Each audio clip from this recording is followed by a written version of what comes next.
Hey there. Hey, welcome. I hope you're having a really good day and that you're excited for a stream of Shadows over Loathing. Good loathing to you, and to you, a good loathing. 100% gonna play this. Check it out. It surprise launched on Steam a couple days ago. I've never played Kingdom of Loathing, no. I did do a playthrough of West of Loathing on stream a couple years ago. Had a great time, except for the clowns, which live in my brain rent-free. This is a follow-up in that same vein, which appears to be some kind of cosmic horror nonsense, and I'm very excited. Kingdoms of Lothmalar. Yeah, precisely. Yeah. The clowns. Anyway, hope everyone's doing good. I had a lot of fun last night on Indieland. I know a bunch of y'all tuned in. Appreciate it. In case you missed it, oops. I may have forgotten to post about it on social media. So, but hopefully you're already checking it out. But it was at the Completionist, twitch.tv. It's still going on right now. It's the final days today until late tonight, I think. So maybe we'll raid them when I'm done playing this. But I got to hang out and play a bunch of cool indie games, some cool peeps. It's a great time. Raising money for a good cause. I recommend checking it out. They probably post the VODs somewhere in case you want to see my block.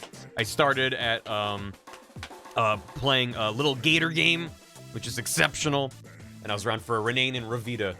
So if you want to check those out, I had a blast. They're great. 0% anything else about it. These games, I mean, I've never played Kingdom, but having played West and having a rough idea of what to expect with this, I'm very excited to check this out. So we're gonna hop right into it. Yeah, Low Gator game's so good. The demo's on Steam still. Or was that, no, that's Renane's. It's alright. I'm bad at this. You can wishlist it though. It's got Revita is already released. It's still getting updates. Renane and Low Gator game are in development, hopefully launching soon. And you can wishlist them on Steam. West is a very chaotic game. Inspect every spittoon. You know I will. And hopefully I get a horse and can name him Cheese. Or maybe a car. I don't know. 4 hours without realizing. Nice. Yeah, I haven't had time to hop back into it since finishing the game. Most of my free time to play games has been going towards Ragnarok. I've been slowly chipping away. That game's big. I've already seen people like tweeting, being like, "Oh, finished it," like a couple days ago. I'm like, fucking how? Unless you just did Critical Path stuff and had a lot of time to play it. I have no idea how someone could have finished that game already. I'm impressed. His big game is big. Data War 2 is great. I'm enjoying it a lot. I don't want to... Maybe, you know, I always talk about this. It's like whenever I'm playing a game off stream, it's like I want to talk about things, but I don't want to spoil it for anyone. So maybe in the future, we'll talk about it and I'll be like, spoilers. So I can just talk about my feelings of like... Because so far it's like structural things and like little bits and pieces, especially because I just replayed 2018. So I have that fresh in my mind of like, oh, interesting they're doing it like this or whatever. But playing it right now, hope you're enjoying it. Spittoon, Splatoon, Squid, and Cthulhu. It's all connected. Anyway, let's get right into it. Wait, not before that. Shadows over Loathing was recommended that I stream because we have a recommend doc in case you're like, hey, this game surprise dropped and you should check it out. The recommend doc is a great way to do that. It's !rec or !form in the chat. But it was recommended by Adam5 Numbers, Space Queen Leisha, Biblio Rook, Astra the Fawn, and Polarish Bear. So thank you all for being like, play it! I'm excited to check it out. In between streams. Thanks, Recommend Ed. Yeah, the mascot for the recommend form. Recommend Ed. It's very good. In between streams, Phil the Headset, resubbed with Prime for 49 months, and Proven Paradox, subbed with Prime. Welcome. Hope you enjoy the emotes and whatnot. Kurt DZ, thanks for 28 months. Weast of Loathing. Weast over Loathing. Thank you so much. Sucks at Naming, thanks for 16 months. Bitter Coffee Bean, thanks for 29 months. Not gonna lie, between being sick and studying for my chem exam, the stream is one of the few things I can look forward to. I'm sorry to hear about being sick, and hope the chem exam goes well. Hope you're less stressed and sick soon. Rosewood Wolf, thanks for 37 months. Finally caught up on a lot of VODs, especially Grim Fandango, which was amazing. Thanks for all the great times. Thank you. Speaking of VODs, the Sonic Frontiers Part 2 VOD hasn't gone out yet. It's just been stuck, like, Part 1 was stuck in processing hell for like 2 days. This one's been stuck in processing hell for like 3 days now, I think. Because I end stream, and then I click export to YouTube, which fires it off from Twitch's servers to YouTube servers, and it's usually like uploaded in seconds, and then it takes like some time to process because that's them checking content ID, making all the different versions and different resolutions, so you know all that. I know it usually takes a while, especially for like a 6-hour VOD. It can take some time, but usually doesn't take like 3-4 days. So I've just every day been checking to see if it's done, and I've like exported multiple times because sometimes one of them will finish. So if the VODs take a while to come out, for once it's not my fault, and I'm sorry about that. But my options are either release the VOD on YouTube and it's only watchable at 360p, or I wait for it to be fully processed and just deal with that. So I'd rather just not have people clicking on being like, why can I only watch it, like every comment? Like, why is it only 360p? It's like, I'd rather wait till it's processed. So thanks. I mean, if you're watching the VOD of this, then that means it worked out. So, you know, it takes time, but make it real crunchy. So, not enough piss. We gotta get in there. Ed is everywhere. Thanks for 15 months, Ed. Bar Presto. Thank you so much. BM Spoons, thanks for 3 months. Enjoy your silver key. I'm a spoon with a key. That's good. DNL Kiro, thanks for 26 months. 2 years and change. If you want the change back, let me know. H Spanky, thanks for 13 months. Started playing this a day or two ago. I've played a couple hours. I'm laughing my ass off the whole time. Enjoy. Thank you. I hope I do. Matt, thank you for 10 bits. Was the creator of this game out as being an abusive partner? Really? I don't know. I did not hear about that. If true, that fucking sucks. I hope it's not. Jilly Bells, thanks for 30 months. Thank you so much. Thanks for the Prime. Enjoy your outhouse key for shitting and farting. Pinupak, thanks for 7 months. Stopping in from Vodland to say hi. Hope you enjoy. Thank you. I appreciate it. I made a bug report on West of Loathing a few months back, and they fixed it almost immediately after showing a video. That's impressive. Well, I know that Kingdom Over Loathing has been like ongoing for years and years, and seems to have a very active community. So they seem to be those kinds of devs. Thank you. Not right now, Meta, but I do appreciate it. Thank you. It's not clear cut. I imagine, as with many situations like that, it's just a mess. And that's kind of why I don't want to get into it. It's important to, like, be aware of those things, because it can have ramifications, but it's like, if it's, especially if it's not clear cut, and if it's a lot of he said, she said, it's like, I'd rather just know that there's drama and then not engage further, personally, because I'm not here to take a side. It just sucks for the parties involved, probably. Darren Forrest, thanks for 10 months. I request payment of 5 meat for child support. Our child is now 1 month old. I'll give you 5 meat. Send it to the post office. I'm just gonna write with Sharpie on the meat. Send it to Darren. Dropping they'll love that. Might have been something. Pretty bad and pretty much proven. Oof, that's a bummer. Well, also yuck. Yeah, that is a bummer. Well, we can still try to have fun. Just, you know. Yeah, that sucks. Viz! I got an iPhone, I am whelmed. Hey, Viz. Welcome to the whelmed land of the iPhone. I also have an iPhone. I've never had an Android phone. I went from having a non-smartphone to an iPhone. And, yeah, it's pretty whelming. I feel you on there. Hope you enjoy it, Viz. Friend Cried, thanks for 21 months. Barrel in chat, best Sunday night. Yo, thank you. Let's hop in to the thing. Let's hop into the thing. We've uncomfortable. Yeah, well done. I agree.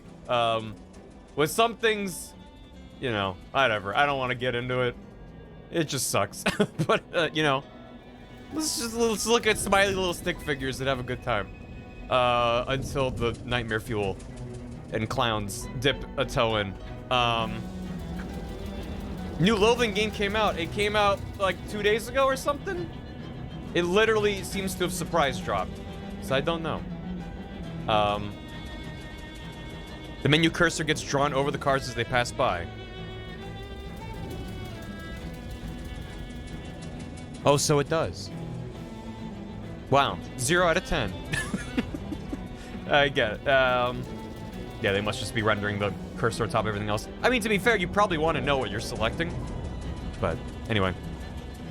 Announced came out the same day, I think, or same day, or maybe day after. I think it was same day. I think it literally was people in my chat were like, hey, by the way, this just came out. I don't even think there was, I think they put out a trailer. Anyway, hey, welcome to Shadows Over Loathing. Before anyone asks, I did not see an option in the game to, because in West, I could make it all sepia, which people were like, that's much less harsh on my eyeballs. I did disable flashing lights, and I can adjust the brightness, but it literally just dims it. So I'd rather have you do that on your monitor or display if that's what you want to do. So we're just gonna hop into it. Can I add extra flashing lights? Yeah, I'll just overlay a GIF on top of the stream that just flashes on and off. Rylan, thanks for 37 months. Thank you so much for the Prime. Did you know if you have Amazon Prime, you have Prime Gaming, and if you use your Prime Gaming every month, you can get all the emotes for a streamer for a month. You can support them. And if you don't use it, it's not doing anything, so might as well use it. You can go to twitch.tv/InvisoGuy and use your Prime sub right now and get, like, InvisoFly and InvisoPie. They're good. Prime Gaming. Hey, wait. Fuck, get got. Get fucked, Fit. Get fucked. Anyway, Shadows Over Loathing. Go. We go in. Okay. The WASD Moving Company. It's how you move. To the diner. I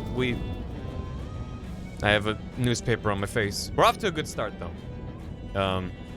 This smells like a diner, and it smells like they're open. Hopefully they don't have a no shirt, no shoes magazine stuck to your face, no service sign posted. Let's enter. On your gamer of choice. Thank you, Fizz. This game's not on the Switch yet. I have no idea what's on other than Steam.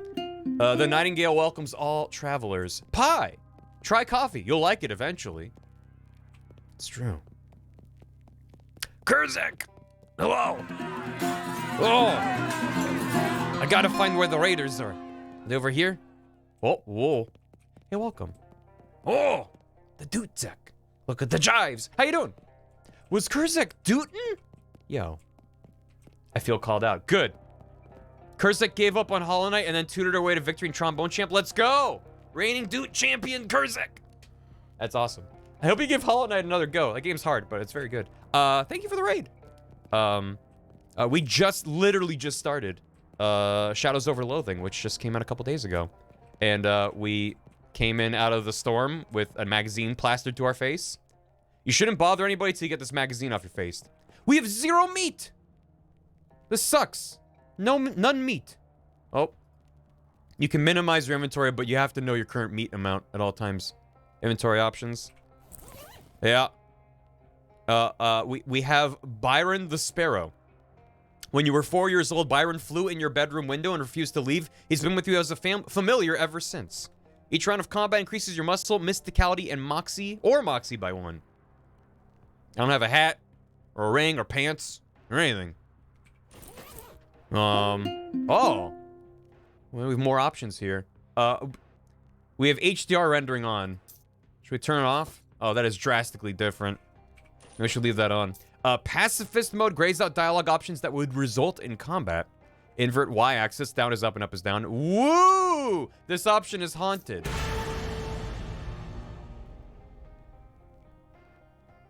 They got me. Show in-game time, skip confirmations. Arachnophobia, you won't encounter any spiders. Arachnophilia, you will encounter so many spiders. Shit, well, I kind of want to check arachnophilia just for a minute. If you're like, fuck that, maybe like come back in a sec. Wait, hold, all combat sounds will be replaced with spider noises. Arachnophonia. Is that... There's no change. Everything seems to be the same. Finally, an option for me. I'm just gonna turn that back off before we get ourselves into trouble. I'm gonna leave arachnophobia off. But if we do run into spiders, I might check it on and see what happens. I don't want combat sounds to be spiders. Thank you. Okay. Ma'am, help. Oh, maybe random encounters. It's combat only thing. I'm not talking to you till you wipe that look off your face. The copy of Look magazine that's stuck to your face. Bathroom's in the back. She points over to the right, as far as you know. To the bathroom. You can feel... What? Should bother anyone? Oh, that's the little sign. You can feel a little sign here, but can't see what it says. Probably instructions for what to do in case of magazine-related emergencies. Yeah, that's fair. Difficulty. Walk into the road? I could do that. Oh, yeah, normal, easy, relaxed, hard, or 11. I'm gonna leave it on normal. I'm a normal guy. I like everything normal in my life. It's the bathroom, probably, yes. You blunder your way into the bathroom and eventually find the sink. After fumbling with the faucet for a while, you manage to disentangle yourself from the magazine. You stare into the mirror, revealing... A sub from Scootsby. Revealing, yes, my face. Ooh, this is important. I'm immediately drawn to Monocle Man. Precisely because we seem to be in a you know, mid to early-ish 20th century. Dan, monocle or monobrow, or Pringles Man. We could go full Pringles. And pop it.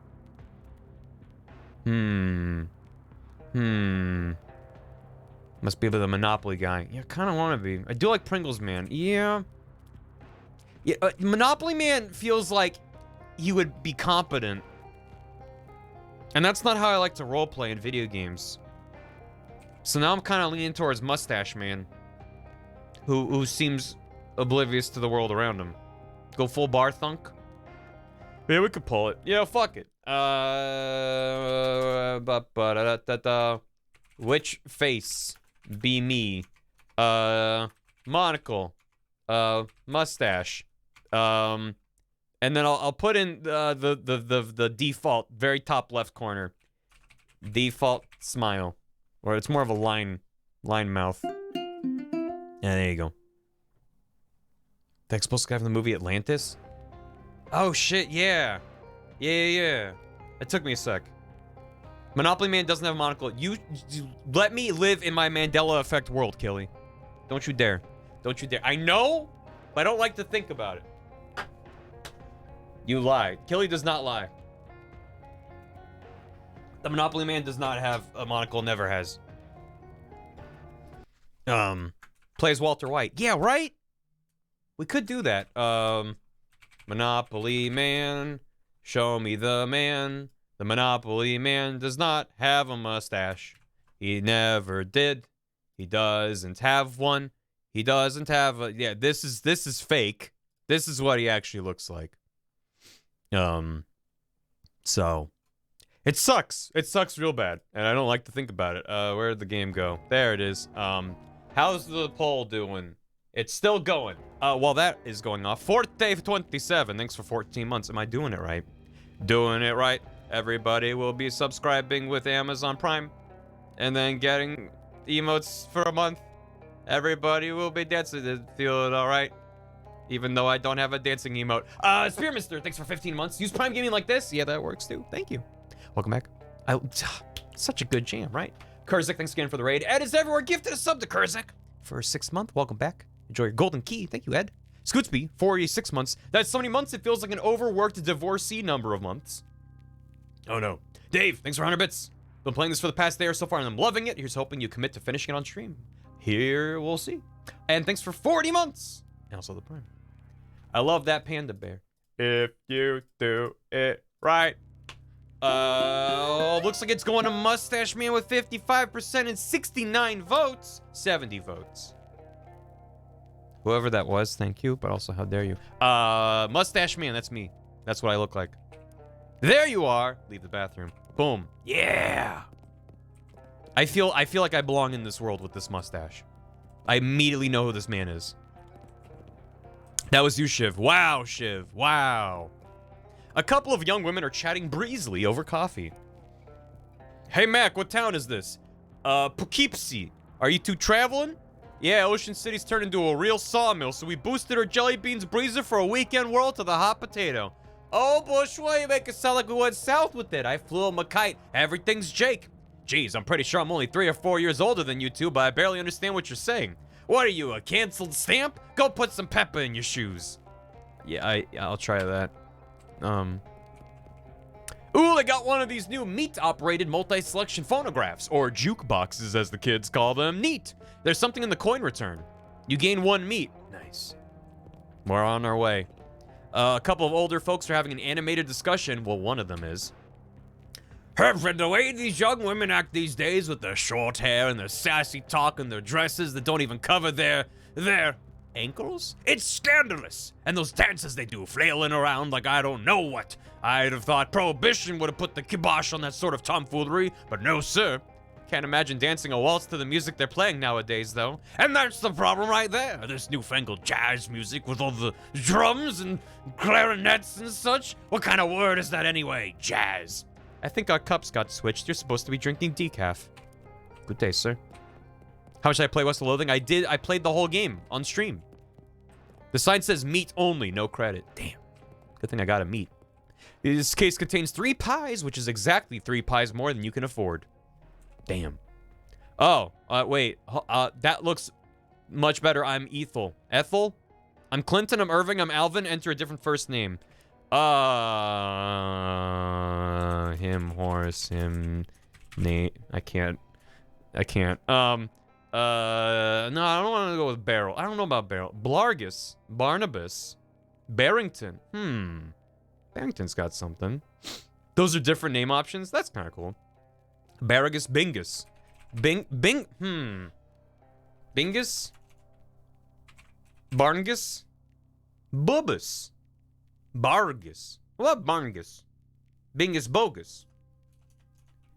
Bargus bongus? The name's Bargus bongus. I hear you got some spooky Cthulhu mysteries on your hands. Bing bang bong. Bing bang bang bong bing. Argle bargle.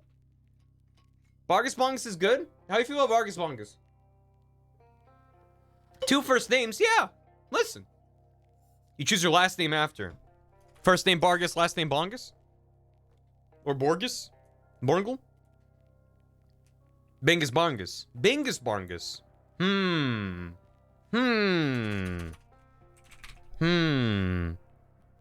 Bingus Barngus. I like it. I'm Bingus. Bingus who? Bingus Gonzalez? Bingus James? Bingus Smith? Bingus Bargus? Bingus Barngolomew.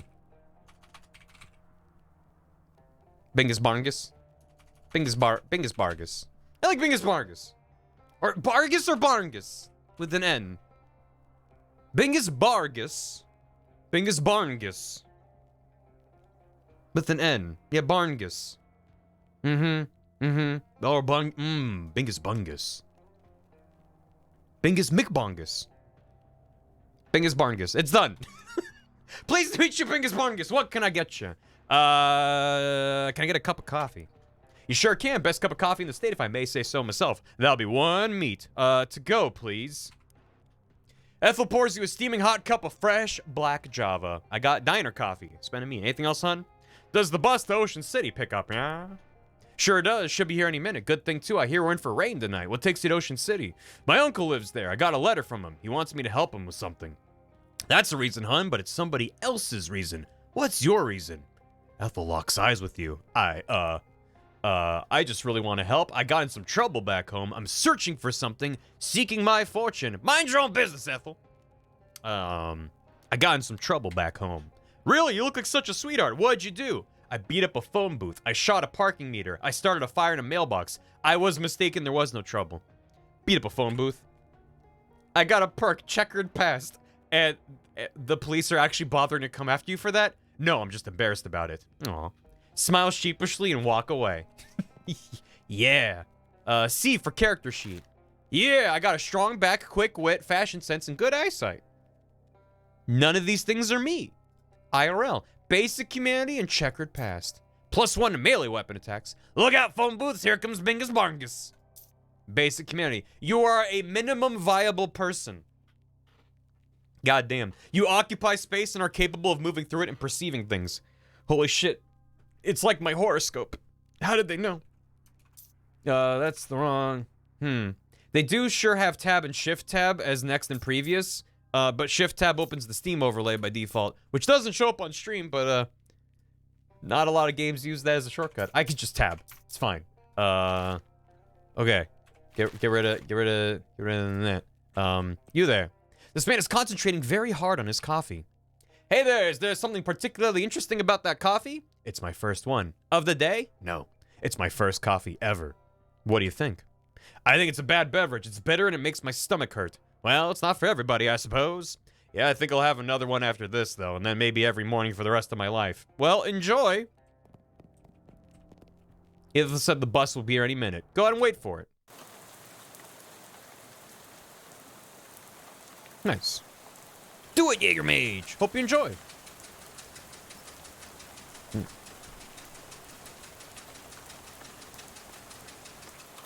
You pull out the letter you got from Uncle Murray and read it again. Murray Morris. My uncle's name is Murray Morris, and my name is Bingus Bargus. It's care of Murray's Antiques, 111 Plunkett Street, Ocean City. Dear Bingus, I hope this letter finds you well, and I hope it finds you quickly. Something quite serious has happened, and I need the help of your adventuresome spirit. Come to my shop in Ocean City as soon as you're able, please. Your uncle, Murray. Put the letter away. Is that a clown? God, it's starting earlier than I thought.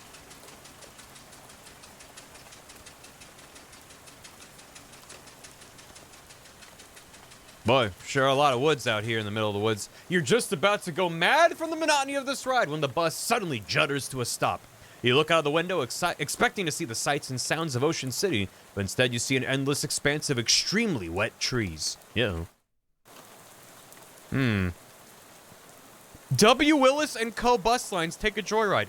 I'm so glad that we picked an alliterative name, because everyone in this universe seems to have the same initials. Well, this bus lacks in comfort and makes up for an unreliability. It's the bus driver. Drink red cola, protect your family. Probably you should ask the bus driver what's going on instead of just wandering off and listening to that. Yeah, listen. What's going on? This doesn't look like Ocean City. Nope, sorry about this, we're out of gas. Ah, geez, you didn't fill it before we left? I filled up the bus, but this trip takes exactly 1 full tank of gas. He hands you an empty gas can, plus 1 additional can. Swell. Why do I have to go get it? Well, I go get it myself, except for 2 reasons. Those being, firstly, being as I'm the bus driver, I'm legally responsible for this bus and I gotta keep an eye on it. And secondly, because of my leg. What's wrong with your leg? It's attached to a fella that doesn't want to go wandering around in the rain at night. Alright then. Guess I haven't got much choice. Can I borrow your umbrella at least? This is a left-handed umbrella. I'm right-handed. As are all characters that I create or play as. Nuts! Sorry about that. Here, I do have a flashlight you can use, though. Good luck. Thanks. Got a flashlight, though. Hey, thanks for the hydrate, Dave. We can fix that. We can fix him. Nerd. What about Link? I flipped the game in my brain. Mirror mode. Oh, well. That wasn't that far to get to. Hello, Helco Gas. Hell. There's only 1 L, we're fine. 6 and 17/64 meat per gallon. Now with extra lead. A little bit of gas left in this pump, but there's no hose on it. This pump is full of water instead of gas. This gas pump is empty. Okay, great. Krutzinger Automotive, established in 1919. Seems they've run out of service. Either they're out of postcards or all the scenery around here is invisible. There's 1 object left on the snack shelf. I got a cheese loaf. Nobody in their right mind would consider this vile substance a snack. Yeah, but I would. Box of cheese loaf, brand pasteurized, spreadable cheese food product. Modern technology has done some extremely revolting things. Increases moxie by 1. Crude device beats keeping your gas loose on the ground. Paper cup of fresh black coffee smells better than any coffee you've ever had on this trip. I thought it said prologue. I took that to mean that we flashed back before, but no, we got on the bus. So we're good.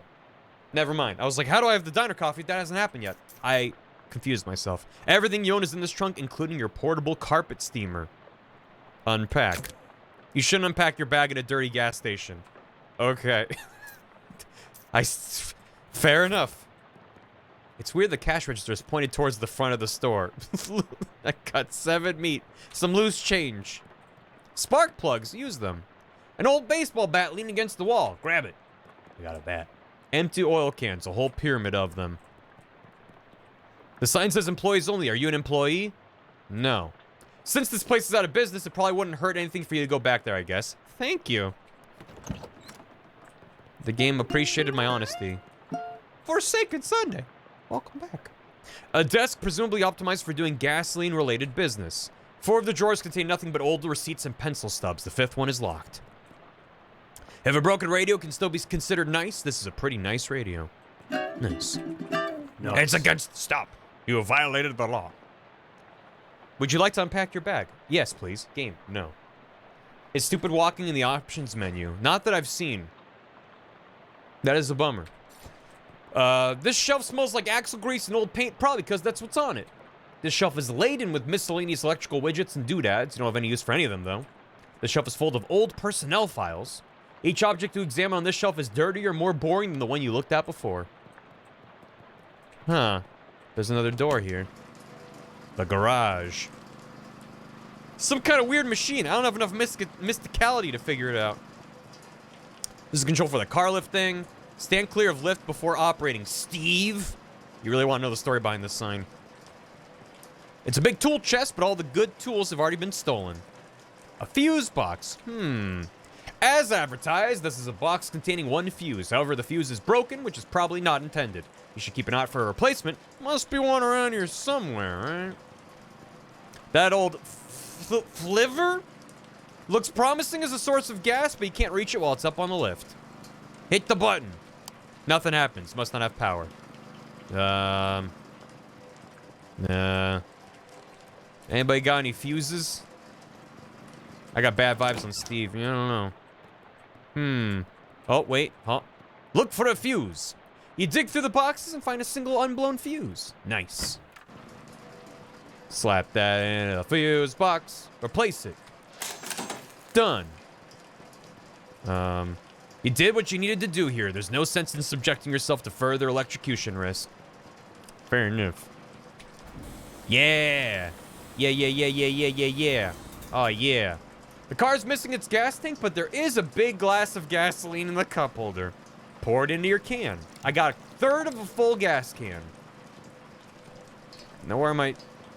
There's nothing else of interest in the car. There's also no interest for a year if you'd like to buy it. I would not. Suit yourself. What if I do want to electrocute myself? I need more gas. And how? Finnegan's optional boxing gym. You don't have to fight if you don't want to. Good to know it's not compulsory. A miserable-looking hitchhiker is standing in the rain, listlessly sticking out her thumb. Talk to her. Hi there. Her head turns very slowly to face you, and her eyes don't quite meet yours. Can you give me a lift? I need to get to Albany. Sorry, I'm going the other way. Oh. Also, I don't have a car. Oh. What's your name? I'm Bingus. Lydia. Nice to meet you, Lydia, though I admit the circumstances aren't great. You know where I can get some gas? Gas? The bus I was on ran out, and the driver sent me to find some more. Bus? Yeah, I'm trying to get to Ocean City. Never been there. Okay, then. What's in Albany? I just want to go somewhere new. Albany isn't new, though. It's one of the oldest cities in the country. Haha. Okay, that's fair. How about this rain, huh? Lydia looks very slightly surprised and glances around slowly. Oh, it's raining. Yeah, it sure is. What a night to be stuck out on the road, right? I hadn't noticed. I get the feeling you aren't much of a noticer. Well, you seen any good movies lately? I saw Dr. Jekyll and Mr. Hyde at the Nickelodeon. Oh, that's a classic. What did you think? It was very scary. I liked it. I prefer comedies myself. Have you seen the new Buster Keaton one, The Cameraman? I don't know who that is. Oh, he's great. You have to see Sherlock Jr. That's my favorite. Really terrific. Read any good books lately? I read The Invisible Man. It was really good. Oh, yeah, H.G. Wells is great. Have you read his new one? The War in the Air? I didn't care for it. Ah, the one I'm thinking of is Mr. Something on Something Island. I forget the name, but it was terrible. His early works are his best, like The Time Machine. Yeah, I love that one. I'm glad we were able to find something we could connect on, Lydia. So,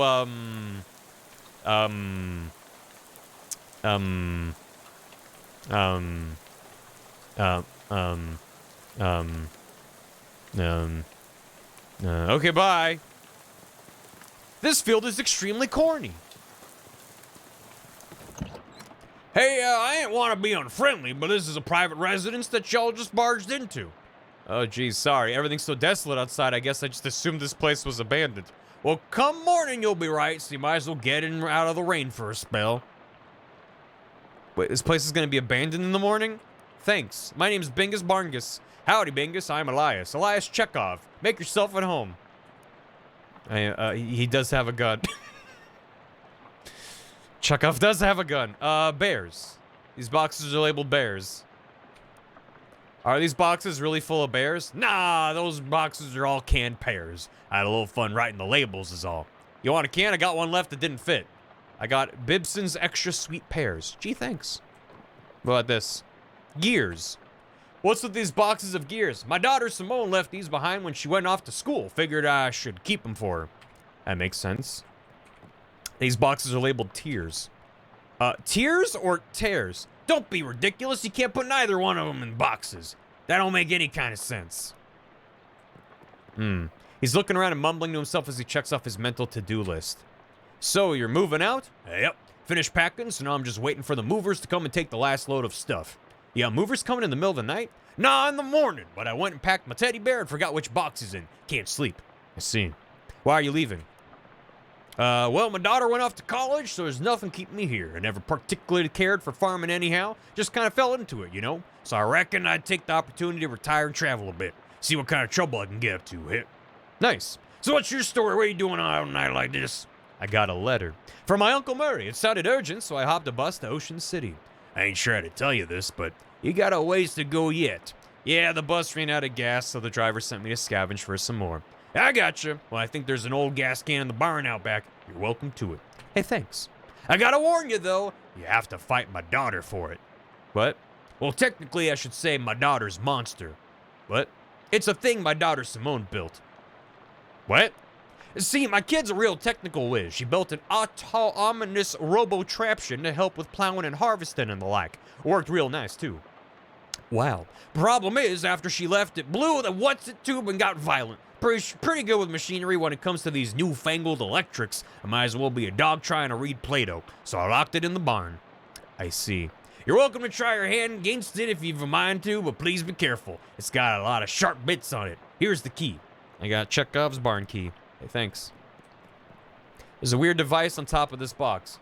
What's this funny-looking thing? That's a duck call. What's it for? It's for calling ducks. Oh, fun. Used to be. Don't work anymore on account of being haunted. Haunted? Yeah, well, not haunted exactly. Bunch of spiders got in there, and now it sounds all scary when you blow it. I see. If you want it, it's yours. You gingerly take the duck call, trying very hard not to think about spiders. What spiders? Good job. Leave. There's a rifle hanging over the fireplace. Are you leaving this rifle behind? Yep. How come? Well, it's a varmint rifle, and where I'm going, there ain't any varmints. There's vermin to be sure, and critters and such as like that, but the almanac don't list any examples of a varmint qua varmint, if you know what I mean. I don't know what you mean. No need to fret over it right now, in any case. That gun is for later. Later? Yep. Much later. Okay. I'm glad Chekhov's gun is gonna come into play later. This door hasn't been used in a while. A Kitchens Inc. brand kitchen sink. A collection of stains makes its home on the range. Boo. This door leads to a bathroom. This door is locked with some kind of elaborate electronic lock. Shares. What's in here? Stocks? Scissors. He's got his shares in there. Class rings. This is a very large box considering that most people own either 0 or 1 class ring. Is this box really full of class rings? Yep, about 140 of them. Did you go to college 140 times? Nah, of course not. I just collect them is all. Why? Well, they're rare, but not very rare. They're all different in interesting ways, and they're shiny. There's the collecting trifecta. What's with this door? Oh, that's Simone's room. Hopefully she ain't left nothing important in there, because I plumb forgot how to work that crazy lock she invented.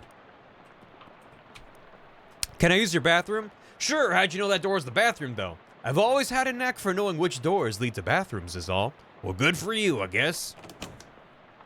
This surprisingly modern toilet for such an old house. You flush Chekhov's toilet hoping it won't come back to haunt you later. Oh, good. You can see your face in Elias's mirror just like your own mirror back home. You look at yourself in the mirror. Hi, Bingus. Hey there, good looking. Aw, what's wrong? Why, I oughta... Oh, no, no, no, no. You remember something really embarrassing you did a couple years ago. Ugh. Blah, blah, blah. I'll just assume this looks good. Ah, there you are. Goodbye. A vicious clawfoot bathtub. It's a violent thing. Still looks like it hasn't been used in a while.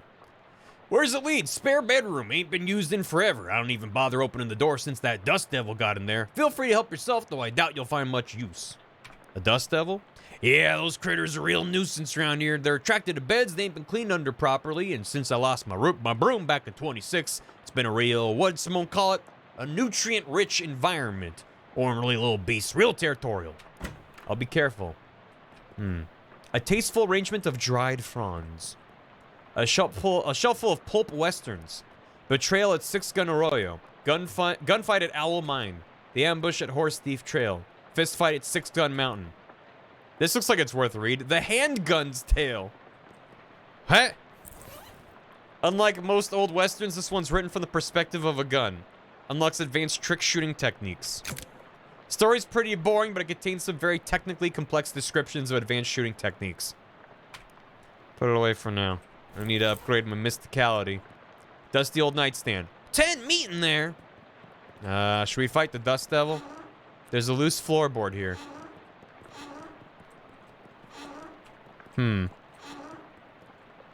It's really kicking up some Dickens under there. Let's fight it! Are you sure? Check out these things were pretty dangerous. Yeah, I'm sure. Let's go.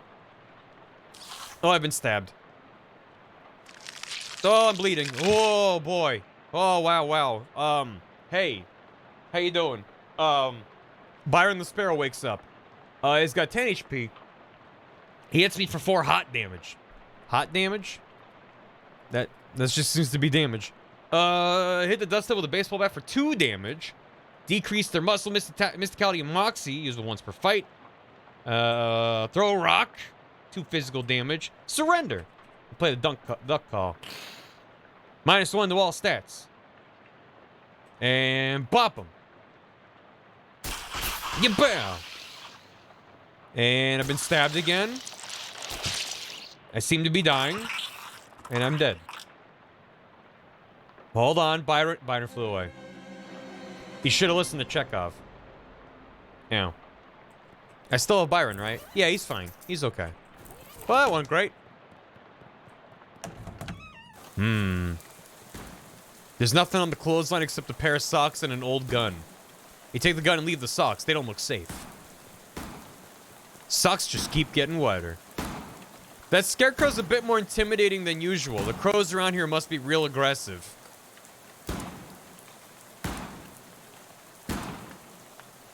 I couldn't seem to do anything with the floorboard. It just kind of creaked. Scarecrow's got a gun, though. Shoot with the bat. Hit it with the bat. It intends to shoot me for 5 physical. So that's the blinking. It's what's going to happen on the next turn.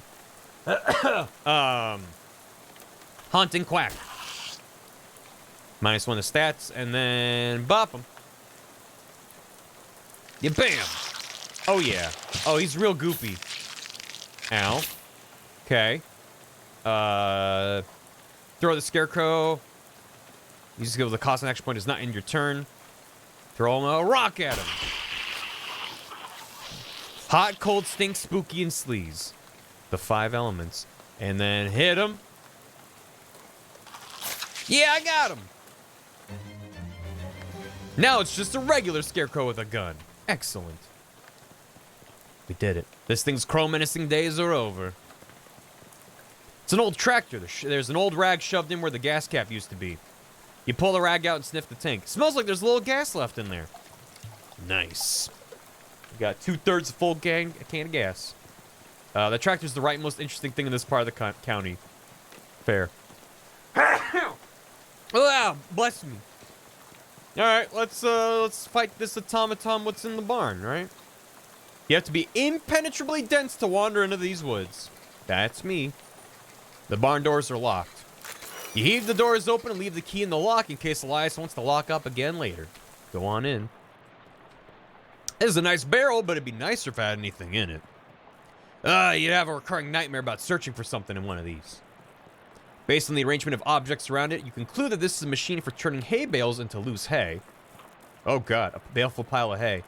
Jesus Christ, look at him. Okay, hold on. I gotta prepare. Cabinet's rusted shut, but just a painting of a bunch of tools. A watering trough for some long-gone livestock. It's a new game, Krazazel. This must be the farmer's daughter's fishing rod. She won't miss it, you assume. Fishing rod. Yeah, I have the game on Twitch as West of Loathing because they haven't added this to the Twitch library yet, but it's a brand new game. Just came out. Maybe I can scooch past them. You're not getting past that thing without destroying it. Let's go. Reduce his nonsense. He's gonna zap Bingus Bongus for 5 physical damage. That's a lot of physical damage. Hit him. Smack him. Yeah. Ow. He sings a complex song, increasing my mysticality by 1. Thank you, Byron. Throw a rock at him. Nice. The monster is now just a pile of parts on the floor. You got enough XP to learn a skill. Open the character sheet. Yeah, rest in parts. What do we got? What do we got? How do I character sheet? Oh, I don't have these skills. I can buy them. I see. Muscle, mysticality, moxie, or item and meat. You can recognize the letter E from really far away. You know you're not supposed to wear plaid and stripes at the same time, but you're so cool you can get away with it anyway. Moxie helps you look cool, move with grace and style, and deal damage with ranged weapons. You might not be the sharpest tool in the drawer, but you're not the dullest knife in the shed. Your mysticality helps you figure things out, sound smart when you talk, and deal damage with magical weapons, mostly utensils. That sounds good. You can't put your back into it if your back is barely strong enough to support the weight of your own head. Your muscle helps you lift heavy things, break fragile things, and deal damage with melee weapon attacks. I kind of want everything. Maybe we should start with good eyesight and then work on other... Because getting more drops is nothing but good. I'm gonna do that. Buy it. Buy it? I can't buy it. I can't buy this? Why can't I buy this? It costs 30. That's why. Okay, well, never mind then. I can't afford good eyesight. Ain't that the truth? Eeny, meeny, miny, miny, mo. Mysticality sounds fun. I want to be quick-witted so I can be extremely dumb. Does that make sense? Yeah. Hooray. Alright. Poor old thing. He went through a lot to gain access to this can. The victory is sweet. Probably the lead that makes it sweet. It's a workbench for welding. I don't got the moxie for it. You'd go up there if it went for your hay fever and you're falling out of lofts fever. It's a terrible thing. I'll test my fishing rod. Yeah, go fishing. Yeah. Yeah, you didn't catch anything, but it was good practice. Look how happy I am. That's some good practice. Was there anything that I needed 2 mysticality for? Froggy. Yeah, I don't know if I can... Let's take... I think we can take him this time. Yes, I'm sure. I've been stabbed. I've been repeatedly stabbed. Ow. The book. Can I use the book now? Maybe. Reduces nonsense. And then hit him. Where's the music? I don't know. Ow. I got hit with the hot damage. It seems like a good idea. I agree. Went the same. Let me... I can. I need 5 mysticality, and I have 2. Yeah. Later. Increases mysticality by 1 until I eat something else. Increases moxie by 1 until I eat something else. Deals moxie plus 1 physical damage.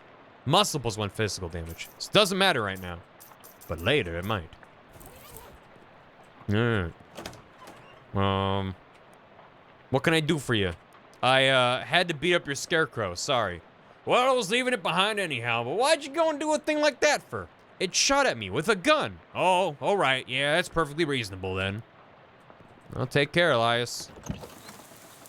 I need 3 mysticality back in the garage. Well, I guess I could eat the thing, right? That gives me an extra mysticality.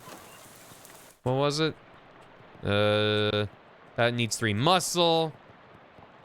Was it this? That's 2 moxie. Although I could just eat the thing that gives me moxie, which was the cheese loaf. The auto. Oh, it was in the auto shop. Well, let's do this.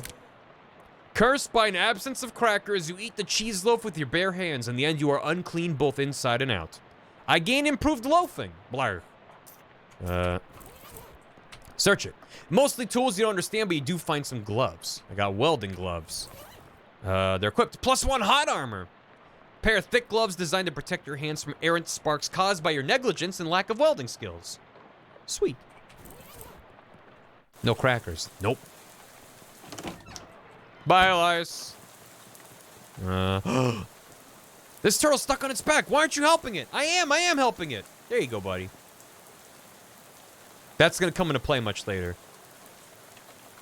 He's gonna save me from El Gigante. Enjoy Blue Cola, the honorable choice. An old billboard from before the war. Looks like they drove this boxcar out here and then took the track away. Somebody must have hated this boxcar. MD.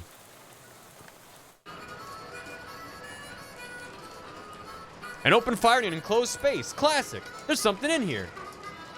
I'm gonna reach in and grab it. This is not the indicated use of those gloves, you know. Hey, I got those gloves, though. And I got a crowbar.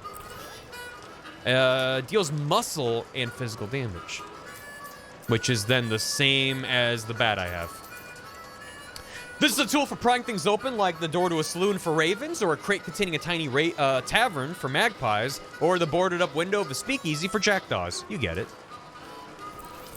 Because it's a crowbar. The store is extremely heavy. Partially full gas can nestled in the piles of garbage. I now have 133% full gas can. Something shiny in this pile. An old class ring. 1917 SIT class ring. Should give that to Elias. Hey, bud. A cheerful looking hobo toodles idly on a harmonica. Hi there, I'm Bingus. Well, howdy there, neighbor. I'm Howie. Pleased to meet you. I'm not actually from around here, though. Well, the way I see it, the whole country's my home, so everybody's my neighbor. That's nice. Either that, they're all trespassers who better get off of my property. I'm just joshing you, friend. Care for some jerky? What kind? Clam. It's a local delicacy. Huh. Yeah, I'll take some. I got clam jerky. There you are. Can't abide the stuff myself, like eating a dried slug, but saltier. Come to think of it, that's exactly what it is. You're really selling me on this local delicacy. If you ask me, the locals are a little bit weird. Where are you from? Originally from Hawaii, but I got bored of gorgeous tropical beaches and decided to hit the rails. You rode the rails from Hawaii. Yep. Real challenging trip for a first-time hobo, but I made it through all right. You ever think of going back? They only had the one track there, so it was a one-way trip. Might head back for a visit once they built a second one, though. You live here? Not permanent-like, but I've been camped out here a few days. All alone? Oh, it used to be a bit livelier, but the boss has sent a railroad bull to run everybody off. Railroad bull? You mean like a cop? Yeah, you could say that. I think he's still prowling around out back. Care to test your mettle? I don't advise it, though. Is he packing heat? No, he's unarmed, but one of your arms might make a pretty good club once he gets it off of you. Any plans for the future? Word on the wall is that there's a camp forming in Ocean City. I figure I'll mosey on over there once this rain lets up. Word on the wall? I never heard that phrase. Is it like through the grapevine? Yeah, similar. Take your leave. His knapsack. Is this knapsack your only luggage? Oh, that ain't mine. This has been here since before I arrived myself. Nobody's been able to work out how to open the dang thing. If you could figure it out the trick, you're welcome to it. It appears to be latched shut with one of those puzzles made out of bent nails and steel wire. Howie just wasn't harmonica-ing Dixie. I need another Moxie for that. Which I could do, I think. Increases muscle. Makes everyone think you attended SIT or mugged someone who did. Seaside Institute of Technology. A pair of tiny carved badgers. I need... Wait, was it Moxie? I think it was Moxie, right? Wait, but I already have +1 Moxie from the thing. So I don't know if I can do that. Yeah, I might need to fight the guy. Wait. Topeka, 1,200 miles. You hear a lot of nice things about Topeka, but not 1,200 miles worth of nice things. Yeah, nope. Door's extremely heavy. I need to level up. Okay, maybe let's see what was in the garage. And then we can double back. Topeka. There's a weird plaque where Lydia was standing. Historic site. At this exact spot on the 13th of October, 1908, the state's first mass-produced automobile, a Ford Model T purchased by Hiram O. Crollins, accidentally struck and killed the state's first hitchhiker, Lydia Barnsley. So apparently that woman you talked to a few minutes ago has been dead for exactly 20 years. Good. Swell. Everything about this is great, and you aren't regretting this trip before you've even arrived. Go on about your normal non-haunted day. So it's October 13th, 1928 right now. Yeah, good. Yeah, good. It's all good. It's all good and great. Hmm. I have a crow. Oh, the crowbar's for the floor. Are there birds at a drinking establishment down there? I need another mysticality for that. So, what are we thinking? Maybe it's a floor bar. So I'll lose the plus to Moxie. But I don't have enough Moxie for anything that needs 3 Moxie anyway, so fuck it. It'll replace that effect. Yep. You open the can using the can opener you keep hidden in your sock in case of can-related emergency, and eat the sugary pears. Sweet. Too sweet, in fact. Okay. Now I can figure it out. There's an engraved plate on the side of it that says Helco Portable Gasoline Generator. It's a machine for generating portable gasoline. You extract today's crop of gasoline from the miraculous machine. You got 166% full gas can. Nice. Toot sweet. Let's see if we can crack open that floorboard. Ooh. Spooky. Cost a nickel to enter. Hey, there you go. Pry it up. There's some kind of old cellar under here. Oh, no.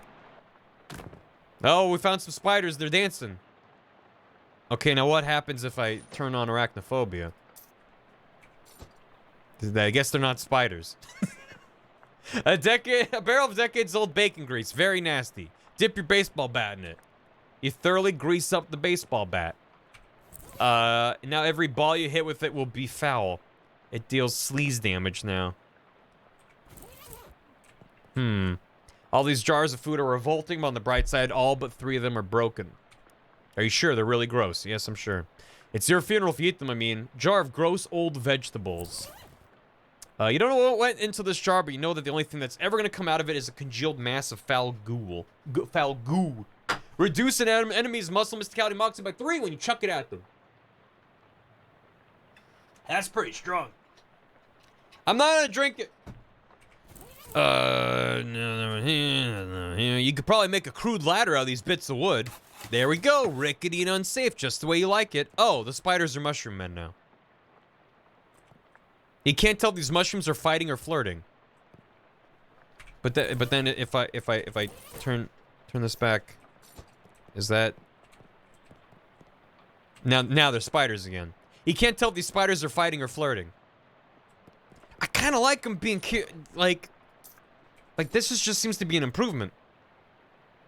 See if I just wait a sec and then it just occasionally checks, or it might be whenever you interact with what arachnophilia? So many spiders, all combat. Okay, we'll do it for one thing. Yeah, shit. Yep. Good. This sucks. I'm gonna haunting quack.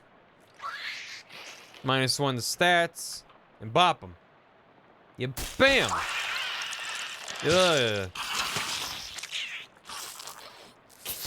I mean, it's what we were told would be the case.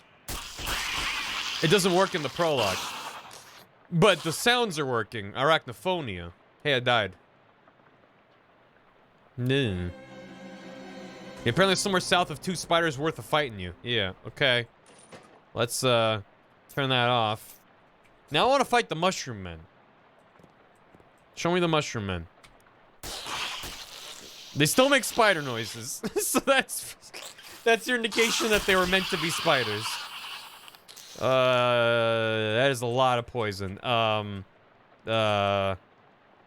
Physical damage. Yeah, bam. And then for 3 sleaze. Yeah, bam. So as long as I don't die this turn. With the poison. Oh, that's so much poison. There's an unfair amount of poison. It's still on somehow? Oh, it didn't get turned off. Oh, Oh, because I maybe have to uncheck that. Leaving that on keeps it on even if you turn that. Okay, let's try that. Maybe this time. Oh, that is much better. Now he's just making little footsteps. Ow! 3 poison? These guys suck. Ow. What if I... Can I change which one I'm targeting? Yes, I can. If we murder this one, he won't get to attack. Because he's up next. Yeah, get out of here, little mushroom man. More dangerous spider. More dangerous looking mushling. He still got to go twice, even though he shouldn't have. Chirp, chirp. I'm alive! You're dead now. Yeah. And yeah. You beat him up. You bam. I did it. Oh, Byron grows stronger. You have rendered Chekhov's cellar mushroomless, or at least free of mushrooms that are large enough for you to fight. Good. Oh, that's good. How am I doing? I got 5 XP. Not enough. Great. Climb up. I don't know if I can do anything against him, because he's very strong. These seem to be the same. Yep. Yeah, Cowgirls of the West. Shootout at Horse Thief Mountain. Cattle Women of the West. Showdown at Cow Ranch. Riders of the Lonesome Sands. Cattle Women of Revenge. Outlaws of Darkness. Bands of Darkness. Shootout Cowboy Canyon. Buffalo of the West. Cows of the West. They're really good. I do have hot armor, and he did do hot damage. Fuck it, let's give it a go. There's no downside to fighting, right? Even if I die. Oh, I know, do with the grease bat. Reduces nonsense. And then bop. Could also use the jar of goo on him. Okay. I am bleeding. Yeah. Probably ready to do everything here, but I can't tell how you... Yeah. I don't know. Seems tough. I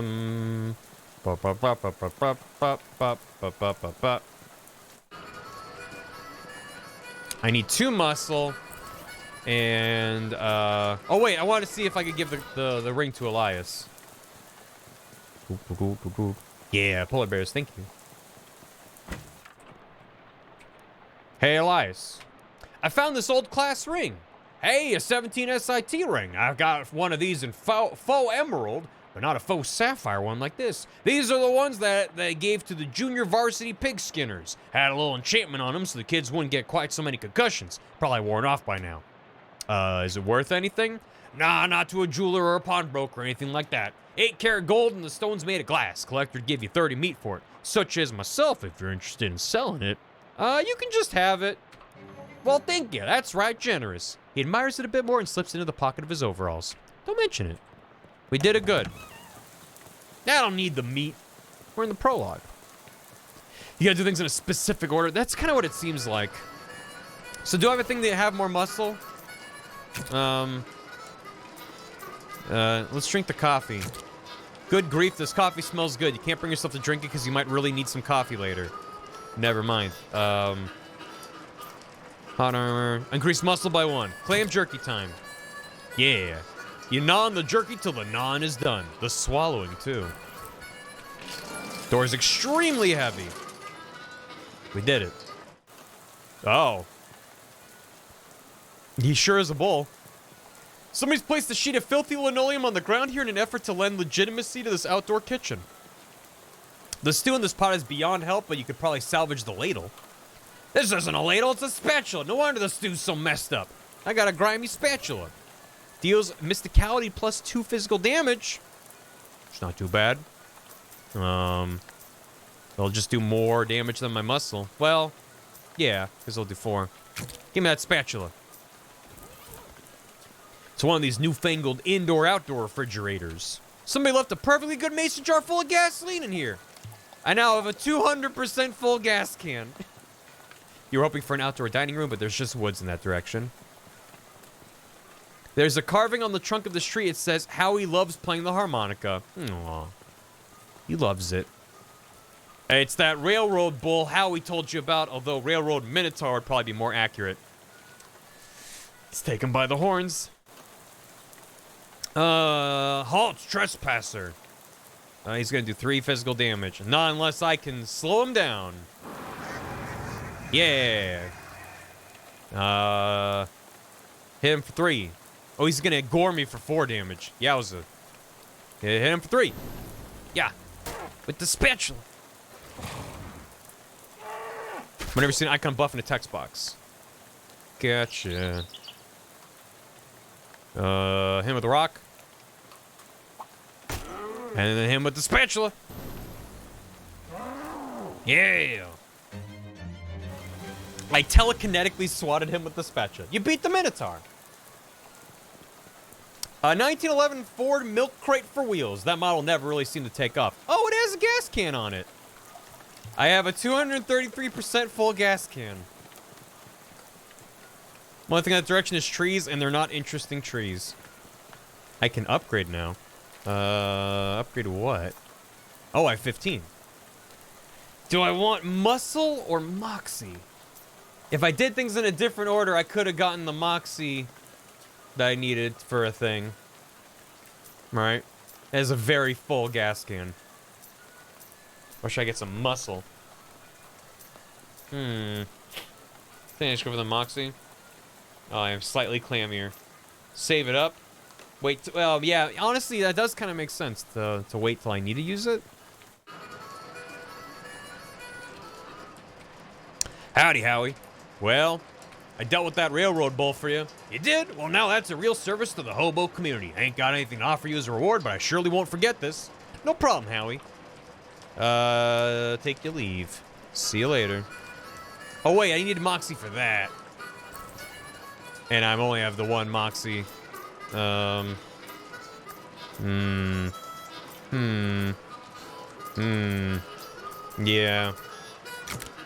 You're not moving into an old boxcar. There's no point in unpacking here. Did they add dialogue for every single screen in this area? If you open this thing in the rain, all your stuff will get wet. God damn. Give me your harmonica, Howie. That might be all we can do.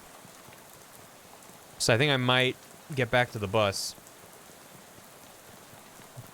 There's a specific order. Yeah, you gotta do that first. Yeah.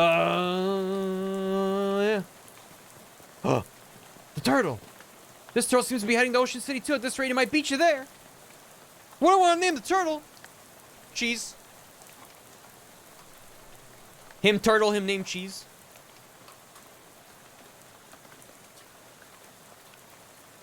Any, did I fish in the gas? Oh, it is full of water.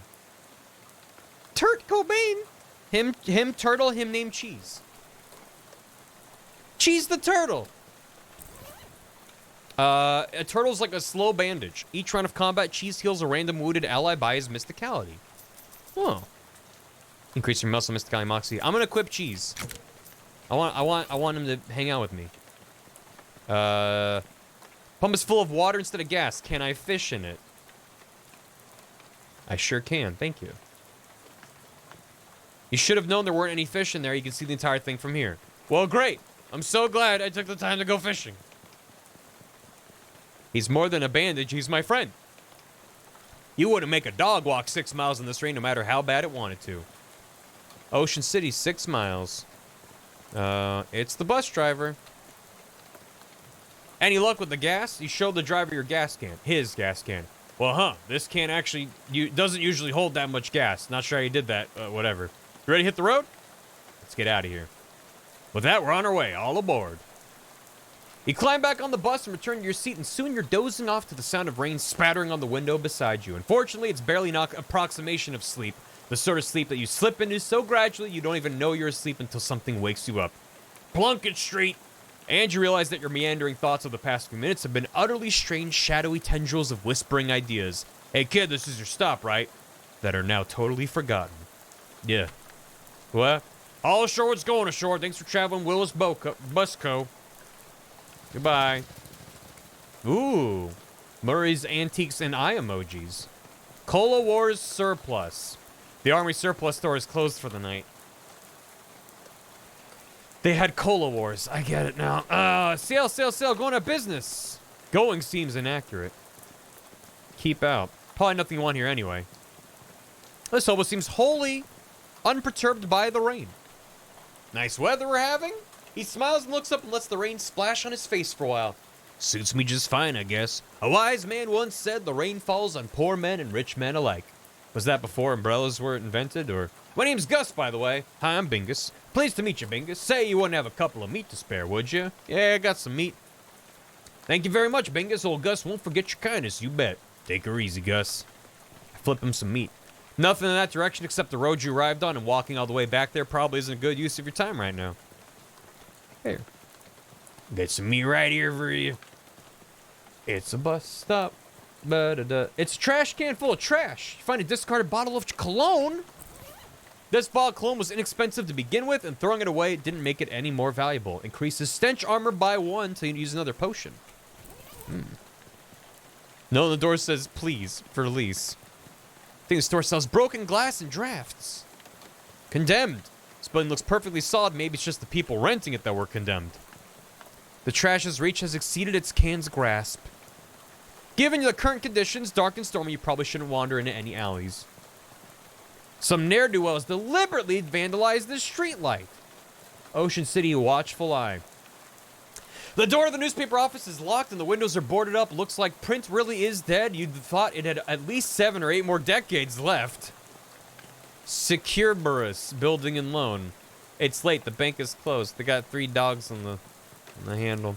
Can't see anything interesting within walking distance that direction. Yeah. A Tracian army? Yeah, let's go. All right, Uncle. I'm here. The bell over the door jangles as you walk into Murray's Antiques. The young woman at the counter looks up as you enter. Oh, hi, you must be Bingus. We don't get many customers at this time of night, or at all, really. That's me. You were expecting me? Clearly a single dog with 3 heads.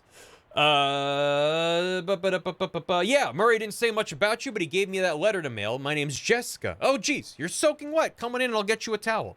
You walk over to the counter, trying not to drip on any vintage bric-a-brac, as Jessica grabs a threadbare bath towel from a shelf and pulls the tag off before tossing it to you. Thanks. Is Uncle Murray here? His letter wasn't very specific. He isn't. He said that in a kind of ominous way. Where is he? I wish I knew. He had a line on another artifact and said it was going to be a tough one. I told him he should get some backup, but he wasn't willing to wait. He just wrote that letter and told me to mail it if he didn't come back. Is there something I'm missing here? This is an antique shop, right? You make trying to talk great Aunt Ruthie into selling your mother's Chesterfield sound like a deadly spy mission. Yeah, this is going to take some explaining. I'm definitely intrigued now. We don't have a lot of time just now. Just follow me and I'll give you a quick sketch. Okay. Jessica leads you into a back room furnished with some desks and some strange-looking machinery. Welcome to our back office, the hub of our little operation. I'm guessing by operation you're talking about something other than antiques? Well, yes and no. See, a few years ago, Murray found out that there's a bunch of antiques circulating that are, well, hinky would be a real understatement. Hinky? Murray called them tainted, dark magic, real bad mojo, you know, cursed. For a second I thought you were making bathtub gin or something. It's no joke. That's what our real job is here. The antique store is just, well, not exactly a front. We find a lot of regular antiques too, and selling them keeps us in scratch. But really, we're trying to hunt down all these evil doodads and neutralize them so nobody gets hurt. And Uncle Murray went out to get one and never came back. That's the long and short of it. Yep. What do you say? Are you in? Absolutely. I'm always up for a crazy adventure. Well, yeah. Can't just leave him in the lurch like this. I don't like the sound of it, but he's family, so... Great! You hear the shop door opening, and after a moment, a goblin pokes her head into the office. Hello? Oh, hey, that's swell timing. Hey, Gabby! Murray's sister's kid showed up. Come meet him. Hi, Gabby. Pleased to meet you. I go by her, actually. I go by them, actually. That's awesome. Hey, Gabby, I'm pleased to meet you. I always love when that stuff's diegetic like that. Hello, the pleasure's all Gabby's. Gabby, would you be a dear and carry his luggage to Murray's room and grab some blankets and stuff out of the cupboard? He can sleep there till we find Murray. You've gotten it. Gabby picks up your suitcase and carries it through a door in the back of the room. Could really use some sleep. I made it. Way too tired to go back out on the street tonight. You don't have time to play games right now. You can't even hazard a guess as to what this contraption does. The modern radio stands here in defiance of the concept of antiques. A white cat is snoozing on an old towel. What's the cat's name? Calliope. Murray got here a couple of years ago. Scritch behind the cat's ears. You give Calliope a good scritching, but she doesn't react at all. Why isn't Calliope like me? She'll warm up eventually. Try giving her some sardines. She loves those. Do you have any sardines? No, we're all out. You can get some tomorrow. They have them at the Cola War surplus store next door. Yeah, okay. Oh, cat. Never mind. What? A cat named Calliope. There's nobody at this desk. Whose desk is this? Charles Wallace, our handyman. He's up fixing a leak on the roof right now, but he'll be back later tonight. I see. No messages, none. Not sure what this clock is telling, but it sure isn't time. His desk is a mess. Whose desk is this? Murray's. Charles Wallace. Cat not biting you is an expression of deepest affection. Yeah. I keep nagging at him to straighten up before someone bumps into him. We have to call the National Guard to dig them out of the avalanche. With curse-proof shovels and a squad of exorcists handy. Anyway, best not to mess with it. It will do. I mean, won't. Won't do. Willn't do. I'm gonna turn in. Good night. Hang on a sec. You can't go to sleep yet. I'm pretty sure I can. I bet I could do it right here while I'm still standing up. Well, I hate to spring this on you, but there's something we need you to do before the night's over. A mission already? You know those cursed artifacts I was talking about? Since info on them is so sketchy, we've been working on a machine that can detect them with radio waves. I call it the Detectotron 1000. We've just gotten it up and running since Murray left, and it turned out there's a tainted thing practically right on our doorstep. That doesn't sound good. Yeah, it's not great. I was gonna have Gabby go get it, but that's why she came over. That's why she came over tonight. But since you turned up out of the blue, I guess there's no time like the present. I am probably not exaggerating when I say there is literally no time except for the present. What? As in, there might not be a future. You won't have far to go. It's just down the other end of the block, if the readings are right. There's a newspaper office that got shut down earlier this year. It should be in there. Gabby will go with you. She's good in a fight. I'm not unfamiliar with violence on account of my checkered past. Because I beat up a phone booth. Yeah, well, hopefully it won't come to that. But you never know. Hey, Gabby. Gabby reappears with an expectant grin. Go to the newspaper office with Bingus and help him get that hat, okay? Okay, Gabby's ready for an action. Let's mosey. Gabby has joined you. An excited sigh. All right, fine. You said it's a hat, a cursed hat? According to the readout, yeah, a men's fedora, probably. I'm supposed to, what, just break in and take it? Well, not break in, exactly. I managed to finagle a spare key out of the guy at the realtor's office. I'm pretty sure that still counts as breaking and entering. You'll be back in and out you'll be in and out and back here and in bed before you know it. Let's do this. Jessica's not gonna let you sleep till you get that hat. How about this? Yo, dear. How you doing? We're not ye in the hall. We're, I don't know what we're doing. It's not West of Loathing. Twitch just hasn't added shadows over Loathing to the, Twitch directory yet. You open the door, there's a brick wall behind it. Apparently it goes nowhere. Spooky. Gabby grins and gives you a thumbs up. How you holding up, Gabby? Gabby has readiness for an action. Have you lived in Ocean City long, Gabby? Oh, yes. All of Gabby's life is here. Gabby's great-great-great-grand Gabby came and popped just some blocks from over there. Or two popping, as they would say. Your family's been here for quite a while, huh? Yes, 14 years. Goblins don't live very long, then. Arm hurty and tired night crewy. I bet. Hope you had a great night crew. Go back to Fish West as I wait for shadows to come to Switch. Hell yeah, Fronald. Hope you enjoyed. Gabby was looking just at old clothes and heard over Murray and Jessica talking about a mysterious thing to get. It had an adventure smell. Then Murray said, we're gonna need some muscle for this, and Gabby says Gabby has several muscles, strong ones, and that was what it was. Gabby's been helping since then. You know, Gabby, it's been a few years since I spent time in Ocean City, but I don't remember it being this run down. That is a true thing to say. It used to be much more clean and shiny. What happened? The economy's terrific everywhere else in the country. No ideas. Economics is not the house Gabby keeps my wheels in.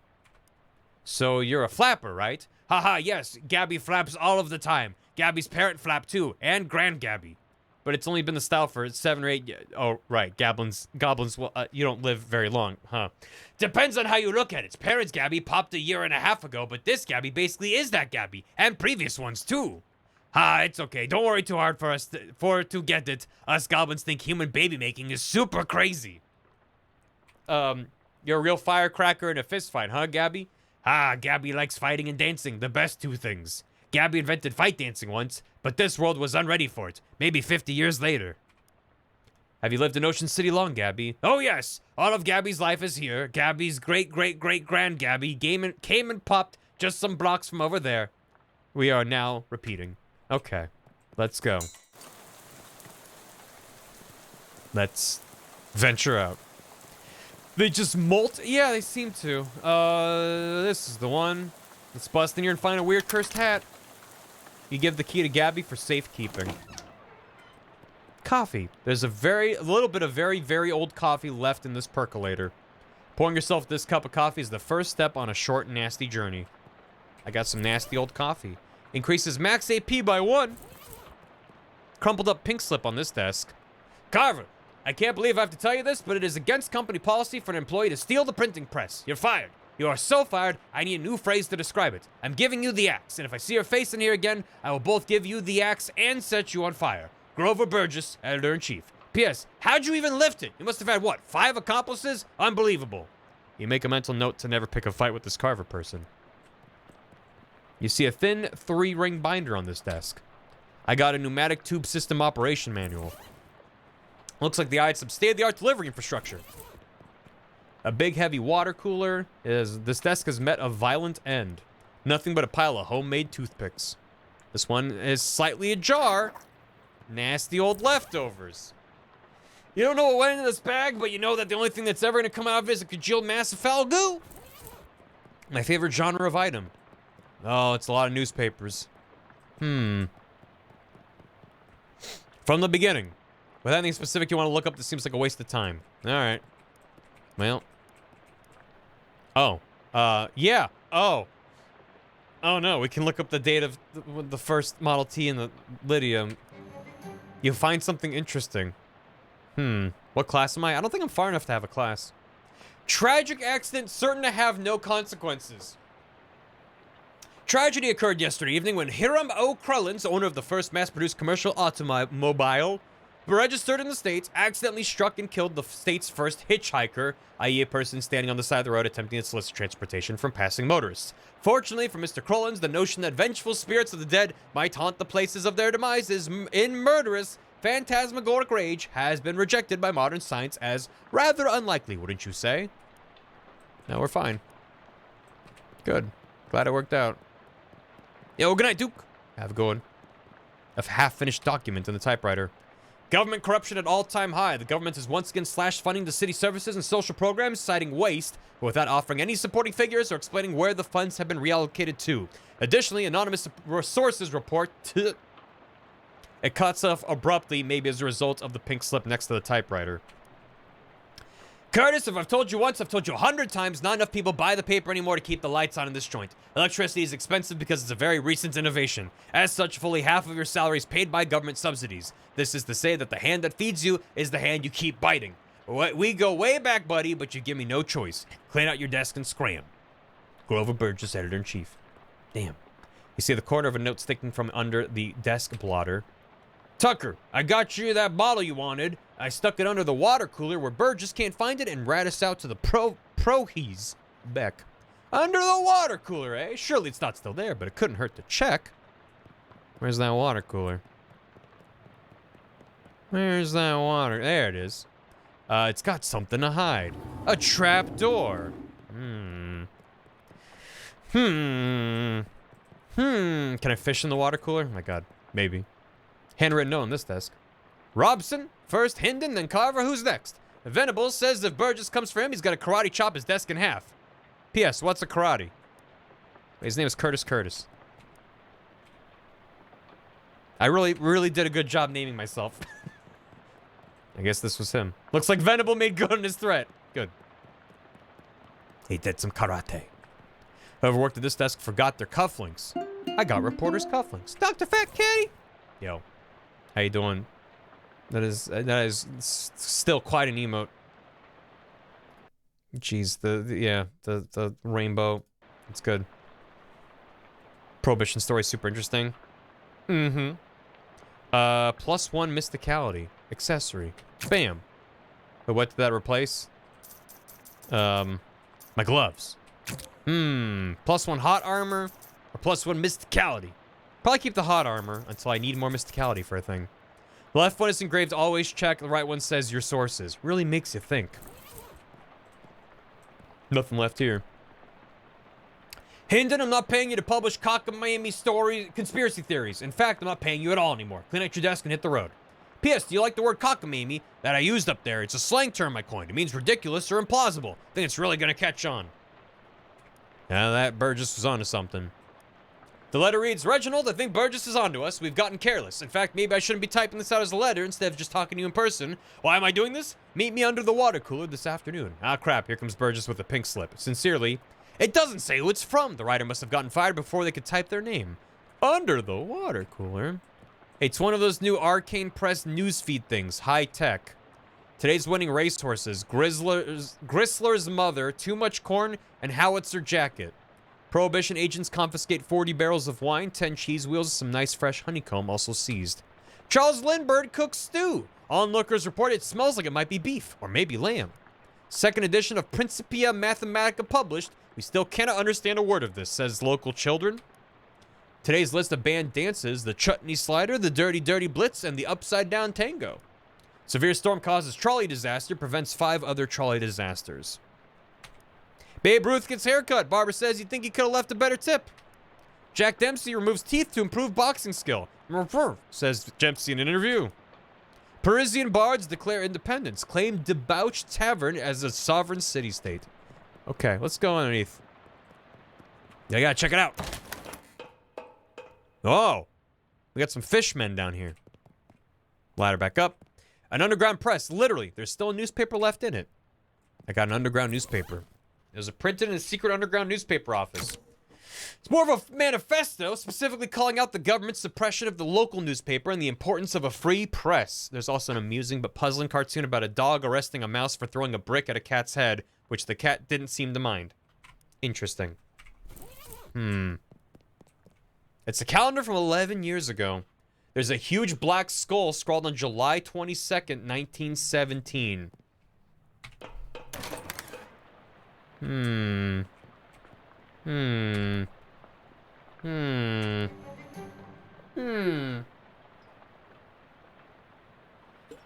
Yeah. There's a lot of dialogue in this game, so I'm gonna have to hydrate. The top story from that date is the Ocean City comptroller's passing of an overly complicated sidewalk right-of-way policy that outlawed street-side newspaper vending machines and limited the maximum allowed width of newsstands to 4 feet.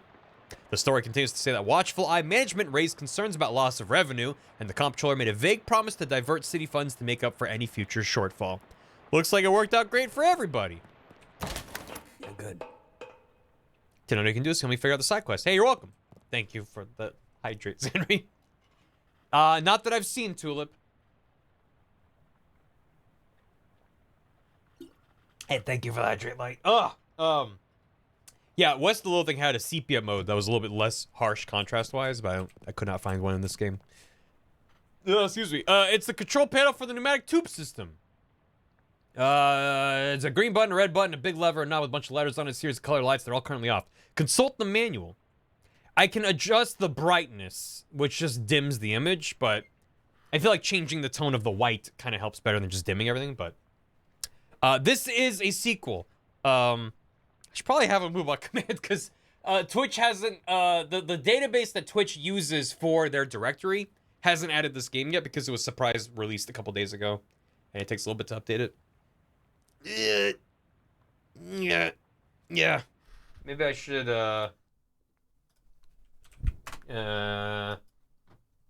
what would it be? What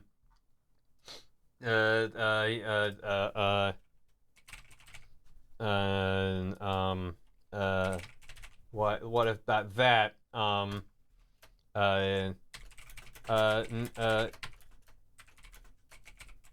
the Twitch hasn't updated the directory, so it says West of Loathing. My bad. Okay. This game. Okay, in case anyone asks, hey, is this what's going on? Feel free to toss this game at them. Consult the manual. Push the green power on button, pull the pump engage lever with... This sucks. I've already checked out. Push the green power on. Green power on. The green button makes a satisfying click. You hear a motor starting up somewhere. Pull the lever. You pull the lever with a very pleasing kerchunk, and the motor noise turns into a sort of loud, windy whine. Or windy whine? A windy whine. The yellow light is glowing. Adjust suction rate according to the pressure diagnostic indicators. There's nothing about a yellow light. Just red, blue, and green. And then the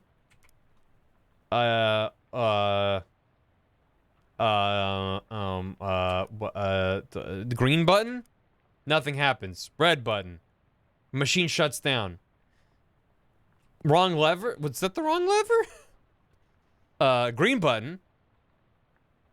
And then pull the pumping gauge lever. It's a puzzle. Put the green button again. Nothing happens. Red button. It shuts down. Okay.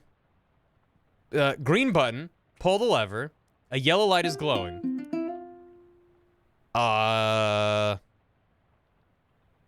Set suction adjust dials. Maybe yellow means it's fine? You can suss it out. I don't understand. Turn the knob. Oh, Jesus. Oh, Jesus. Turn it to A. You click the down the place, the noise turns into a sort of shuddering growl for a second before an orange light flashes briefly, and the entire machine shuts down.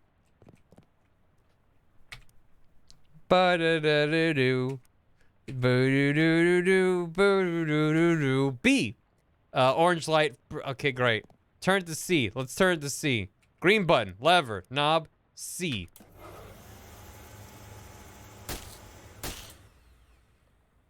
It's always 3. The answer is literally always 3. Fuck.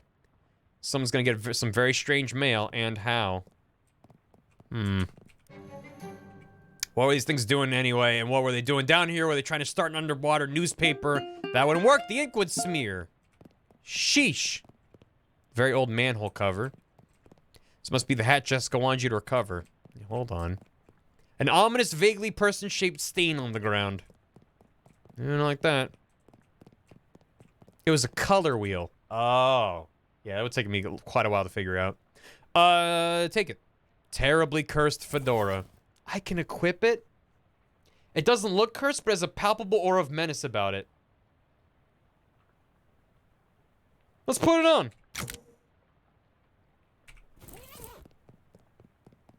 Everything seems to be fine so far. How you holding up, Gabby? It's the beansies, Bingus. Goodbye. Time to skedaddle, right? Return it to the desk I grabbed it from. One fewer thing to carry. Don't need it anymore. Back we go. It might be confused and cursed, to be fair. The beansies, Bingus. The beansies. Looks like you found the hat. I found a hat. I guess it's the one you meant. It doesn't look unusual, although... Yeah? Well, it does creep me out a bit, and I can't really put my finger on why. I know what you mean. Feels kind of like you have a headache, except you don't actually. More like a feeling of dread, like something terrible's about to happen, but I don't know what it is yet. That is definitely not related to the fact that I need you to take that hat and go sit in that machine over there. Why? That's our uncursing machine. Gotta get the curse off that hat, right? Okay, yeah, that makes sense, but, what? Can't we just put the hat in the machine? Why do I need to be involved? Because the machine needs a mind to guide the uncursing process. Together, you'll lift the curse from the hat and transform it into a sort of allegorical dream space that the machine can transfix. What? Sorry, I know it's a lot. Let me rephrase. The uncursing machine uses your subconscious mind to drive a wedge between an item and its curse. The item is cleansed relatively easily, but that doesn't negate the curse fully. Once separated from the item, the machine stores the curse and allows you to physically project into it to try and resolve the metaphorical scenario at the core of its existence. That's where things can get a little weird. Yeah, I know it sounds crackers, but you'll have to just give it a try to understand. Okay. Oh, hey. This must be Charles Wallace. I'm Bingus. That I am. Pleased to meet you, Bingus. What do you do around here? Oh, your general handyman sort of stuff. I keep the lights on and the water running. Built the detectotron and the uncursing machine, too. Wow, that's some real high-tech wizardry. Aw, it's nothing, really. Let me ask you something. Anything I can help you with? How does that weird uncursing machine work? Ah, the only thing, I only built the thing. I can't begin to tell you how it works. The innards are all wired up to a little porcelain cat figurine that Murray found somewhere. That's weird. In a real traditional sense, yep. Anything I can help you with? Not right now. Okay. The uncursing machine. You sit in the chair, which is surprisingly comfortable, and pull the weird metal dome thing down over your head. What would you like to uncurse today? The fedora. No sooner have you sat down than the machine, with a hiss, positively whiffs the fedora straight up into the dome.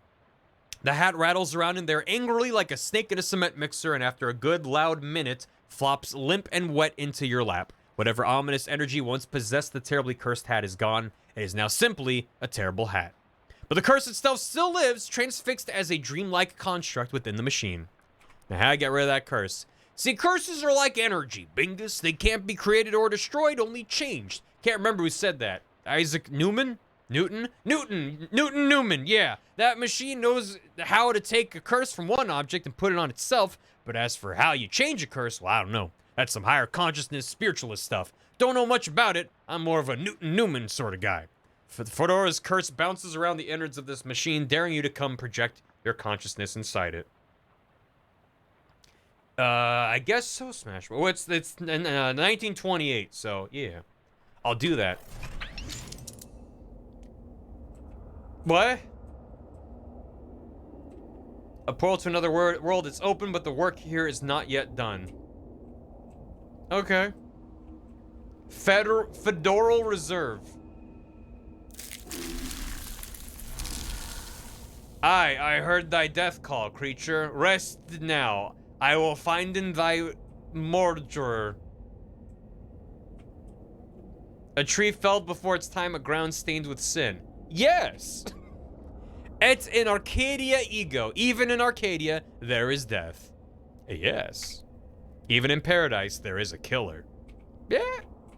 Yes. Okay. Hello. Thou know who I am and why I am here. Aye, Cutter, there has been a murder. What knoweth thou of murder? That I did not do the murder, and that is all. What mo have thee for me? Only this, I am one of three brothers. One of us always tellins the truth, one of us always lies, and the third of us does not specken at all, but honks. If I find in thee a liar, there's no thing I can do to save in thee. Aye, Cutter, thou art a servant of the wood. Blessed be her branches. Branches. He's got 3 hats. Ooh, this one's got 2 hats in it. Ooh. Big power in the wood today, Cutter. Aye, a tree has fallen in the forest and it has made a sin. But not me a sinner, that I assure thee. Thou claim to be without sin? None of us is without sins, but mine do not run to murder. Then whose? Look for my brother. Lead me not astray. Nay, I serve the woods as thee. Thy brother speckens of 3 brothers. One who always lies, one who always tellins the truth, and one who does not specken at all, but honks. What specken thee of this? This is fairy talk. No thing has honkin' in this land since Mother Duck laid the big egg. No honkin' since then? No, sire. If we see a honk, we'll know. Something is rotten in the wood, Cutter. Aye, a murder. With perversions at its source. Speak to me of perversions. I have no thing to say, for I do not tarry with them. What do thou tellin me? I am troubled by the murder, but of it I know no thing. I warn thee, my forgiftness makes no room for liars. Thou wilt do what thou must, Cutter, I have no doubt. Thy brother specken of 3 brothers. What specken thee of this? I do not honkin, sire, I swearian upon it. Never has thou honkin? Never, never, 'tis a sin in mine eyes. No honkin. Since the big egg, it seem. Thou lie about honkin. What say? Thy brother's honkin not. Thou wouldst lie to the Cutter of the wood? Thou wouldst do murder in the wood? Aye, thou hast the right of it. I sought only to distract in thee whilst I making my escape. Goodbye, Cutter. Do not run from me, tree. Is he? Thou do not run. Nay, I growen. In 100 years I will have grown so tall and strong, thine axe will never fell in me. but I will not wait 100 years. Die, murderer. Execute. A chop. Oh! Big rot in the wood today, Cutter. And wait, what? No, that's not you. You don't talk like that. Dark thoughts of trees, axes, and bloody sap cling to your skin. You shake them off like dreadful cobwebs. Okay, you're not sure what just happened, but as you turn over the formerly terribly cursed fedora in your hands, you feel confident that the curse which plagued the starchy little felt thing is finally gone for good. You put the hat back on. It nearly sparkles now. Upgrade.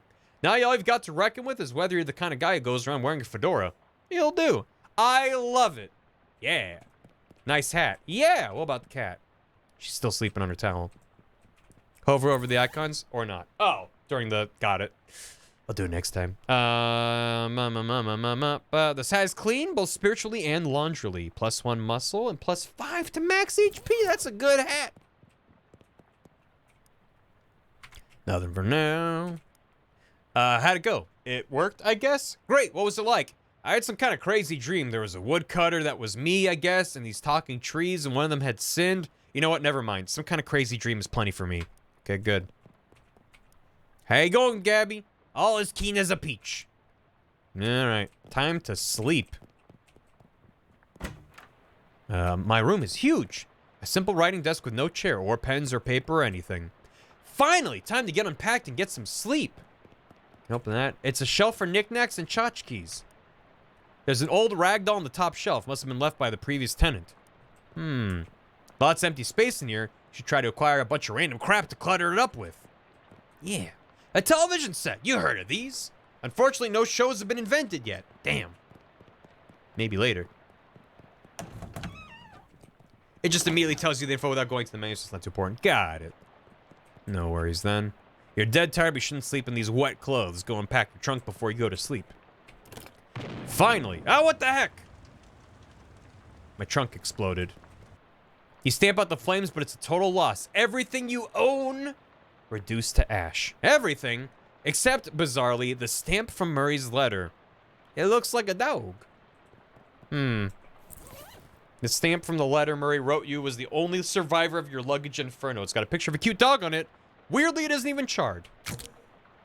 Its postmark says 18 April 1906, even though Jessica said she mailed the letter only a couple weeks ago.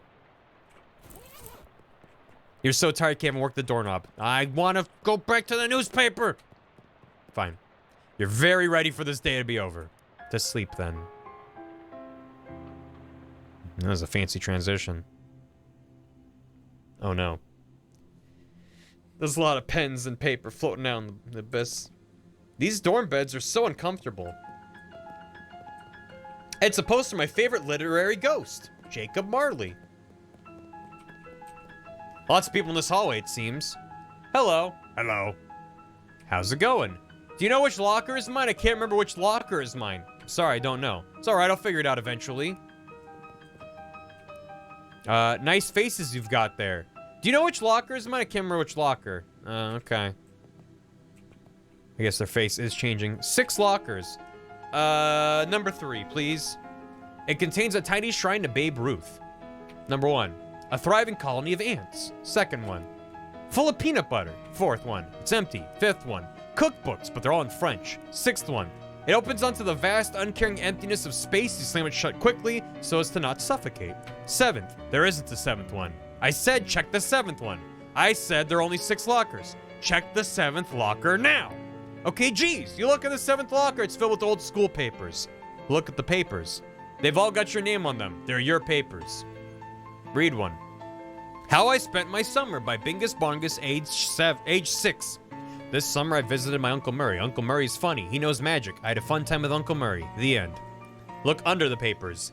Underneath the pile of school papers, you find an overdue library book. Sheesh. The only way to interact with your inventory during a dream is if you had convinced Freddy to hold it for you at the exact moment you went to sleep. I did that, though. No, you didn't. I did. I asked Freddy to hold all my stuff, and he said yes. You don't even know Freddy. Fine, you caught me. Damn. I can't check this. You're dreaming. It probably isn't safe to look too closely at your character sheet right now, if you say so. Our founder, Branwith Gorvunculus III. This lady looks friendly. Hello there, you must be. She flips through the book on her desk. There we are. Bongus. Bingus Bongus. Yes, I'm Bingus Bongus. I'm your academic advisor. It's time for you to choose your class. But I dropped out. In real life, certainly. You must, however, choose a class. Oh, I get it. This is where I pick a character class. Now then, it looks like there are 3 classes for you to choose from. There's advanced kicking and throwing. This class is for pig skinners. Then we have overview of curd conjuring. This is a class for cheese wizards. And finally, weird time signatures 504. This course is for jazz agents. Am I a pig skinner, a cheese wizard, or a jazz agent? Like, my turtle's already named Cheese. Is the thing. Think I'm a jazz agent? I'll toss it to a vote. I'll toss it. Muscle, mysticality, or moxie. But which class? Class. Which class? Pig skinner. Cheese wizard. Jazz agent. Yeah. Tell me now. While we wait for that poll, let me get caught on alerts, because I've been reading a lot of dialogue and not a lot of alerts. Thank you. Not a werewolf, thanks for 3 months. Enjoy your silver key. Why not? Forsaken Sunday, thanks for 6 months. Enjoy your golden key. Thank you. Oh, with 69 bits. Thank you. Charlie Freeze, 57 months. Non-compulsory sub. Hello. Barry Dingle, 457. Thanks for prime subbing for your 4th month. Welcome back. Milky Pork, thanks for 23 months. 23. Vitas Varnus, thank you for the $1. A dollary do. Perry Possum, thanks for 11 months. That's Almo. Rogue Keychain gifted a sub to Ramens for their 26th month. Thank you. Screaming Flamingo with 16 months. That's almost 487 days. Dr. Fat Caddy with 44 months. Cold Salad, 40 months. That's just how it is in the Wild Wild West. Also, 40 months is a lot. It is, and I thank you for it. Neutron Star Merger, thanks for 3 months. 3. Enjoy your silver key. Sisama, thank you for 25 months. Raven Penguin, thanks for 100 bits. To the tune of Jukebox Hero. He's a cheese curd wizard. Got cheese in his eyes. Josh War B, thanks for continuing your gifted sub. Kurt, thanks for the hydrate. I really need it. And Jetron, thanks for 11 months. I've been subbed almost a year. Yeah. Thank you. A little bit of time left in that poll. It's very close. Less than 10 votes separating 1st and 2nd place at the moment. My lady Sadie, what are you doing? Thank you for gifting a sub. Oh, you're paying forward your gifted sub. Hey, thank you. I went to Kauraz. Hope you enjoy the emotes. And welcome. Looks like it's going Cheese Wizard unless we get a bunch right now. Yo, Zebrund, how you doing? Thanks for 45 months. Welcome. Shoutouts to you and your tattoo. Last night during Indieland, Deer, who stopped by here earlier, revealed that they got an Indieland tattoo on their arm.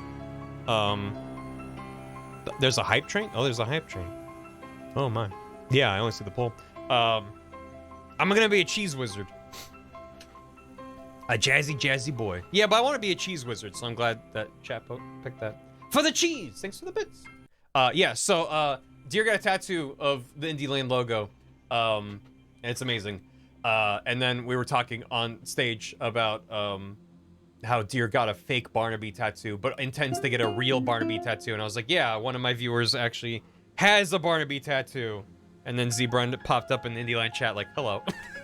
So, still blows my mind. If you ever decide to get that tattoo removed, I wholeheartedly understand. Thank you so much.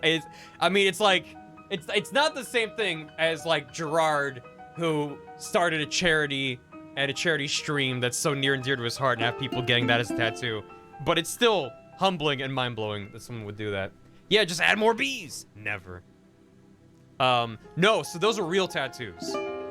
The tattoo Zebrund has and the tattoo that Deer and one of Gerard's other mods got, those are real tattoos. Gerard today got an ephemeral tattoo that's supposed to fade over like 6 months or something. I think you got a Shovel Knight tattoo, if I remember correctly. I also put my donation to the Tropple. I wanted that travel. It was so far behind, it wasn't gonna happen, but I still threw it to me. 3 Barnaby Moon. Here we go. Yeah, it is an amazing tattoo, and I appreciate it. What the heck with the hype train? BM Spoons, thanks for gifting a sub. To Unpleasantness Incarnate, thanks for 8 months. Smashman, thanks for 100 bits. Appreciate it. Palik with 16 months at a tier 2. Adam 5 numbers with 100 bits. Cheese Wizard. And Rosebud Wolf with 100 bits. Thank you. The hype train is directly powering up the Cheese Wizard. I'm interested in being a Cheese Wizard. As trained chef magi, cheese wizards use their intellect and mysticality to accomplish their goals. In combat, they wield hard elemental cheeses to damage their foes and soft, soothing cheeses to heal themselves and their allies. I love it. I'm a cheese wizard. You're a cheese wizard, Bingus. Brilliant. Now then, there's just the minor matter of your minor. It looks like you've already completed it, but doesn't say what you studied. I minored in cryptobotany. My minor was applied insectology. I minored in the psychology of rocks. Plants, bugs, or rocks? What meshes best with cheese? Rocks. Cheese does rocks. Moon rocks! Psychogeologist. So you know a lot about rocks and gems and their hopes and dreams. Absolutely. I'm a psychogeologist. And with that, I believe we're done. Feel free to wake up and go about your day. How would I go about doing that? She smiles and points at the door on the right side of the screen. I mean, the right side of the dream. Through that door. Thank you. Okay, does she have any more dialogue? The lady still looks friendly, but now she also looks too busy to talk to. It's me. Ah, the abyss. You could gaze into it for days. Kind of bummed the graphics flying by didn't turn to cheese and rocks. But that's okay. The nice lady at the desk says that this story leads back to your waking life. Back I go. And thanks for gifting a sub to Cheese Wizard. Thank you very much. Ah, what a lovely day. You wake feeling surprisingly refreshed. Yesterday's adventure is leaving you none the worse for wear. Your effects reset each day. Okay. Morning, Bingus. How'd you sleep? Wait, why are you still wearing those wet clothes? All my other clothes burned up in a freak luggage fire. They're still wet? Jeez, that's weird and unfortunate. You seem less surprised by it than I would expect. We've kind of gotten accustomed to weird and unfortunate stuff happening around here. You could pick out some clothes from the shop out front if you don't mind looking like some dusty old grandpa. I'll be alright, thanks anyway. Once you got the sleep out of your eyes, I've got another mission for you. Another cursed thing? Yeah, I've had my eye on it for a while, but it keeps moving around. Mostly the readings put it at the local speakeasy at the back of an alley at the other end of the block. The artifact isn't there right now, but that's where I'd start looking. Maybe you can pick up some clues. What am I looking for? It appears to be a watch of some kind, a pocket watch or maybe a wristwatch, can't be certain. A watch in the speakeasy in the alley, got it. Anything else? You need the password for the speakeasy. It's Fiddlesticks. Also, let me give you this to-do list. It's enchanted to always show you whatever's written on the chalkboard here. Pretty neat trick. Here's some meat for expenses, too. The army surplus next door should have anything you need in case things get rough. That's ominous, but thanks for the 100 meat. Hey, yo. Thank you, Warren Kingdom Zazir. Calliope still having a snooze.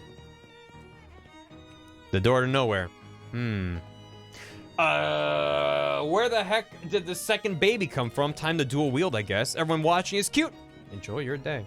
Oh, welcome back. Enjoy your very mildly cursed skeleton key. Thank you very much. Yo.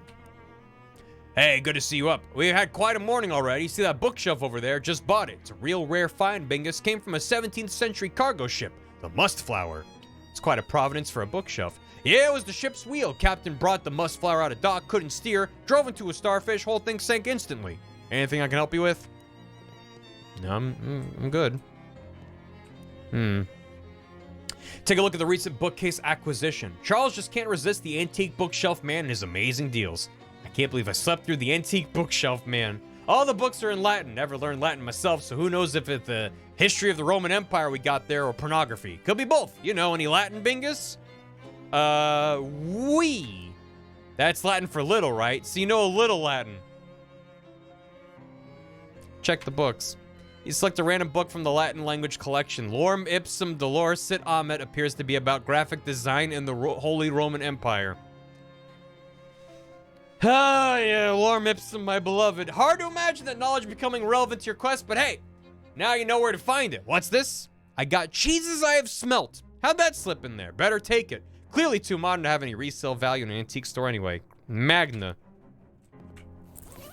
Grants a combat skill. Queso Fustulento.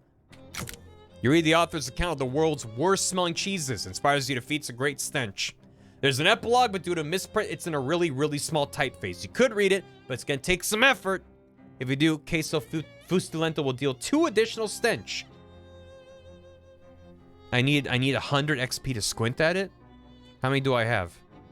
I have 45. Damn. Start your search for the cursed watch at the speakeasy. How you doing, Gabby? It sounds like a cat meowing. Great.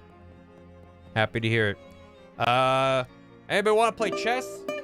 What? Barto. You're a monster, Havarti. I'm a what?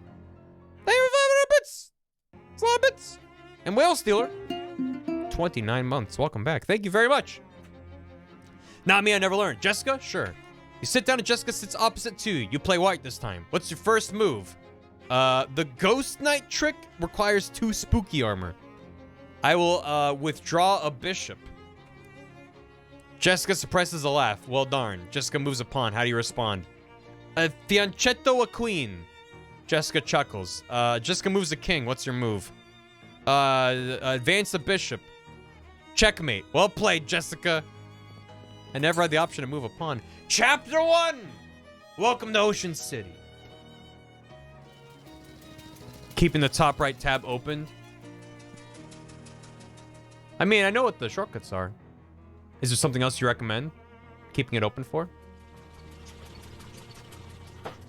You mean the Chaos Emeralds? You mean... Dangling bags of army stuff. Proprietor stands behind the counter. A lot of ordnance for a civilian shelf. You'd think there'd be a law against this kind of thing. Dozens of nearly identical books about nearly identical rifles.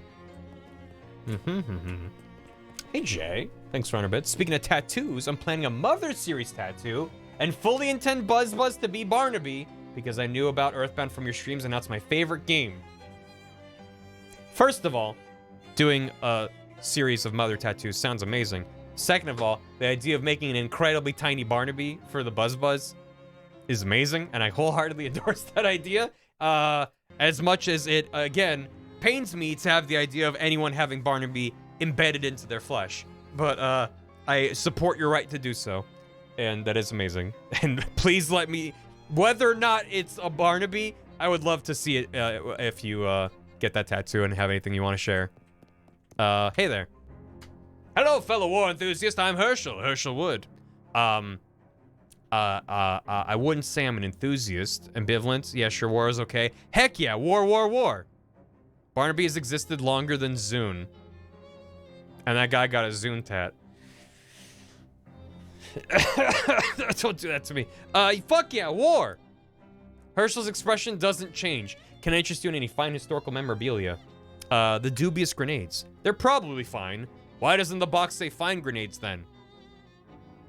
Say, how'd you like to do some field research? Sure, why not? He hands you a bunch of grenades. Try them out next time you get in a fight, and when you're all done, come back and let me know how it went. Okay. What's for sale? I have cheese and cola grenades. That's a great combination. So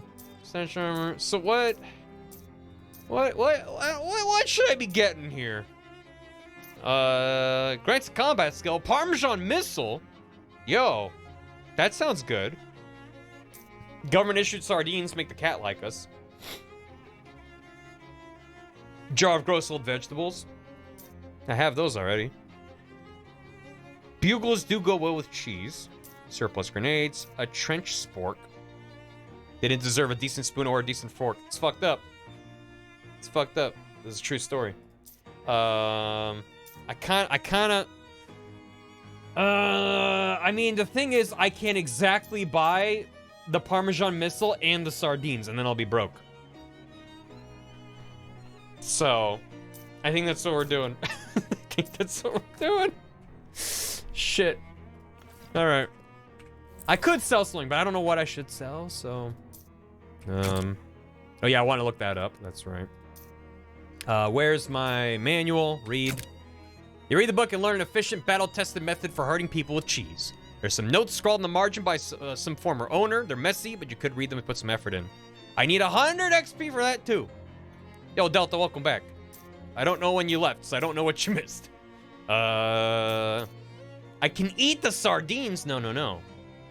The expiration date on these has been scraped off, probably because it's so far in the future that people would be too distracted by the ideas of flying cars to actually eat the sardines. That's definitely the case.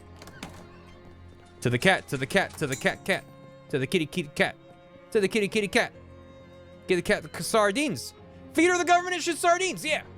You open the can of sardines. Calliope immediately wakes up, devours the entire can, and then purrs as she licks the remaining oil from your fingers. Looks like you made a new friend. New cat unlocked. You can now pet Calliope to receive a boon. Pet her now. You give her a nice scritching. She's petting now. Or purring now. She purrs as she goes back to sleep. I gained Calliope's boon. What does that do for me? Yeah, I have that and that. That's good. I'm a psychogeologist. Gather crafting ingredients from rocks. Calliope's boon, +1 physical armor. Calliope's affections have reinforced you against the slings and arrows and mice and birds of the world. Fuck yeah, meow meow meow meow meow meow meow meow meow meow meow. Yeah, meow meow meow meow meow meow meow. Yeah, meow meow meow meow meow. Yeah, meow meow meow meow meow meow meow. Before we go into the alley, I'm going to hop back into here. What was it, 1907? New. Frisco Frights. This morning at 5:12 Pacific Standard Time, the city of Frisco was rocked by a massive earthquake, the magnitude of which science has not yet agreed upon a method of measuring. The initial death toll is estimated at as many as 500, though that number will certainly increase due to the fires currently raging across the city. There have also been strange scattered reports from witnesses who claim to have observed unusual phenomena, such as beams of black light, subsonic laughter, and soul-rending nightmares, though our editors wish to point out that Frisconians are known for their fondness of psychedelic intoxicants. You're starting to enjoy doing this kind of research. I'm a news hound. What does that mean? Oh my goodness. We have a lot of perks we can unlock. I'm a news hound. You gain extra XP for learning new things from the newspaper archive. Sweet. Got a nose for old news, and you're always sniffing. Sure am. Subsonic laughter is when you type them out, but IRL you just exhaled out your nose. Yeah, you key mash and spam Omegalol, but in real life you're like... It's a little bit of an exhale. And here we go. The alley's where Jessica said the speakeasy was. You weave between various trash cans and piles of uncanned trash until you reach a serious-looking door. A little panel slides open near the top of the door and narrowed eyes regard you through it. Password? I already forgot. Fishy drinks? No. Rats. Shoutouts to Flippy Tricks? No. 50 snacks? No. Password? Fiddlesticks? I guess. Come on in, but you better not be a pro-he. I don't even know what a pro-he is. Is this man playing the spoons? This guy loves hitting those spoons together. Yeah, I'm assuming he's prohibitionist. A milky-eyed sot. He turns his head towards you and smiles. I don't have enough meat to buy him a drink. Leave him to his milkiness. Shit, I didn't mean to leave. Speak easy, friend. Don't bother him, he's bouncing. The fishman. Wait, aren't those the fishmen from the Watchful Eye basement? You're so used to not thinking about where things go once you put them in a tube. Hey, remember me from the tube? Beat it, bud. We're off the clock. I didn't realize you could talk. I can talk about anything you like. Dickens, Flaubert, the Brontes. Tell me about Dickens. I think his books are too long. Well, Flaubert, his books are too long. The Brontes, their books are too long. What books are the right length? None. Enjoy your drinks. He's jamming the fuck out. Hey, guess what? Did they literally... Hey, thanks, game. Alright, well, I can delete this game thing. Hey, Thought Cops, thanks for the raid. What are the fucking chances that within 2 hours of me starting stream, it gets updated? Well, great. Hey, Gab, do you want to do me a favor? Remove the this game command from Moobot? Oh shit, it's a spittoon! Fuck! It's been placed at a really challenging height. Maybe we can ask the bartender about some other time. Thank you, Gam. You're the best. How you doing? We're Bingus Barngus, and we're here to solve the case. Keep the title. Well, the title's fine. It's just the name of the game. I get if Gam wants to change the title, he can. He doesn't need my permission to do so, and he knows that. How's it going? We're not that far in. We basically got through the prologue, and we're in chapter 1. The extremely handsome man behind the bar is shaking up a storm. Hold on. Whoa. Whoa. There are a lot of people playing instruments in here. Weird symbols are carved into one of the floor tiles. Don't like that. Quick add it to the database.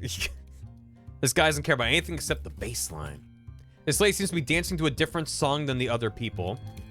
This guy's been infected with Charleston fever. That's contagious. Get away from him. Shit. There's a door here. The player piano trills a tune. These people are obviously on a first date and you shouldn't bother them. They're having a great time. This lady's making ethereal music with spirit-filled glasses. It's weirdly responsible of this illegal poison dispensary to have a first aid kit. I got 2 Gauss pad and activated charcoal briquette.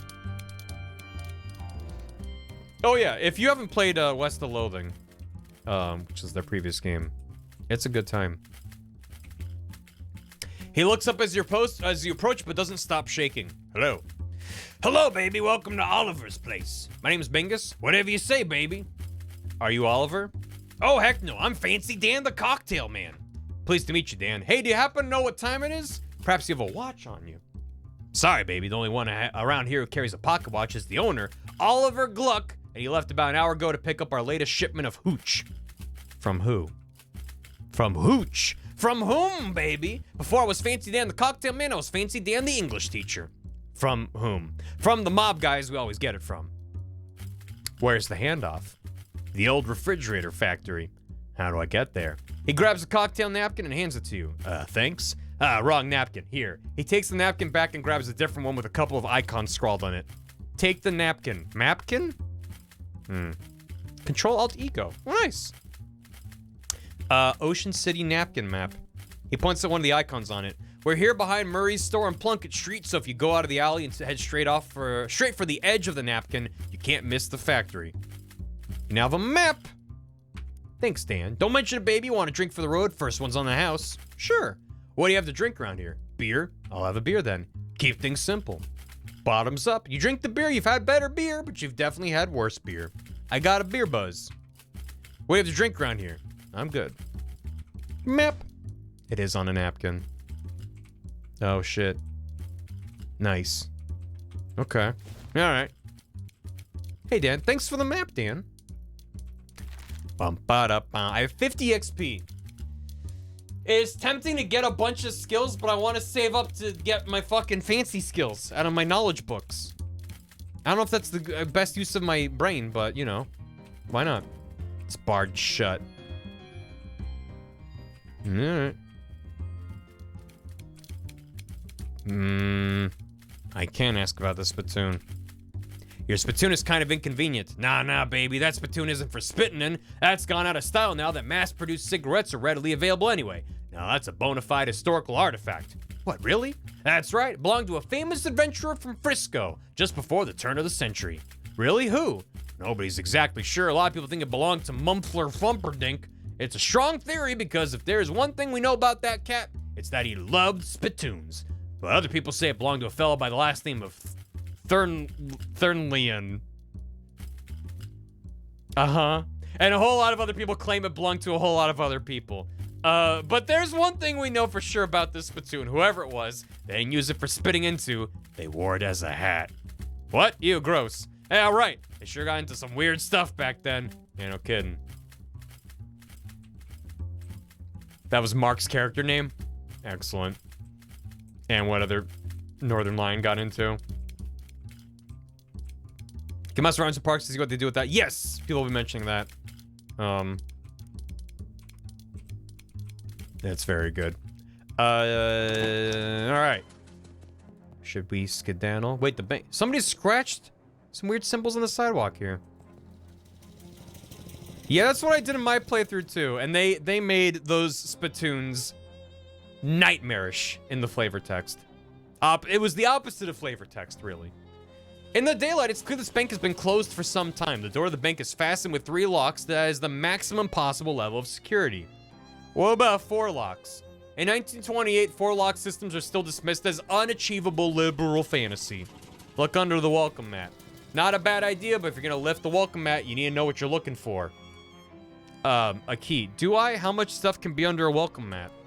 Just the key of the bank's front door, as it turns out. The security for this place is inconsistent. The door's locks are modeled on the monstrous mugs of the great hound Cerberus, 3-headed guardian of the underworld's banking sector. Each of the 3 heads has a name: Phylax, Methapon, and Sneaky Pete, and a keyhole deep in its maw. Phylax. The head of Phylax lets the key inside easily enough, but offers up incredible resistance when you try to turn it. Heracles would have to use up all 12 labors just to get this thing going. What about Methapon? The key fits in the hole all right, but it's a labyrinth in the cylinder. You turn and hear click after click, but nothing results. What about, Sneaky Pete? That's strange. The key turns over and over in the lock, but nothing happens. Something sneaky about this Pete, all right? Lock somewhere else? To the fridge factory. Oh. Things can happen while you're traveling through town. An elderly man with thick eyeglasses shuffles up to you with a determined expression. The lady following me is Gabby the Gremlin. She's a friend. Before you react, he shoves some meat in your mouth and shouts in your ear. Operator, operator, get my worthless son on the line. Mister, I'm not a payphone. That's what the last payphone said, and I'm not buying it. Let me talk to my verschluggener son. Sorry, sir, the line's busy. Try again later. Bah! Probably gabbling with one of his floozy girlfriends. I got 6 meat. Why am I not heading towards the factory? A young man wearing a flour-dusted apron swaggers up to you with a loaf of French bread on his shoulder and an arrogant sneer on his face. Hey man, this is Doughboy territory. If you want to walk down the street, you gotta pay the toll. What's the toll? Goblin, not Gremlin, my mistake. I am pressing the spacebar to wander because I thought that would select if I was over the thing. That's my bad. What's the toll? 5 meat? I do have 5 meat because I just got meat from being a payphone. That's all. I guess you don't really need the dough after all. All right, now it's 10 meat. I don't have 10 meat. Too bad for you then, chump. Guess I'll just have to take it out of your hide. He unlimbers his loaf of French bread, wielding it like a club. Let's fucking go. Who's that little man? It's Gorgoret the Dough Baby. He's gonna heal him. Better murder him then. Stench damage to Gorgoret the Dough Baby. Deal 3 physical damage. I do have 1 AP. Yeah, shoot him. Hocus said the Mocus. I got him. I defeated the Dough Baby. And then... Hiya. Yeah. Flip him.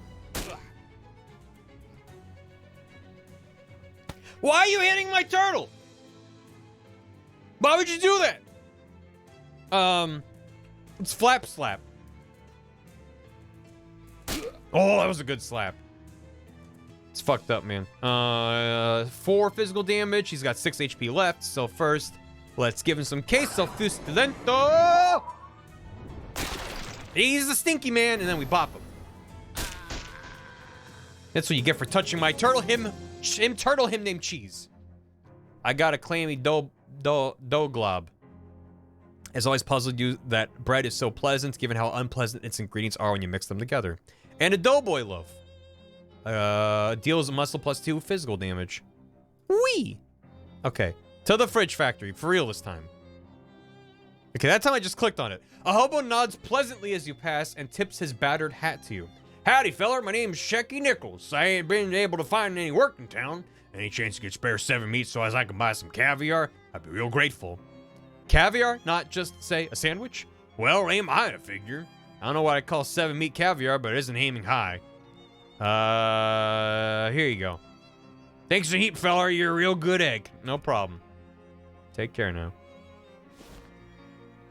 My turtle, him named Cheese. This toll booth was obviously stolen and dragged here. Magimech refrigeration. These folks look like they're here for some serious business. Whoa there, buddy. This is a private party. Club members only. Yeah, like he said, club members only. What kind of club is it? It's the fraternal order of people who bribed us more than we're earning as gate guards. Fop bum egg? Never heard of it. How do I join? What are you, thick? I'd have thought it was obvious, pal. You give us meat. How much?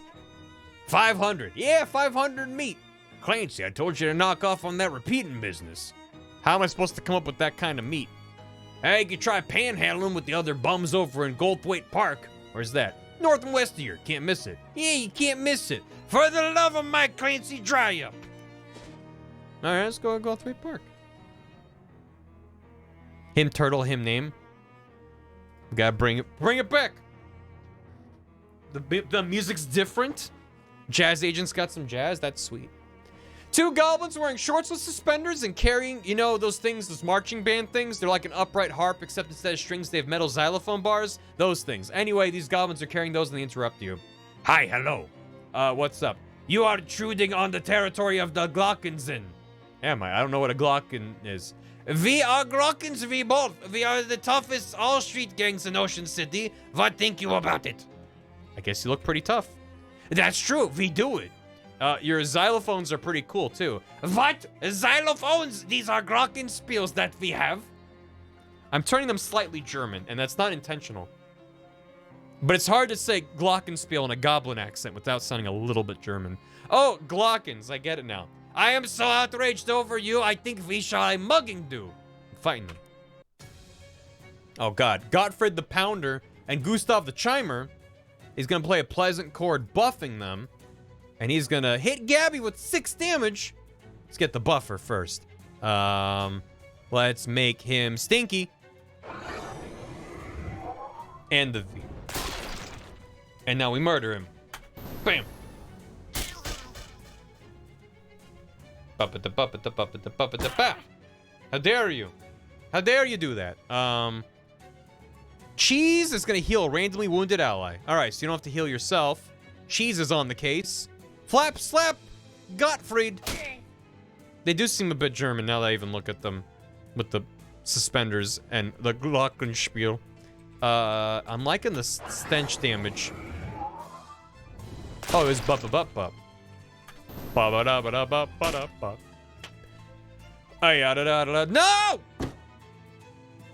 I don't like having cheese equipped because it means people can hurt cheese. Slap him to death. I got a Glocklin mallet ball. It used to be part of a Glockenspiel mallet. You can't make music with it anymore, but you could probably still put somebody's eye out. 3 physical damage and reduce target moxie by 3. Could be Austrian as well. I got Glockenhosen, +1 physical armor. With the attached suspenders, these rugged woolen pants also protect 2 very narrow strips of your torso. Do I have, I equipped the Glockenhosen. Because I didn't already have anything equipped. Walk out of the park, no. Botanical Garden, Statue Plaza, Fountain Plaza, Lepidopteratorium? I don't know what that is. Science Center. The soil in here seems especially sandy. No, wait, that's just a pair of sandals somebody dropped in the planter. Yeah, coming with me, shoes. Makes life a beach. Equip them. Butterfly house. Thank you. Lepidopteratorium is a butterfly house. Oh. That's what the sandals do. Okay, I don't need that. I don't need that. Thank you, though. A sign about those pointy rocks. Presented to Goldthwaite Park, wrote November 13th, 1922 by Margaret. Ominous scribble writing. Ocean City Comptroller. A few of my favorite pointy rocks. Part of the sign's been graffitied. Maybe I need to look up that date as well. These are good pointy rocks. Mostly trees out that direction. Not yet. Butterflies and moths. You could make like a pentagram with these, so that's cool. And not at all ominous. The door to the botanical garden is locked. Probably they don't want any of the plants to escape. Door to the maintenance shed is locked. The park groundskeeper is inspecting a clipboard with the panicked paralysis of someone who has so much work to do that he can't do any of it. Hi there, something wrong? Oh, sorry fella, I don't want to seem rude, but I'm too busy to chat. I'm stuck running this place by myself, and there's about a million things to do. I could use a little extra pocket meat, how about I help out? That'd be great, except the new city regulations disallow hiring random part-timers. Since this is a municipal park, only official government contractors are allowed to work here.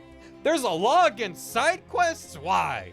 Just to be a thorn in my side, far as I can tell. It's not like any of these tasks are dangerous or anything. It kind of got a cagey look on your face when you said that. Okay, well, 2 of them are dangerous, but that isn't even half. And I submitted a request for help weeks ago and still haven't heard anything back. Well, you're in luck. I just happen to be an official government contractor. That'd be terrific, but I am gonna need to see some proof of that. I'm gonna trick him. You believe that I am an official government contractor. Well, you do have the official government contractor wave down pat. That's good enough for me. What do you need me to do? That depends. What kind of contractor are you? Landscaper, exterminator, plumber, security guard, statue polisher. Late for an official meeting. I'm a statue polisher. Oh, thank God. I sure wasn't looking forward to doing that job. I think the birds must be eating leftovers from the old Snackle Cakes factory. It's horrible. Here's a rag. I got a statue wipe and rag. One of Joplin's less popular works. No. The groundskeeper unlocks the maintenance shed behind him. Can't promise there's anything you'll need in here, but feel free to borrow whatever strikes your fancy. Oh, yeah. Park maintenance logs. They wouldn't be interesting even if you weren't just pretending to work here. A shelf full of various herbicides and weed-killing chemicals. Miscellaneous junk. I got junk mail. A new technology that allows trash to be distributed to everybody so that we can all share the effort of throwing it away. And a paperclip. Increase the target's stench armor by 3. From multinational treaties to 4th grade homework assignments, the humble paperclip has dutifully girded our sheaves since whenever the humble paperclip was invented. A plate of homemade cookies. I got a homemade cookie. Increases physical armor by 1. More charm than those newfangled factory-made ones. A locker, but it's not locked. A pair of spare overalls. You can tell they're spare because they say spare on the name tag. We're gonna meet someone named Spare for sure. Durable and comfortable, but they wouldn't be appropriate for a fancy gala. Luckily, you're unlikely to be invited to any fancy galas. How's my Glockenhosen? +1 physical or more maximum HP? Let's keep the armor. Keep that going. A crud splattered statue. I require the stench armor. Can I not? Do I not have any stench armor? Huh.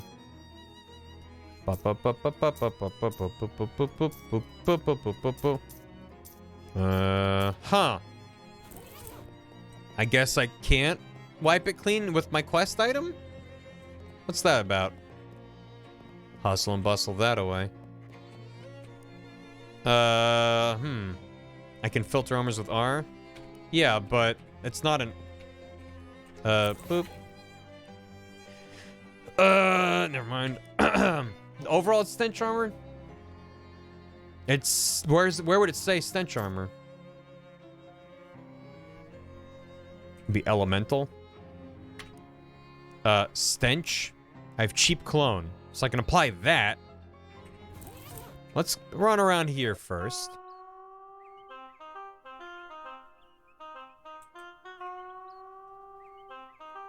That I do. Good memory bubbles. So I was really going to town on that oboe.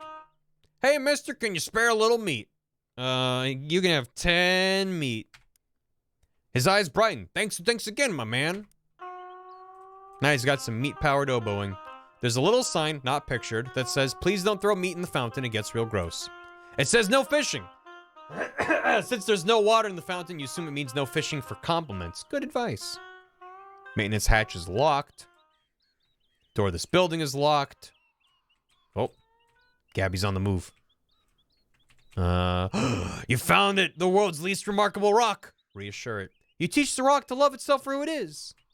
I got some XP. There's a bench here so people can sit and stare at that rock over there. Mostly just trees. Thanks for the hydrate, Tigris.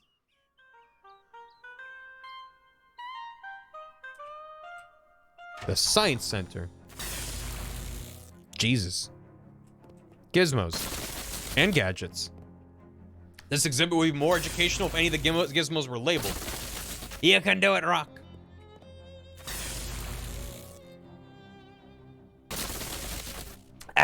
Complimentary dihydrogen monoxide. No thanks, that sounds dangerous. Discover your new favorite rock. There are lots of rocks in here and you know the names of every single one of them. Harvest the useful bits. I got glowing ooze, glowing green goo. Perhaps one day the world will be ready for the secret of it. Energizing powder. Nature speaks in mysterious ways, but not before it's had its coffee. And frosty flakes. It's like snow, but in flake form. Can you even imagine? Explore the wondrous world of alchemy. Make some potions. Oh. Basic whoa. Mysticality, cold armor, max AP. Let's get some toothpaste. Well, I think I already have a thing that increases mysticality, actually. Right? Because that would be... no. Would that be mysticality? Yeah, that... I just get that. But I could stack it on... Whatever, it's fine. You don't trust that pendulum enough to get any closer to it. Check out this gigantic pendulum. The Tesla coil and the Edison coil are fighting.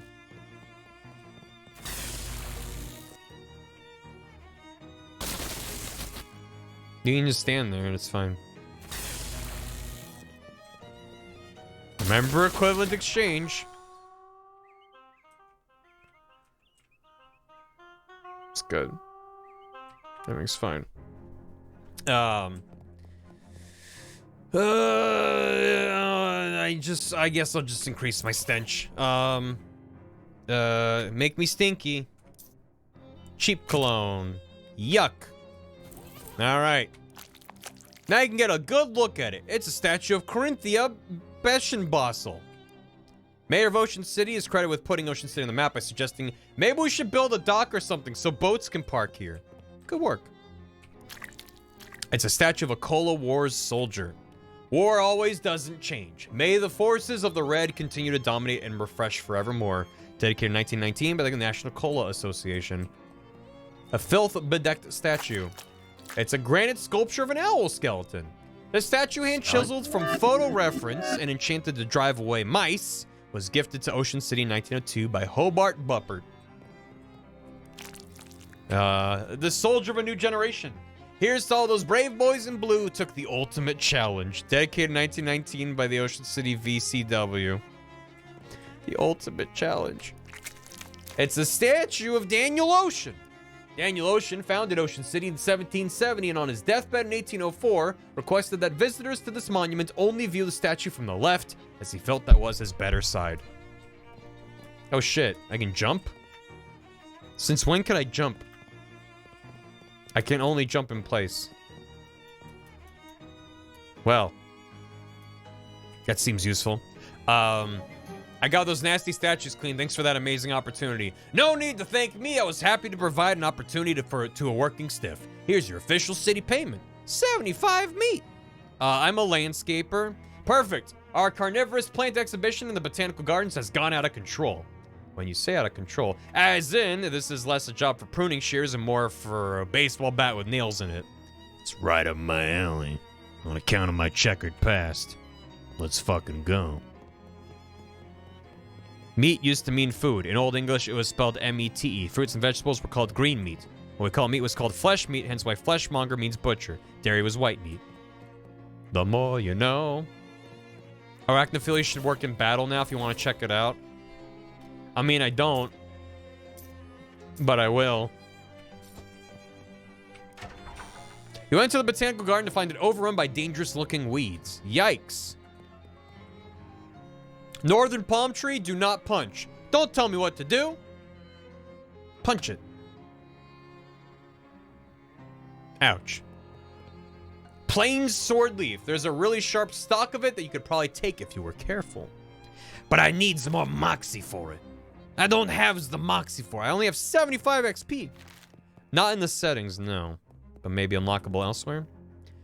Tea. Drink plants while looking at plants. A nervous-looking tea mans the tea counter. Northern beer barrel cactus. Beer moved due to prohibition. It's a control system for the botanical garden's extremely complicated watering system. That's good. Let's talk to the tea man. Oops. Whoa. That immediately... Oh.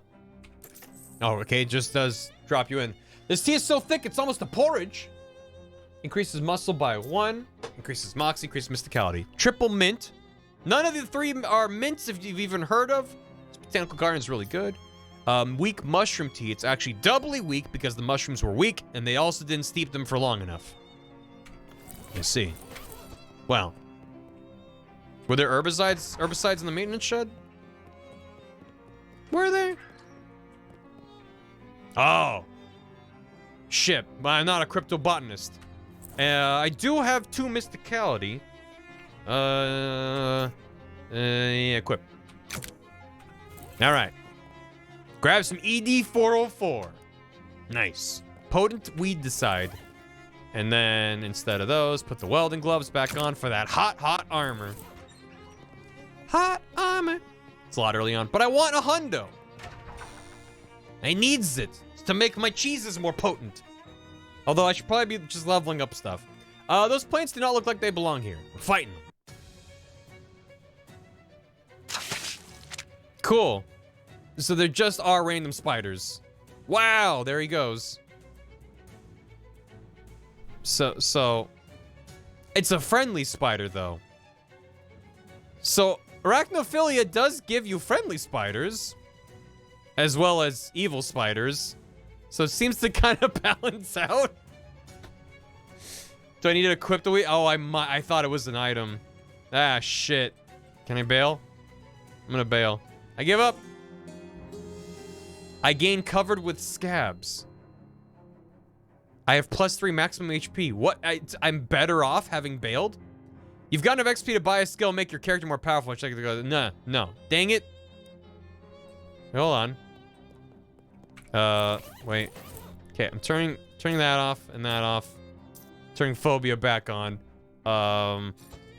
Wait, what's in-game time do? That's just my time that I've been playing. Okay, I thought it was like gonna be like 3 p.m. or something. Okay. Show days? Okay, that is the in-game time for how long. So that is basically an in-game live split. That's kind of neat. Huh. Alright. Well, don't need that. Please invert the axis. I really don't want to. Oh. Should have seen that coming. Yep. Hey, thanks. Turn that back. Okay, the we decide. It's a quest item. Wait. But there's a thing here. Why fight them? Although I do want to see if the spiders are all gone. Well, of course they'll be gone. But will they be replaced? Whatever. I'm gonna murder them. Do it.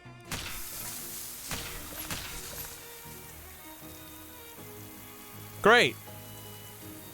That went well. See ya. Joshua Tree, named for its discoverer, David E. Tree. Wetlands Nasty Bramble, donated by a patron with no regard for the safety of the staff. Eyegrass, caution, avoid prolonged eye contact. Highland Bonebush, we are beginning to believe that this specimen was donated as a joke. We love a good bonebush. Joshua Tree, new name. Yo. I dealt with your botanical uprising. Well, good. Here's your official city payment. I'm also a plumber. That's plumb convenient, haha. Haha. Our fountain stopped running because it requires a real specific water pressure, and the pressure we get in from the municipal water supply has gotten unreliable lately. So I need someone to go down and adjust it. I'll unlock the manhole for you. Sounds easy enough. There we go. Oh, good. The note says stop messing with these switches. The fountain does not work unless the pressure is exactly 40 gallons per minute. It's a lot of gallons. 57 gallons per minute. The switch is on. This is, oh no. Oh no. Oh no. Oh no, no, no, no, no. 87 gallons a minute. 37 gallons a minute. 30 gallons a minute. 33 gallons a minute. Oh, no. Yeah, no. That's way too many. Got it. I nailed it. Whoo! Who is this genius man? It's fountain incorrectly now. I'm gonna fish anyway. I gained 12 meat. How'd that even get on the hook? Don't worry about it. More? Yeah, more. I got 10 more meat. Yeah, just keep fishing. 8 meat. It looks like you caught everything that was here. Sweet. Got 189 meat. Fuck yeah. Fuck yeah, look at me. I'm the meat man. I fixed your fountain. It's running nice and smooth now. Terrific. I'm also an exterminator. We got some real trouble at our Lepidopteratorium, your butterfly zoo. A bunch of horrible monsters got in, and I'm afraid they're gonna hurt the butterflies. Some of them are rare and expensive. Can you describe these monsters? Nope. I very deliberately did not get a close look at them. Sounds awful, but alright. Let's see. Wait, that's the science center. Don't need that. It was the left. Yeah, right? I was told no fishing, but it's because I'm a government employee. It's the butterfly zoo. Oh. This must be where the butterflies sleep and dream that they are Zhuangzhou. I don't get it. A bench for sitting on while bugs land on you. Perfect. Oh, they're crickets. Is this still a bird bath if it's for butterflies? Going fishing. This is gonna avoid careful consideration of this object. Nasty goo! 10 sleaze damage. That's powerful, man. These two giant crickets seem to be having a silent conversation. Attack them. This giant cricket is investigating that butterfly house thing. A philosopher believed that he might be a dream that a butterfly was having. I know of the thing, but not the name of the philosopher. Attack the cricket. He's messing with the water in the bird bath. He's sniffing the air. Fight him! How dare you? Why do they always want to beat up Cheese the turtle? What's the matter with them? I have cola grenades for... Right, I should be using some cola grenades. 10 physical damage. Unless it malfunctions. I kind of should save that for things with more than 10. Well, he is going to attack my cheese. So... Fuck it. Murder him. Shake it and throw it. Well, it busted up in my face. Great! Hit him with the stench. The stinky cheese. Get out of here. That's what you get for targeting my little guy. And kapow. Yeah, kapow. Slap him. He hurls razor sharp chitin. Thank you. And I'm bleeding. Make him stinky. Nice. You've successfully exterminated 40% of the giant crickets. Cheese the turtle grows stronger. Good. That's why he's equipped. So that he may grow. Ever more powerful, him cheese. Him turtle named Cheese. Attack. Oh shit, he's at me. And there's 3 of them. Yeah, what are you doing? Oh, he healed. Thank you, Cheese. I don't have any AP. He's gonna hurl chitin at Cheese the turtle. How dare you? He's gonna chop me for 4. That's fine. He's gonna blast me with lightning. Anyone attacking Cheese is a dead cricket. Okay, fuck. I might be dead now. Hit him. No!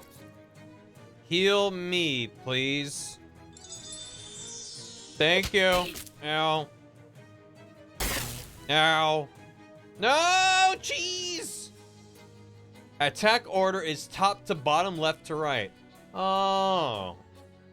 Hey, thanks. I was wondering about that. Bum bum bum bum bum ba da bum bum ba da bum. He's got 4 HP left. So make him stinky. And then that one's gonna blast me. He can't do what it was planning to do. Good. Then this one. Hit him. Yeah. Heal all allies for 5 HP. Please do. Thank you. Ow. I've been zapped. I make you stinky. Shabam! You're gonna blast me with lightning. And you're gonna chop Gabby for 6. What the hell's wrong with you? Get out of the Leptoroptotorium place. And slap him. For 3 damage, he's got 2. Done. Slap him. That's for cheese. I did it. Hooray. The day is saved. What is happening in this game? Don't worry about it.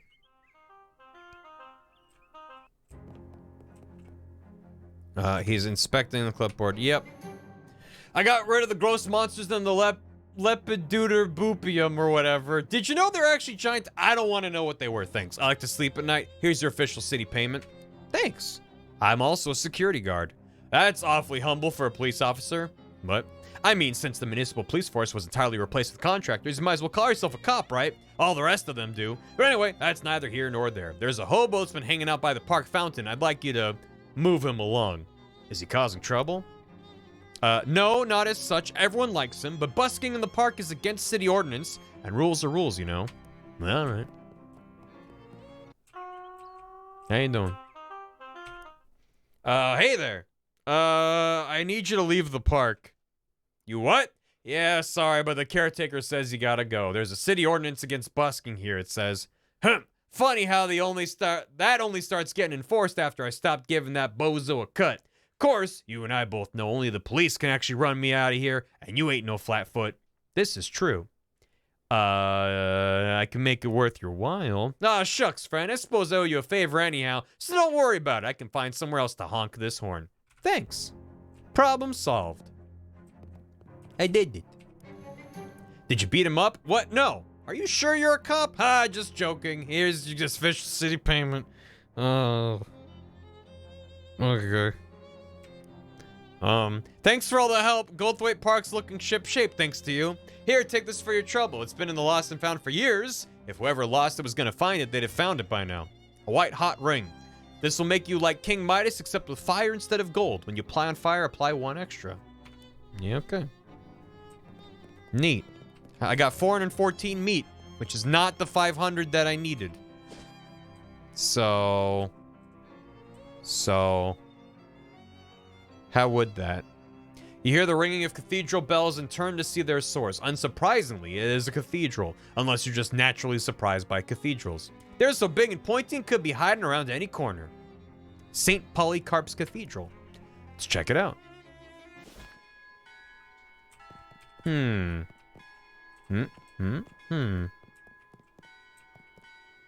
Why is it playing Mary Had a Little Lamb?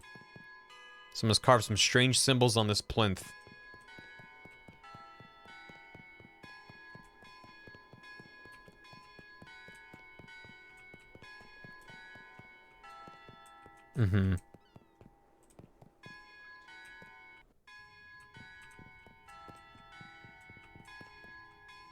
This is the cathedral's font, or more properly, typeface. I'm fishing in the font. I got a handful of holy water. If only you had also been blessed with something to carry it in. Deal a lot of damage to especially evil enemies. Probably shouldn't tempt fate anymore today. No, I should think not. Door down to the catacombs is locked, presumably so the cat doesn't get out. The cat in the catacombs. There's a hymnal on the back of this. Pew! Pew! Yeah. I got an unpleasant hymnal. There's something unsettling about this book of hymns. Maybe it's the fact that every instance of the word God has been replaced with some kind of weird shifting ink blot thing. Crack it open to deal your muscle and spooky damage once per fight. That sounds bad. Please don't disturb the altar. Sorry. Hey. He seems agitated about something. Hello there. Oh, no. What am I going to do? I was going to ask if everything is okay, but plainly not. Oh, I'm sorry. I didn't see you there. Services are canceled for the moment. What's the matter? One of the urns has been stolen from our catacombs. Stolen! This tiny cathedral has a catacombs? Well, it sounds nicer than basement. Are they particularly important, Ashes? Oh my goodness, we wouldn't keep the relics of a saint in a little cathedral like this. Our urns are just the ashes of former vicars and community leaders and so on. But they're all important in their own way. And the bishop is due to arrive for an inspection soon. Funny how bishops always seem to be just about to arrive for an inspection somewhere. What? I'll look into it for you. Oh, thank you so much. Here, I'll unlock the door so you can have a look. Mind your step on the way down, please. Those stairs are old and steep. Down I go. It's probably fine. Spare urns. Whoops. I didn't... Yeah, back down. No. How about now? It's a big crate full of identical empty burial urns. Must be spares. A fancy pedestal with an old urn on it. With nothing on it. It's the guest book. There's a patch of tomb moss growing on the wall here. There's one candle left unlit. Last 3 visitors were Donk Hufferby, visiting from Saskatoon. Well, that seems like a dead end, and they sure have some weird names up in Canada. Charles Wallace? Oh, that's the address of the antique store. You'll have to ask Charles about it the next time you see him. Captain Augustus Dirch, 23 Kerwin Avenue. That must be worth following up on. Sign the book. Sign your name. Can I check it? Bingus Marngus, 111 Plunkett Street. Very old manhole cover. I don't like how many manhole covers there are and that they all tell me they're a manhole cover. That makes me irrationally concerned. Or maybe rationally concerned. Hey, you're right! What kind of name is Inviso Guy anyhow? To Dirch's house. You encounter a hobo sauntering down the sidewalk with a bindle over his shoulder, whistling a jaunty tune. Well, hey there, fella. Aren't you Bingus? I'm Charlie Franklin.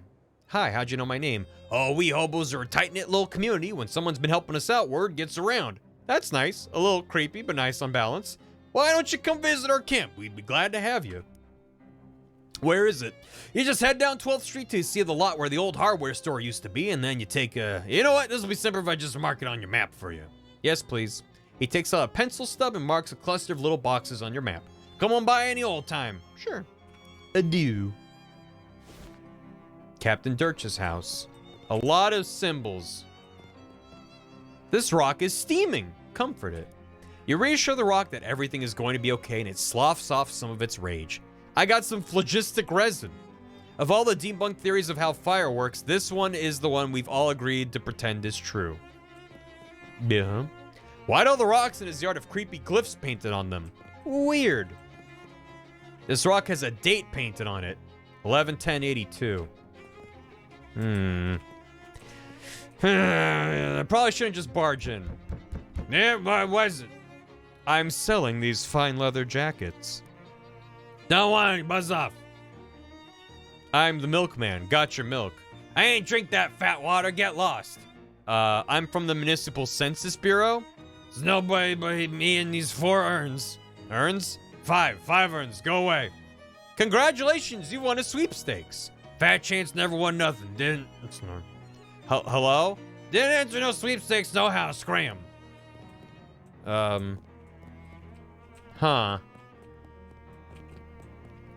Any ideas, Gabby? Send Gabby to the speakeasy. Why would I do that? Mind waiting for me at Oliver's place? Okay, you have it. Alright. Let's amble away. I am the milkman. It's Howie!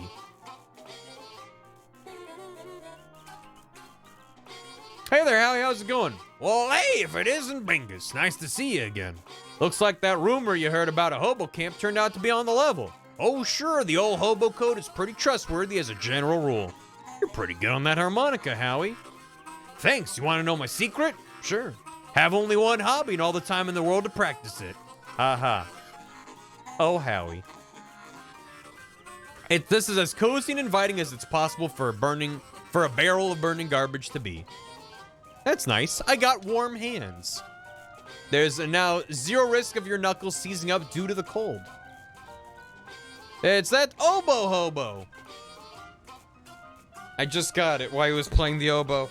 Ah, shit. Hey there, friend. How's life treating you? Oh, I'm doing all right. Say, I never got your name. Oh, I'm Obi. Pleased to meet you. Likewise, Obi. I'm Bingus. How's the camp? Well, it's fine, but most of the fellas here have all got all kinds of stories about their travels, and it occurs to me that maybe I ain't done enough of that. Feeling a wanderlust? Well, maybe I wouldn't put it quite that strong. Let's say a wanderthirst. You want to tag along with me? My weird new job investigating spooky antiques seems to involve a fair amount of travel. Well, now, you're a pretty cool cat, and that does sound interesting. All right, I'm in. Obi has joined you. We're heading on now. You want me to wait for you someplace? Wait for me at Oliver's. You got it, my man. This guy is in a state of washboard-induced ecstasy. You're really going to town on that washboard. Yep, I love the fast staccato rhythm it makes. It is pretty good. I bet someday there'll be a fancy electrical machines that do it really good. Till then, though, folks call me Washi, by the way. Now, Washi, I'm Bingus. Actually, got nothing to ask. Sorry about that. No problem here. Obi the oboe hobo. Probably shouldn't mess around here. You wake people up. They're sleeping. What about this one? Oh, hell yeah. Due to supply chain difficulties, the grub car is currently BYOG. Condiments are still available to camp residents. There are ample condiments, but you don't feel like taking any. I'm not a resident.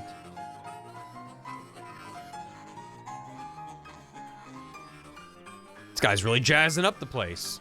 Hi there, I'm Bingus. Howdy. They call me 52 Teeth Thompson, or just 52 for short. Huh, is that because of the 52 white keys on a piano? Nope. Wow, it's lucky they happened to find a piano for the camp. Oh, I brought this baby with me. On foot? How? Well, it took a few trips. They brought it over piece by piece?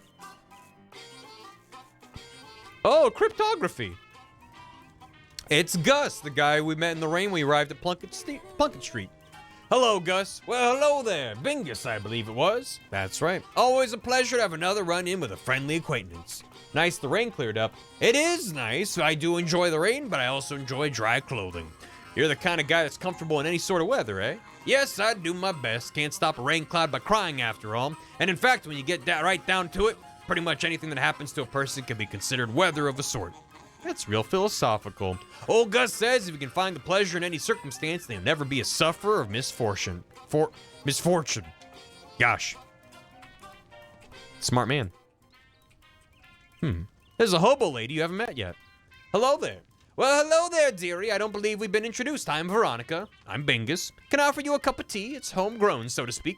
You found tea leaves around here. Just about any leaves can be tea leaves with the right attitude. I'm fine, thank you, though. I like your hat. Why, thank you. I grew it myself. The flowers? The whole thing. I'm trying to grow some socks as well, but they're much trickier. I can imagine. It's cozy and inviting. This hobo's wearing a handmade tinfoil crown. You must be the Hobo King. The crown gave it away, I presume. Yep. Well, you're absolutely correct. I am the Hobo King, though to foster more familial air, I permit my subjects to call me Johnny. Nice to meet you, Johnny. I'm Bingus. What can I do for you, Bingus? Got a question. Where are you from? Hoboken. Of course you are. Hey, don't touch that telephone. Royal use only. This phone isn't actually connected to anything. Don't let it hear you say that.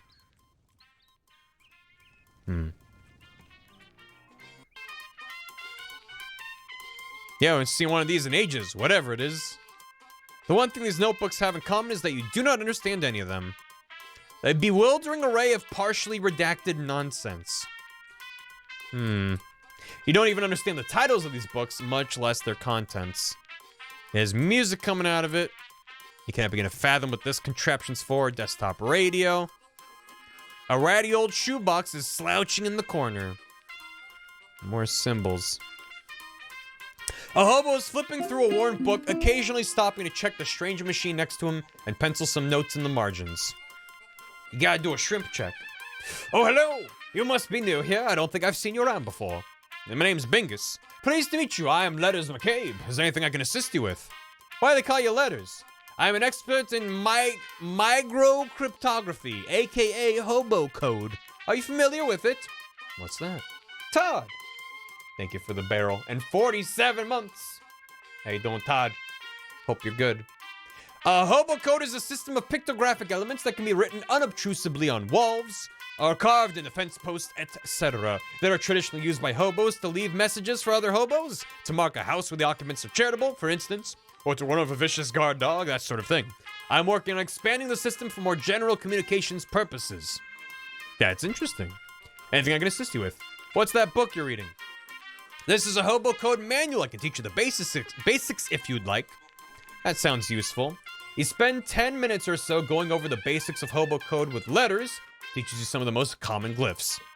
I'm glad that it's just hobo code and not like Cthulhu cult scribblings. This is much better. If you'd like to know more, just ask any hobos you meet. They're honor bound to assist new learners. That's the hobo code. It's the hobo code. Neat, thanks. Anything I assist you with? What's with all the stuff in the room? Stuff is a little overbroad for a topic for conversation. Feel free to point out any particular object you want to ask me about, though. Happy to be informative. What's this?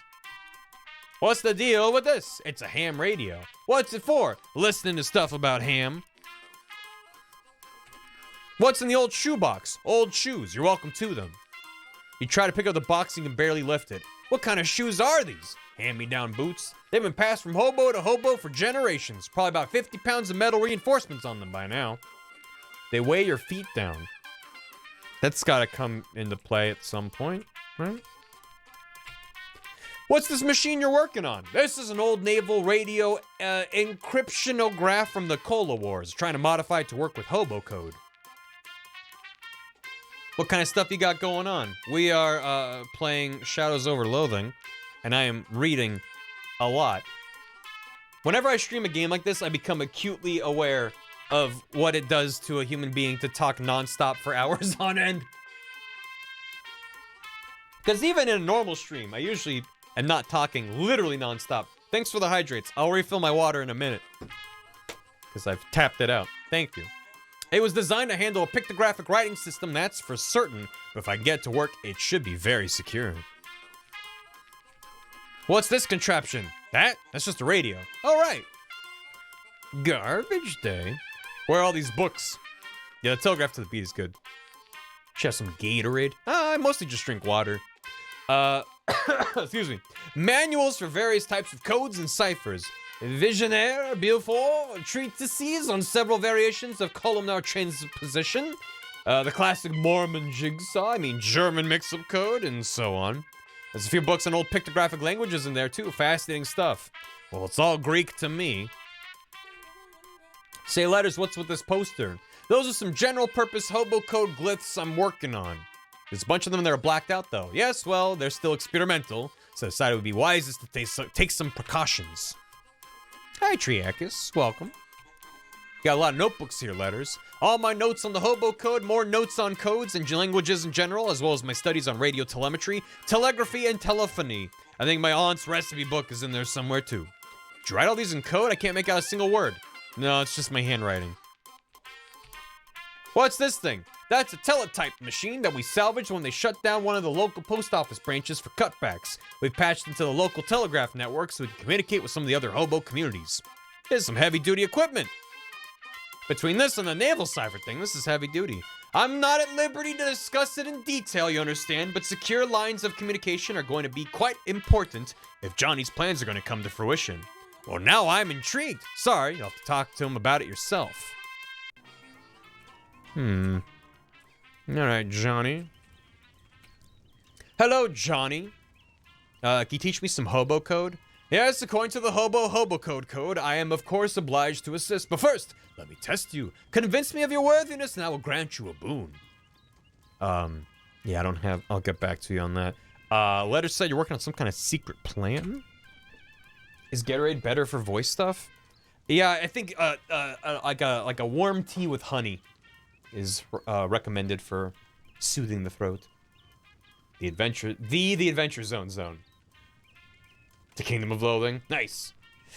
Did he? He wouldn't say what it was, though. Certainly not. That information is mine alone to divulge. Will you divulge? You are practically a stranger here. I apologize, but I cannot jeopardize operational security. Shucks. Yeah. Teach me any hobo code? Certainly, dear. In fact, I think I still have my notes from when I was learning it myself. She rifles through her handbag for a moment and hands you an old sheet of notebook paper with some squiggly glyphs written on it. My knowledge increased. Is that stored here? Hobo literacy. I'm a level 2 student of the hobo alphabet. How am I doing on? I have 105 XP. That means, I can, with the books, I can upgrade Parmesan Missile. It'll deal 2 additional damage. Or I can upgrade Queso Fustilento for an additional 2 stench damage. Room temp water sounds torches, probably better, yeah. Yeah. When you book.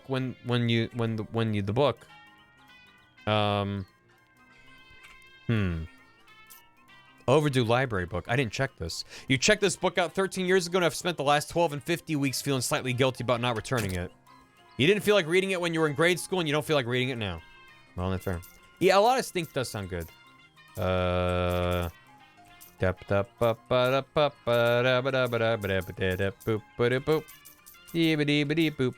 the queso. That hit the wrong button. E.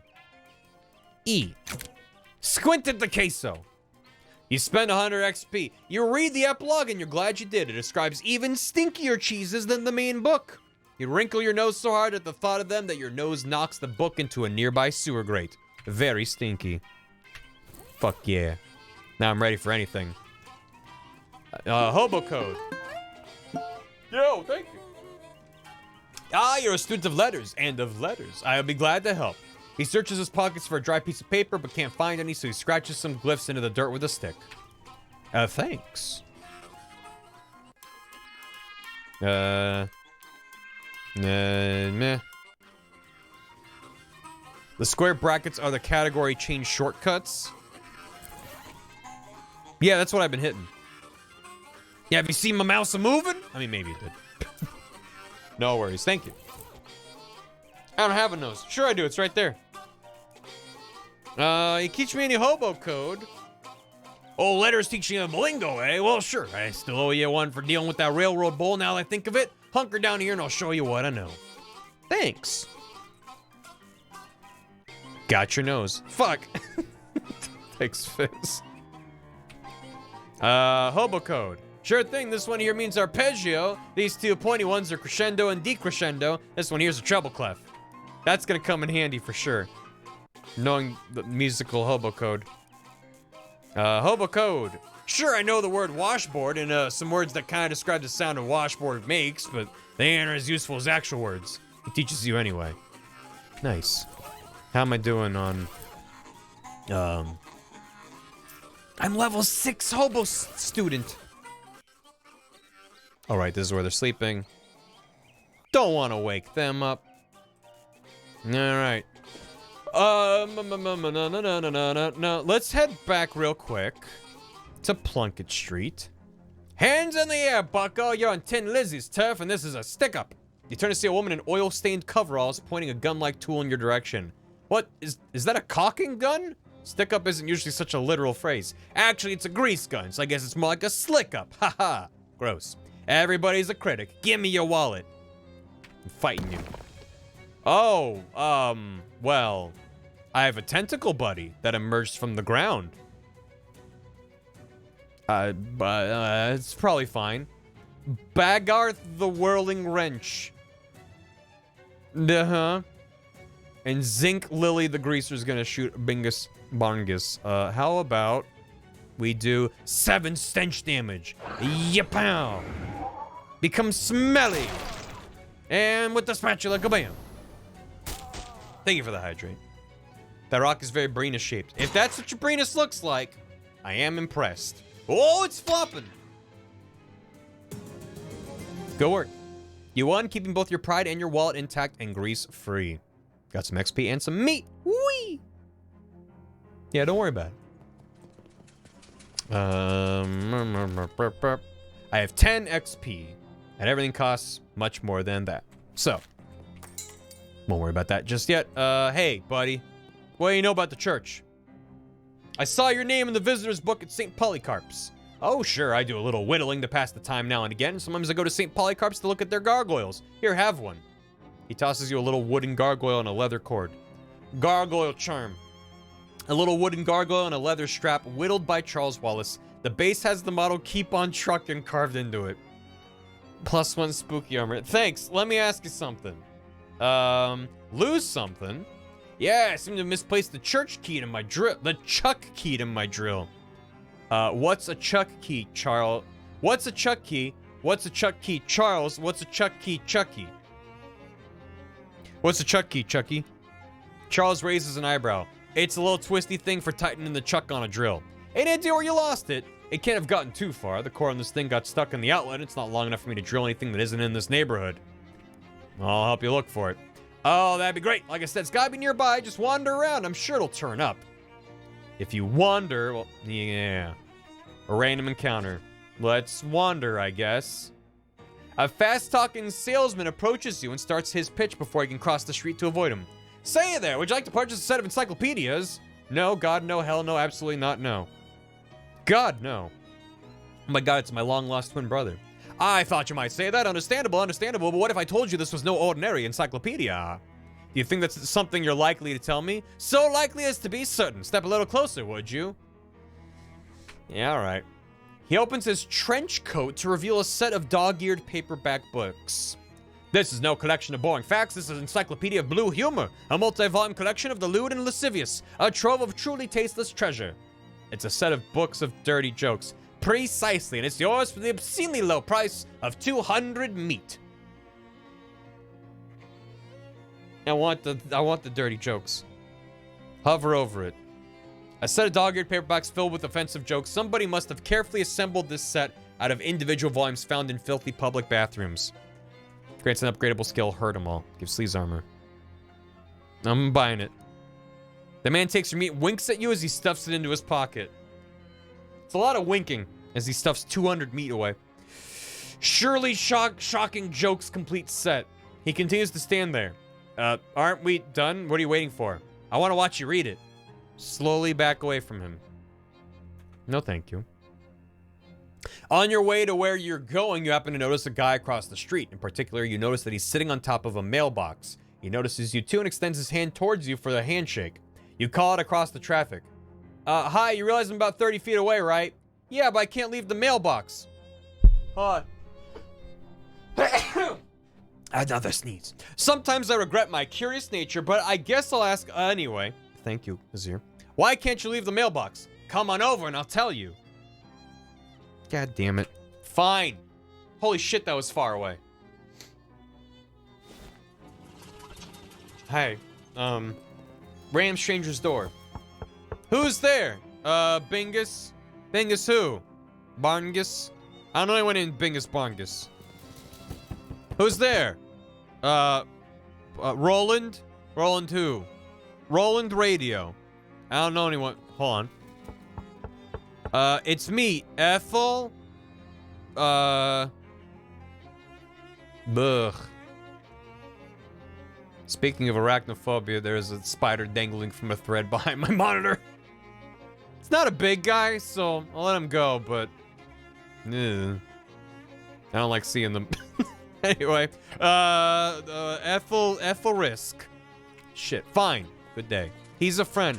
Yeah, they are friends, but I'm like, just get out of my peripheral vision, please. He's like dangling and like bouncing up and down. And I want him to just make up his mind about where he's going. There's a mailbox here. The guy reaches out from his perch to shake your hand. Hi, I'm Marvin. Hi, Marvin, I'm Bingus. What are you doing up there? A stunt. Doesn't seem particularly stunty. You're just sitting there. Yeah, but I've been sitting here for... He looks at his watch. 7 months, 15 days, 9 hours, and 41 minutes. Why? It's a stunt. But are you protesting something or trying to attract attention? Oh, he's going down. Oh, he's gonna, if he keeps going down, he's gonna land on my desk. Why couldn't you just go in the corner? Come on, buddy. Make up your mind. Where are you going? Damn it. Hey, look at me. It's so distracting because it's just outside my peripheral vision. And he's like a white spider. It's like light against like one of these like dark blinds. And I'm just like, come on. Wait, come on. I don't know if I'm gonna kill him or not. He's in the middle of the air. So if I swat him, it's fine. No, it's good. Do you have money riding this? Is it for a bet or a contest? Nope. I feel like you don't really get the concept of a stunt. I guess not. Which might help me out with something. Yeah, what's up? I've been mainly eating snackle cakes while I've been up here and I'm out. Can you go grab some more for me? Are you serious? Intercept his web and go wipe it off somewhere else? I don't know if I have anything to grab the web with. Other than like just swiping the web and then just seeing what the fuck happens. Transfer it. How do you transfer a web? I'm not gonna use my finger. I'm not doing that. I have some random pieces of paper.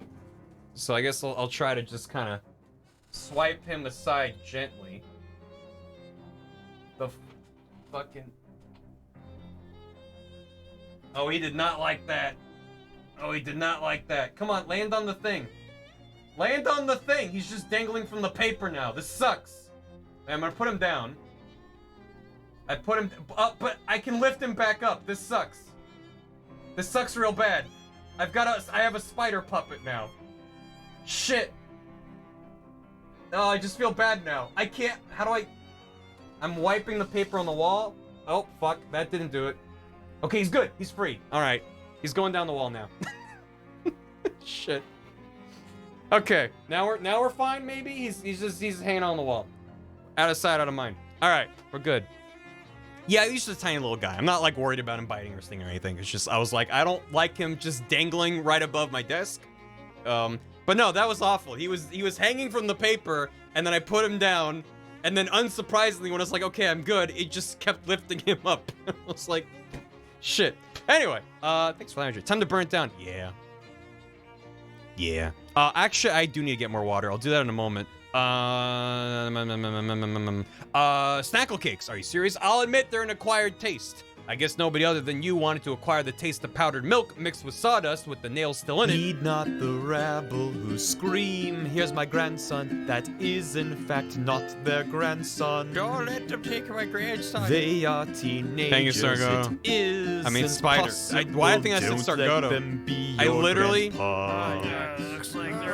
literally saw Hammy and the name started with a capital S, and my brain went, that's Sargoto. Spideroto. Oh, it's me, Spideroto. Thanks, Spider, for the hammy. Thanks for not killing me. Yeah, no problem. I don't know where he went. He's gone. Hey, appreciate it. If you got the fucking spider RNG, I'm gonna roll it again, just because I want to see if we get spider RNG.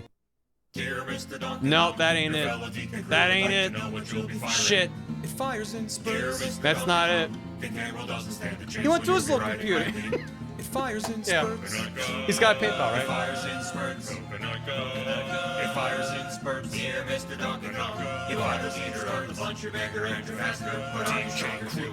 Hey, by the way, there's gonna be new hammies at some point in the future, and by future I mean within the next 15 years. Because it has been like 2.5 years since I've had any new ones, and so at some point, yeah, I do intend to make more new alerts because it's been a long time.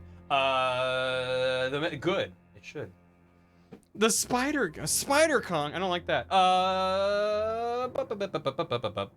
Smash Red, thanks for 96 bits. Todd with 47 months, and Dumb Luck Sniper, thanks for 6 months. And of course, Spider, thank you for the hammy. It is very kind. Yeah, same. The shelf life of those things is incredible. It's what makes them so good. Go to Hiram's Grocery down the street. I'll be right back. Okay. Who's there? Paul. Paul who? Paul Basis. Who's there? Crispert? Crispert Ground. Shit. Neither snow nor rain nor heat nor gloom of night will keep you from leaving here if you want to. I do. Thank you. To Hiram's. Get a woo alert. Oh, this looks... Town's doing great. I got a single shoe. Yo. The other must have gotten lost in the shoe shine stand. Saves you trouble using both feet for walking. Check for the second one. There isn't a second one. A bored-looking hobo lounges against the wall of the decrepit building. Hi there. Hello there. I'm Bingus. Samuel? I'm looking for Hiram's groceries. This it? It was. About business. When? Come on. Have you been standing here that whole time? What are you doing here? I'm just waiting for... Waiting for what? You're looking for work? Yeah, just... I don't think you're gonna find any work here. Considering the store is pretty thoroughly closed, I don't think you're gonna find any work here. I figured there's some store. Doesn't look to me like there's another store that's gonna open here anytime soon. Have some meat. Maybe take a cab to a different store or something? Well, he tips his hat to you and whistles for a passing cab. I was gonna see if he could teach me any hobo code. Leave this run-of-the-mill, runty, run-down store where you run afoul of runagates, giving you the runaround and also run on sentences. Not yet. Alright. Let's, this door is not excited about the idea of you going through it. Pry it open. Your crowbar makes short work of the boards. Oh. Even mice would be disappointed with this shelf. This shelf is littered with pieces of trash. I got lip balm. If you wrap a candle in tin foil, it's just weird trash. But if you then print the words lip balm on the foil, it's a must-have consumer product. Increases sleeves armor by 1. Okay. An empty shelf, unless... No, it's empty. Unless... It's definitely empty. But wait! It's empty, I promise. Fine. Oh, wait, what's this? What? Just kidding, there's nothing. You son of a bitch! Only thing left on this shelf is a pair of rusty tongs. You know I want them! You grab the tongs, wishing you had a different pair of tongs to do it with. Barbecue tongs. Equally symbolic of idyllic summer relaxation or flesh-searing carnage. Deals Mysticality +2 with hot damage. What do I have right now? The Grammy Spatula. Mysticality +2 physical damage. Or Mysticality +2 hot damage. That sounds kind of good. Perfect for serving cake. Get the fuck out of here. Nothing but trash. All sales found. Counter's dusty and long abandoned. The register is empty unless you know someone who accepts mouse droppings as currency.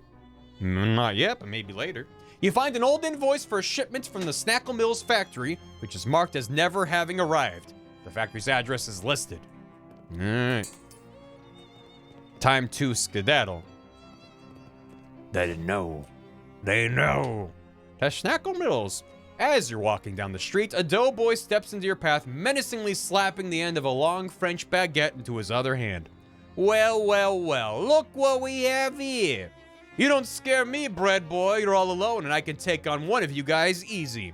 Oh, or what about me and my friend behind you, tough guy? Nice try, but that's the oldest trick in the book. No, I'm actually back here. Oh. Fight them. Oh, shit. They got little bread lads with them. The soup ladle would be good right now. They're gonna heal for 3 HP. Not unless I can murder... Oh, I can't murder them in one turn. But they're only gonna heal. So let's, He's gonna bash Bingus Barngus with bread. They both are. Ronfonso and Jomes. Stench damage.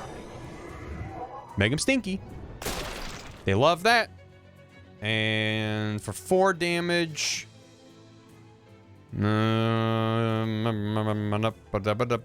Or maybe, just maybe, one of these will work. Shit! Why don't they ever work? Fuck. Give him some hot damage. Loaf bash. Ow. I'm okay. I'm okay. I'm still alive. I'm not dead yet. Thanks to cheese. He healed me up. Basically up to full. I'm doing good. This man needs 5 damage. Do I have anything that will deliver 5 damage? Heals and removes bleeding. Heal for 5 HP and cure poison. Splort Ron Fonzo for 5 sleaze damage. With a clammy dough blob. Yeah, let's do that. Have a dough blob. Got him. Oh, he is gonna bop me and I will die. Yeah. I can't kill. I might be dead. The cola bomb, it killed me, or did me 10 HP of damage last time. I think this is all I can do. This reduces Moxie. He's doing physical damage. I don't know if I can reduce how much damage they deal to me. I don't fully understand Muscle, Mysticality, Moxie in terms of how they affect their combat stats. So I think we're just gonna die. I did the wrong one. I meant to do case. It doesn't matter. We wouldn't have killed him anyway. But maybe he'll be distracted and forget to bot me. Fuck. Reducing his muscle reduces damage by 1. Yeah, I still would have died. Nothing to do. Why is it even still playing out? I died. Cheese is bummed out because I was defeated. That's how the cookie crumbles. You totally lost that fight on purpose. You don't even care. I am now aloof. You lost that fight, but you don't even care. Water off a duck's back. Boo. Oh, I gotta look at some of these rocks, right? Come on.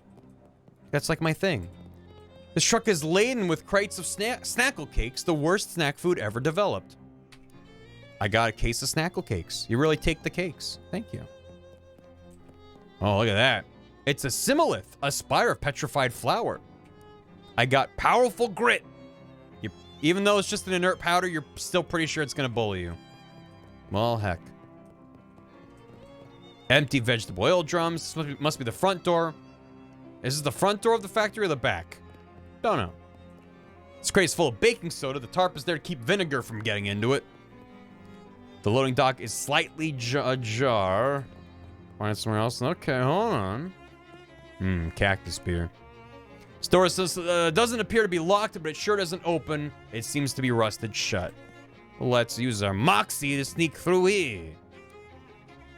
It looks like the abandoned factory has been occupied by one of Ocean City's various gangs of street hoodlums, namely the Doughboys. They're hanging out here in their leather jackets and white aprons, bragging about their sourdough starters and using rude words like focaccia and son of a brioche. Or they were, until you made that huge racket getting in here. Now they're staring knives at you and also pointing knives at you. And they're bread knives, which are serrated, so you really don't want to get stabbed with one.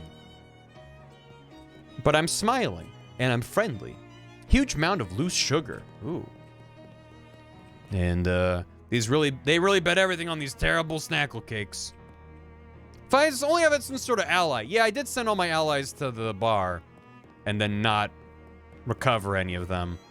Should probably get one of those before we do this another go. Focaccia. Well, here's an unusual sight. 4 Glocklins are playing their glockenspiels while doing some sort of traditional folk dance. It involves a lot of skipping and hopping and turning around in a square with precise timing, so they aren't really paying any attention to you, or to anything else, really. I will join them. It does kind of look like fun, but you definitely don't know the steps and would only cause total chaos. It'd be simpler just to attack them, since a brawl would probably result anyway. Well, fine. Well, oh my god, we're dead. Yeah, no, this is bad. This is very, very bad.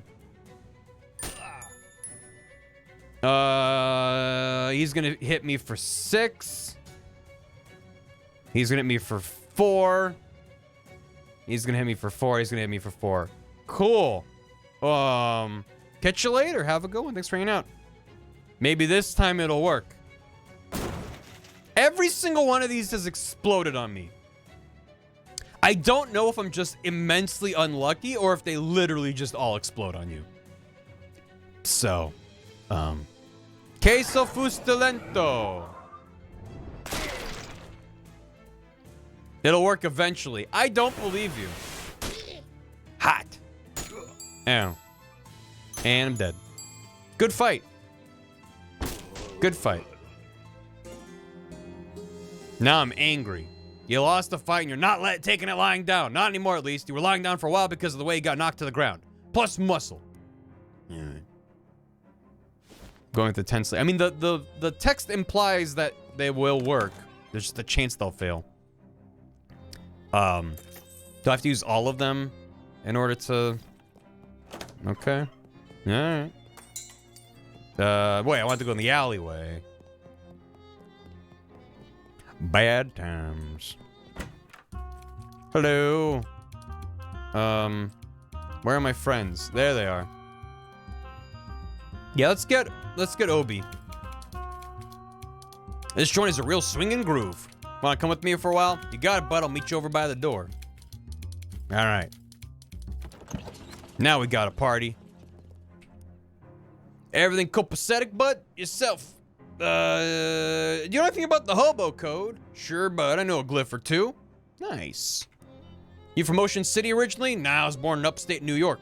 What town? You wouldn't have heard of it. Nowheresville. Man, I split that scene as soon as I was old enough to stick out my thumb. Doesn't sound like you miss it much. What's to miss? I got the whole world stretched out in front of me. You spent a lot of time in Ocean City? It's a major rail hub, so yeah, I find myself back here on the regular. Been all up and down this coast a bunch of times, though, and as far north as the Windy City. Only that far, went all the way to Frisco. It's a long trip, and I'm not much excited about crossing the desert. Seems like a real hassle. But I'll get to it one of these days once I figure I've seen everything there is to see on this end of the country. Why an oboe? Why not, I don't know, a saxophone? The sax is a righteous instrument, but there's just something special about the tone and trill of an oboe. It's like a ray of sunshine coming down from heaven. Not in Albany, that's a Nowheresville expression. It breaks down to a case the size of a library book. You ever try to carry a saxophone in a bindle? It's been a while since I was in Ocean City. I don't remember it being this run down. Yeah, this old town, she's having some rough times. What happened? Beats me. I ain't hip to local politics. Tell you one thing, though. It ain't a good sign when the city park's gotta hire a random fella off the street to do security guard work. Michelle, thank you for the raid. You're welcome. We're talking to Obi, the oboe playing hobo, in Shadows Over Loathing, which just came out a couple days ago. Hello. Hope you're doing well. Hope you had a great stream. Thank you so very much for the raid. Welcome, welcome. We are a gentleman by the name of Bingus Barngus. Our uncle Murray runs an antique shop in this city.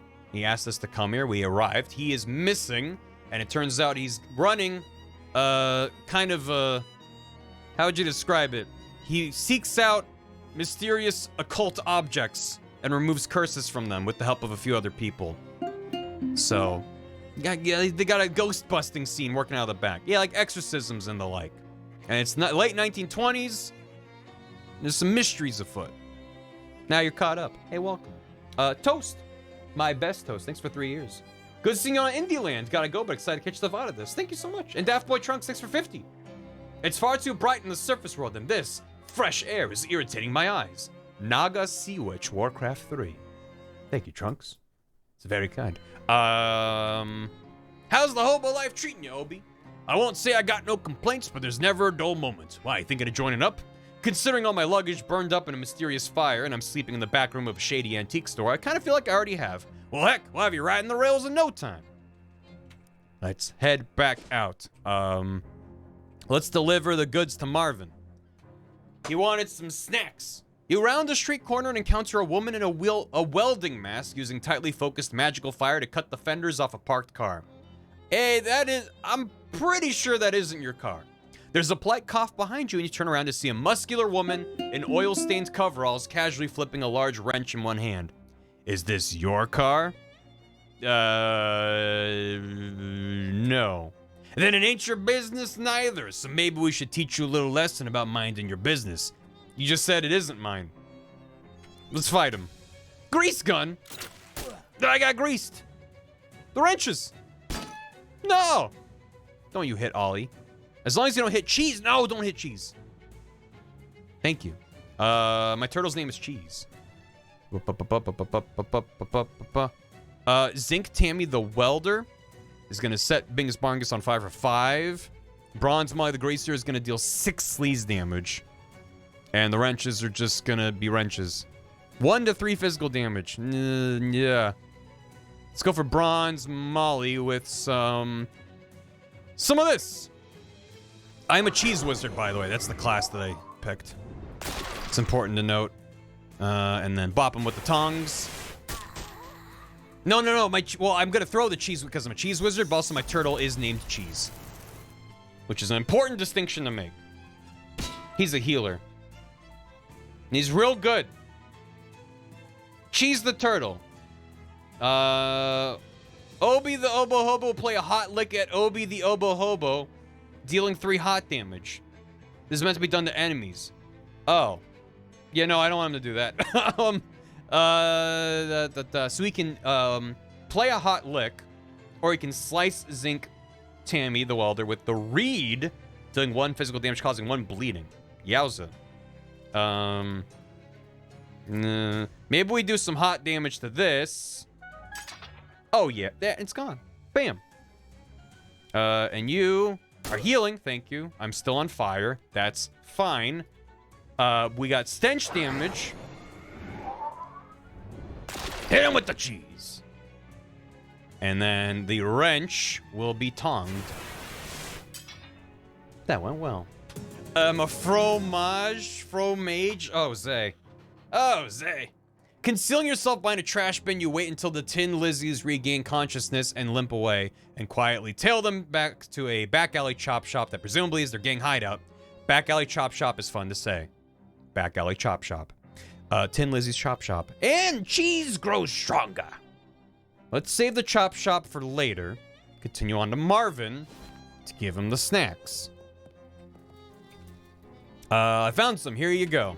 Thanks a million. Take some meat for the cakes and also give you some sitting tips. You're so good at sitting down that it makes it look even easy. You make it look even easier than it normally does. Thanks, Marvin. You're a peach. Okay, now let's check out the chop shop. Him turtle, him name cheese. A distant calliope calls to you. Calliopes only exist on boardwalks, it seems to say. Thus, if you follow my sound, you will find a boardwalk. No time to frolic. Maybe later. You managed to sneak up to the Tin Lizzie's hideout without anyone noticing. You aren't going to stay unnoticed for long, though. This place is crawling with Lizzies. Unless your first move is to turn tail and run, I guess. Oh, yeah. Yeah. They've been playing Street Fighter 2.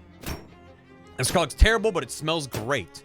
You isolate and then confiscate the source of the freshness. Prototype car freshener. This ingenious device consists of a cardboard tree soaked in some kind of nice-smelling oil. Nice. Do I not have any shoes? Oh, I have a single shoe.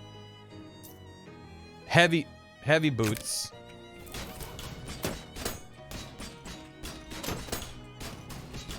Those are quite heavy. And what about the single shoe? I see. Let's keep the single shoe on for now, then. I guess this is this game's version of the silly walks. A couple of Tin Lizzies are busy trying to dismantle a car that's already pretty thoroughly mantleless. It's like watching someone try to scrape just one more sandwich worth of meat out of a leftover turkey carcass. Jump on them! Shit. How we doing? How you doing? You got 8 HP. Yeah, let's get you first. You're gonna do 6 sleaze damage. You're gonna hit cheese? Oh, don't you dare hit cheese. Don't you dare hurt cheese. Get out of here. You're gonna hurt cheese. You taste the cheese of death. And this does 4 hot damage. Might as well just get rid of. Banrietta or Trobastian? Let's just get Banrietta. Good day, sir. These fights are Banana Town. This game is Banana Town. Oh, right. You can, yeah, do some hot damage. Nice. Grease gun. Bam. Cheese! I like how he rears up on his hind legs. You know, we'll case. I mean, the case was just real good. I powered it up and it was worth it. See you later. He successfully got revenge for that poor car. I got hand-washing gasoline. A potion. A potion? It's cheese, Gromit. The star of Banrietta 3. Tin Lizzie's hands get real dirty, and the only thing that's gonna really works to clean them is gasoline. Increases the damage of your magical weapon attacks by 3. Mm-hmm. You have to put it out of its misery. Maybe that's worse. A greasy toolbox. I got greasy gloves. +1 sleaze armor. An awl. You see the pointy bit of metal with a wooden handle? That's an awl, folks. Boo! 11-in-1 oil. According to the fine print on the can, 11 of the world's religions are actually part of a larger secret religion understood only by the old man who owns the company that makes this oil. Increases moxie by 1. Good. Just an old oil barrel. Since it's open, it's full of rainwater. Time to go fishing. What we got in there? I got Tin Lizzie Grease Gun. Deals Moxie plus 2 sleaze damage. It hasn't really tended to be used as a weapon, but that's never stopped you before. Fish again. I got hand washing gasoline. And what else? Some greasy knee pads. If they just made cars taller, working them would cause a lot less wear and tear on the old knees. Plus one sleeves armor to a pair of pants. Oh, can add them onto pants. That sounds kind of nice. Apply them to my pants. You're currently wearing Glockenhosen and added the knee pads. Yeah. You sew the greasy pads onto the knees of your Glockenhosen. Excellent. I now understand that seems to be a permanent attachment. But it's fine. Probably, right? A bunch of Tin Lizzies are hanging out here. Their attention is mainly focused on something further to the right, but the camera doesn't move far enough for you to see what it is. Let's fight.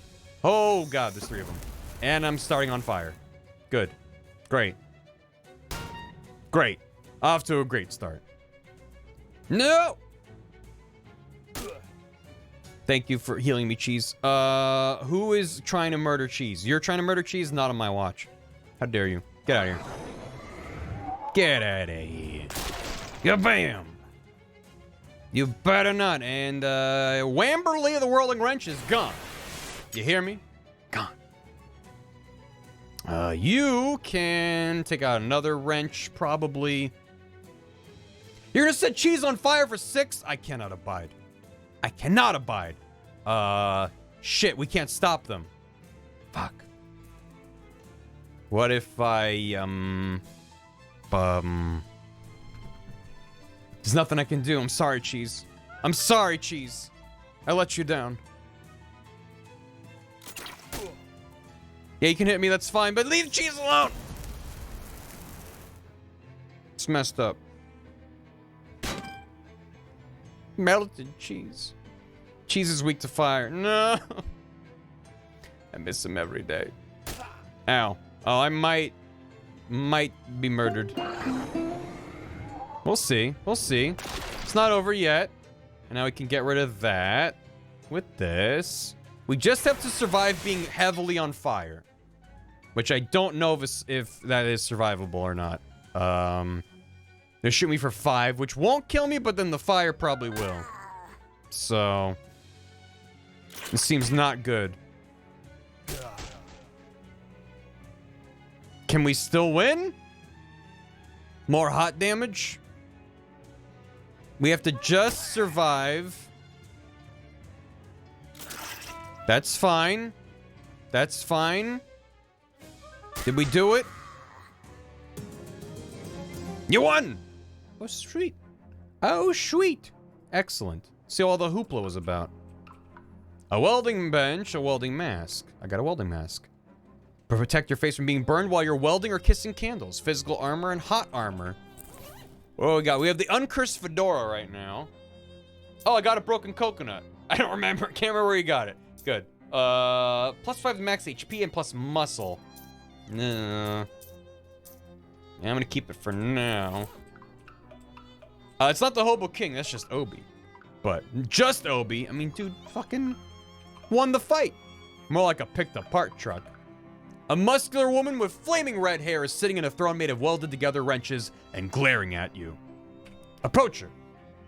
The woman gives you the traditional slow, sarcastic clap as you step forward. Nice entrance. Thanks. Nice chair. Thanks. Now who the hell are you? Wait, did I equip the welding mask? I didn't mean to. I'm gonna be polite. I'm Bingus Bongus, nice to meet you. And you are? Well, ain't you sweet? I'm Big Liz Studebaker. I'm the boss of this gang. That makes sense. Now, considering that you just busted into my scrapyard and beat up 5 of my girls, plus however many on the way here, I figure you got something on your mind. So what is it you want exactly? I didn't really have any particular goal in mind. You just wandered in here and beat up my girls for no reason. It seemed like the only way to get to the other side of the room. I'll tell you what, you got this far, my girls ain't no slouches. That's worth some respect, so I'll grant you a boon. Like a favor? Yeah, within reason. How do I know this isn't some kind of trick? It's no trick, you can trust me because I'm sitting on the crescent throne. That means everything I say is automatically true. Wow, like the Pope? kinda, yeah. We're real into hierarchy and chain of command around here. Neat. Anyway, what if you say you have a million meat? What? What if you say black is white? It isn't magic. Look, part of being a good leader is not trying to use your powers in stupid ways. No. Anyway, you get one wish. What'll it be? More. You cannot wish for more wishes. Nuts. I wish for you to call up your girls. I wish for prizes. I wish to join your gang. I wish to fight you. I wish to sit in your swell chair. And you think about it for a bit.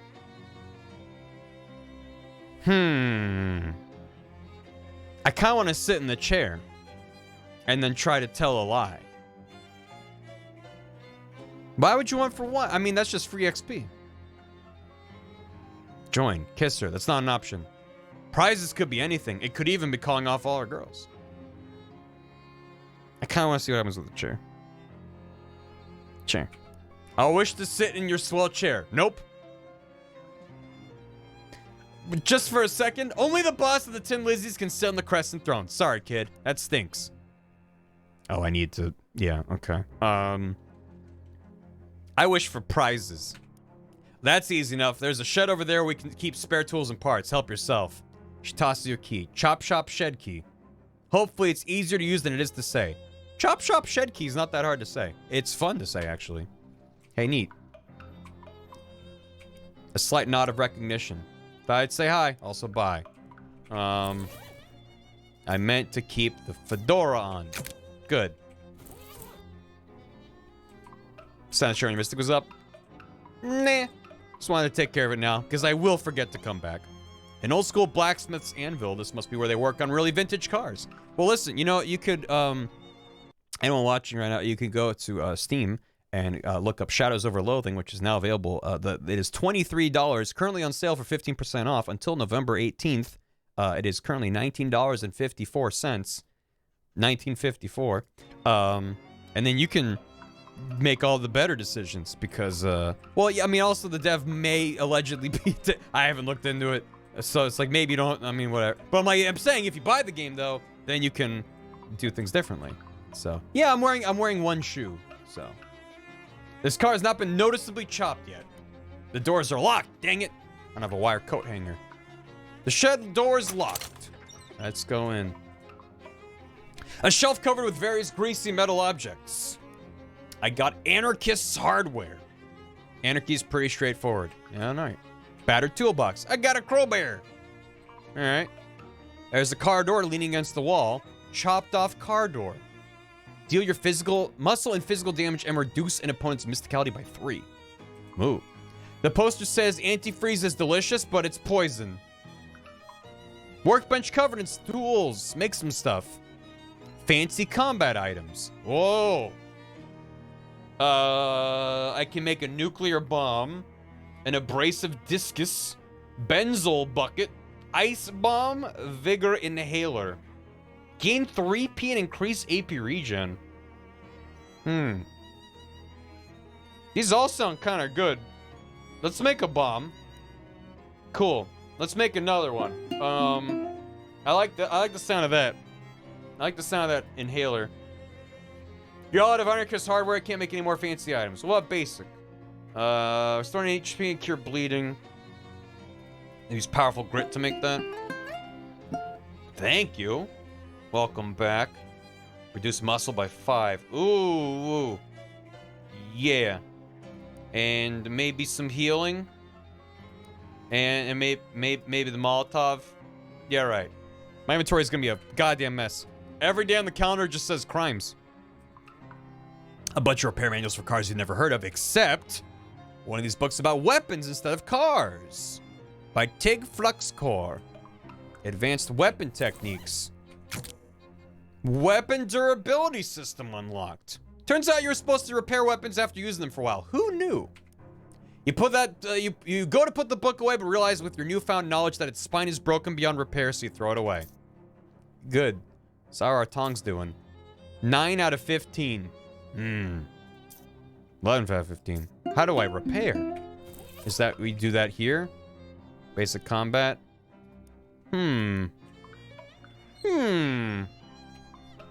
Well then. Bye.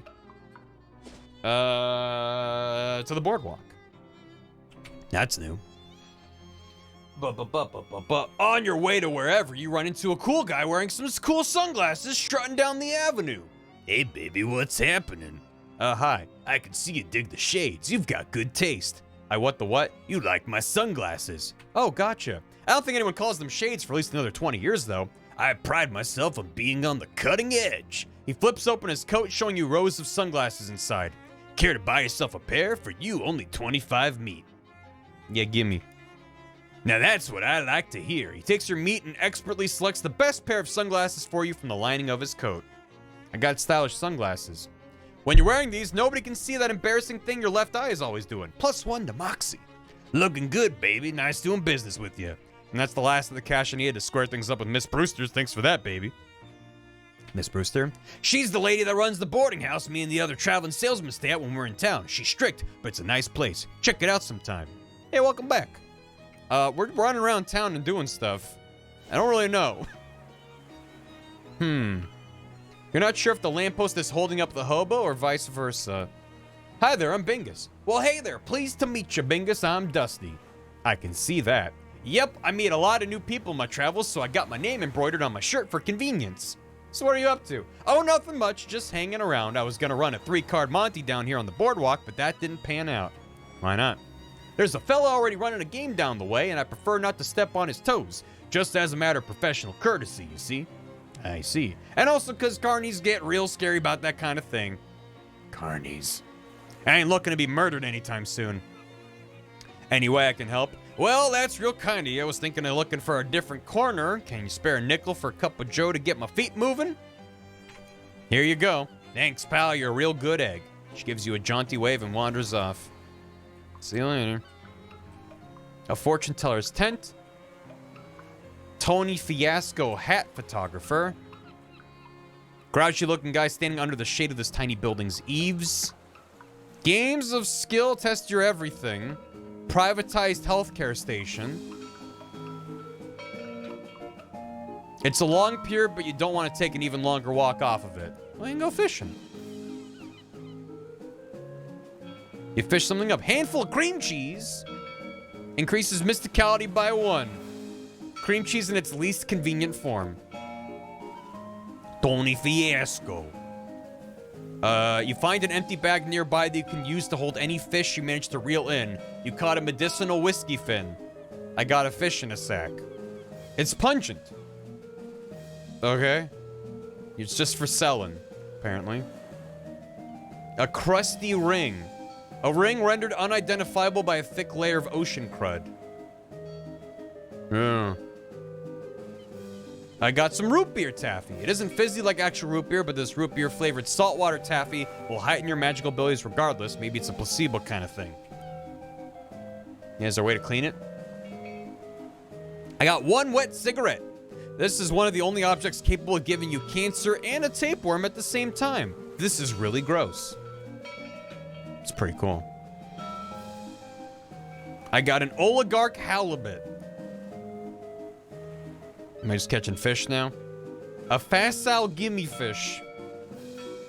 I got a ball peen hammerback. Okay, enough of that. I like cream cheese, and you're entitled to your opinion. Let's go to the fortune teller. You enter the dimly lit tent to see a teenage girl dressed as an old woman sitting at a velvet draped table. She points to a sign on the wall that says tarot readings, 50 meat. Complain about the price. 50 meat's a little steep, isn't it? I could buy 7 and 63/64 gallon of gas for that much. She stares at you and points at the sign again. Fine. The teen takes her meat and begins. The first card represents your past. She pulls a card from the bottom of the deck. I think this one is the candid referee. Think, where'd you learn to read tarot cards? She shrugs. This implies a tragedy in your childhood home involving a storm? A storm, huh? The second card is about where you are in the present. She pauses a moment for effect, then draws a card. The Moronic Registrar. Very interesting. And this card represents... This one means you're having your fortune told. Amazing! The final card reveals what's in store for you in the future. She slowly draws a card. I know this one. This is the Marquis of Loaves. The picture doesn't... She glares at you. In your future, I see buildings, big ones and small ones. I'll look forward to it. Consider what just happened. He spent a few moments thinking about the tarot reading. Thank you. As you enter, the photographer who's busily adjusting a complicated-looking camera on a tripod gestures to a nearby wastebasket without looking around. If it's more bills, there's my inbox. Hello? Oh, you ain't the jumping Jehoshaphat. Baby, where have you been all my life? Excuse me? That face! That's exactly the face I've been looking for. It's perfect. It's mine and you can't have it. Hey, you're funny too, baby. I love you. You're incredible. Listen, do you know who I am? The sign on your roof said Tony Fiasco hat photographer. That's right, baby. That's exactly right. And soon I'm gonna be the biggest hat photographer in the city. No, the country. No, the world. But there's something I need first. A face? A portfolio. And you know what I need before I get a portfolio? A face. Your face, baby. Well, don't say no. Don't you dare say no, baby. Listen, it's easy. All you gotta do is stroll in here wearing a hat. And all I gotta do is take a photograph of that hat. And then we're both gonna be rich. Rich? Rich! Me with my portfolio and you with the 30 meat I'm gonna pay you for every picture. Well, gotta be different hats though. Gotta be different hat every time. I can't pay you nothing for the same hat twice. Got it? How about this hat? What is that? An uncursed fedora? Perfect. I love it. Click. Here's the meat, baby. Spend it in good health and come back soon, okay? Check out this welding mask. That's a hat, right? Is that a welding mask? Perfect. I love it. Oh, you're not gonna believe this. What about a coconut that fell on my head? Broken coconut? Perfect. Thank you. Pleasure doing business with you. This face. That face? Grouchy looking guy standing under the shade of the building's eaves. He glares at you silently. Good. Game of skills. Step right up, test your strength and your agility and your intellect. Every winner gets a prize. You there, sir? Care to face the challenge of a lifetime? Only 10 meat. What's the challenge? I like to start newcomers off with something relatively easy. All you gotta do is guess my age, throw a dart to pop a balloon, and drive a nail into this board with one swing of a hammer. At the same time? That's right. Care to try it? I need all stats at 3. And 10 meat. No. Not with that attitude, you won't. What? How much XP do I got? 37 XP. I can sit real good, and I am aware of durability. What's my current? Mysticality is at 2. So I could just level that up 1. Let's do that. Let's do that. Wait, I already have that. Fuck. I forgot how the game works. How about 50? I don't have 50. Shit. How's my main stat the lowest? Don't question my judgments. Maybe we need to save up to get blue brilliance. We'll get there soon, right? In the meantime, maybe I can eat something for mysticality. Like equipping the cufflinks. Bam.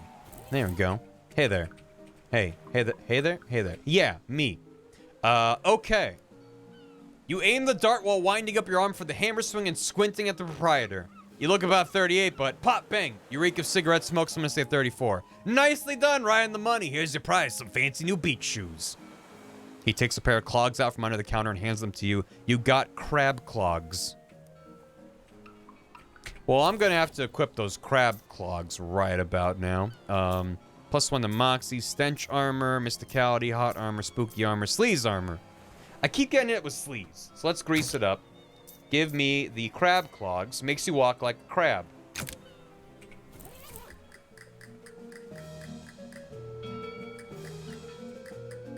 Yeah. Yeah, it's pretty good. I like it being time for crab. Oh. Cooking for health. Grants the combat skill Medical Manchego. Heal targets for 10 HP and cure all negative status effects. 100 meat. Done. Increase max HP by 5 to use another potion. Gauze Turban +3 to max HP. A high-tech blend of a zinc oxide, liquid mercury, and arsenic. Tube of sunscreen. Yeah, right.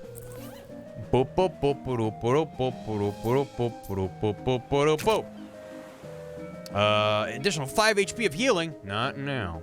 Later. Wait, I can sell my fish. Fish in a sack. Fish in a sack. Just gotta sell my fish in a sack. Nah.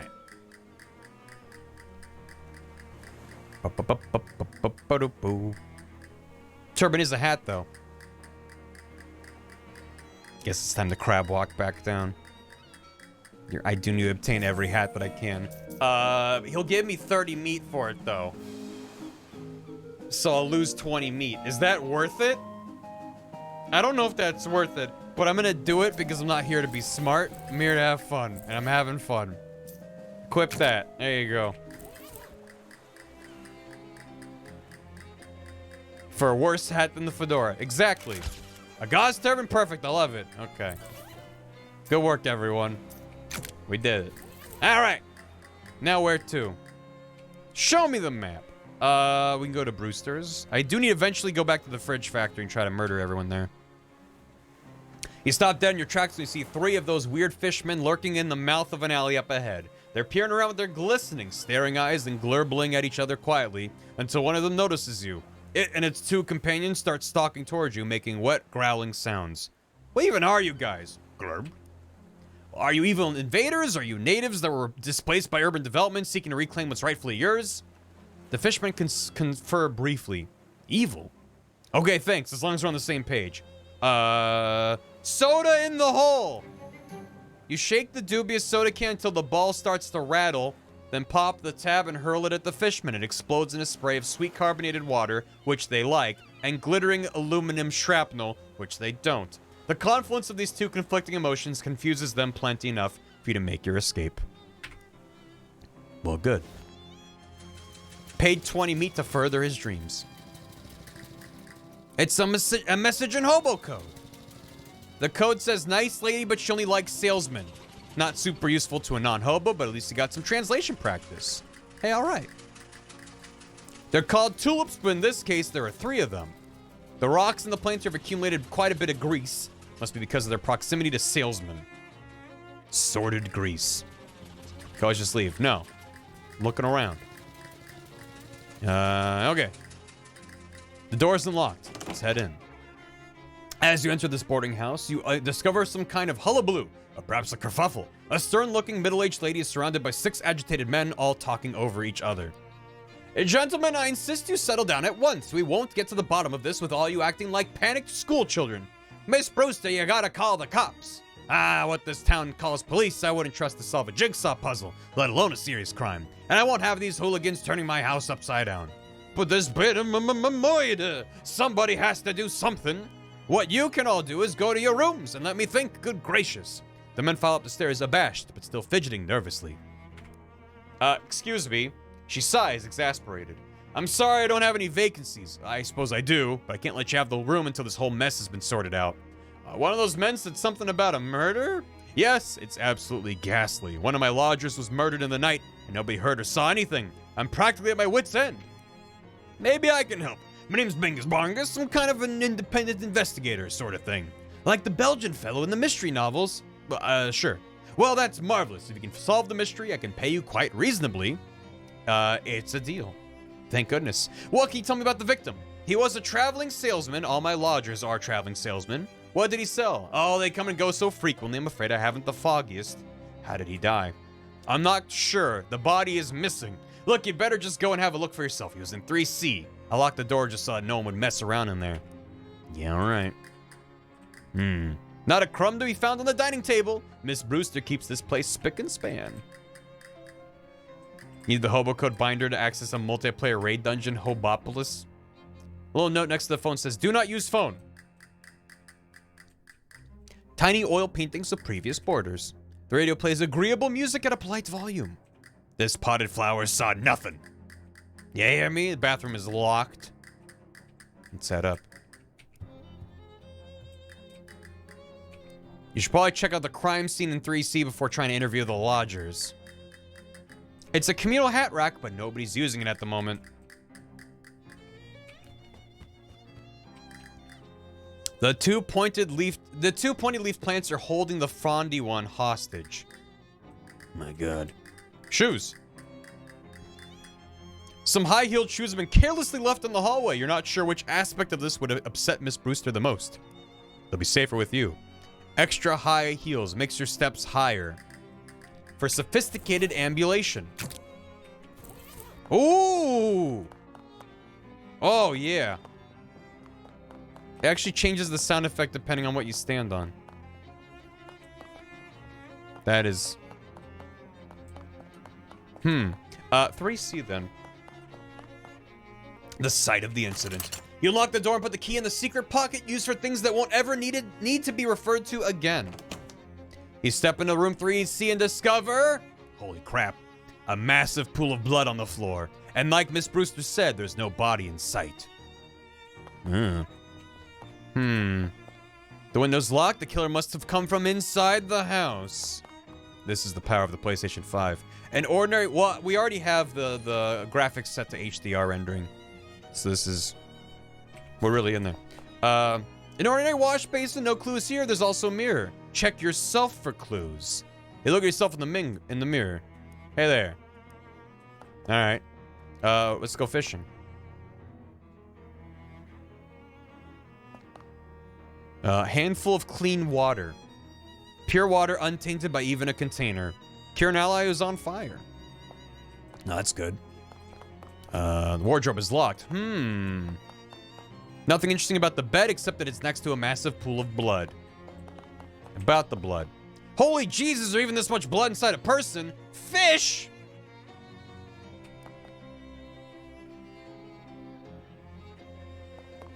Nothing. Must be shallower than it looks. Thank God.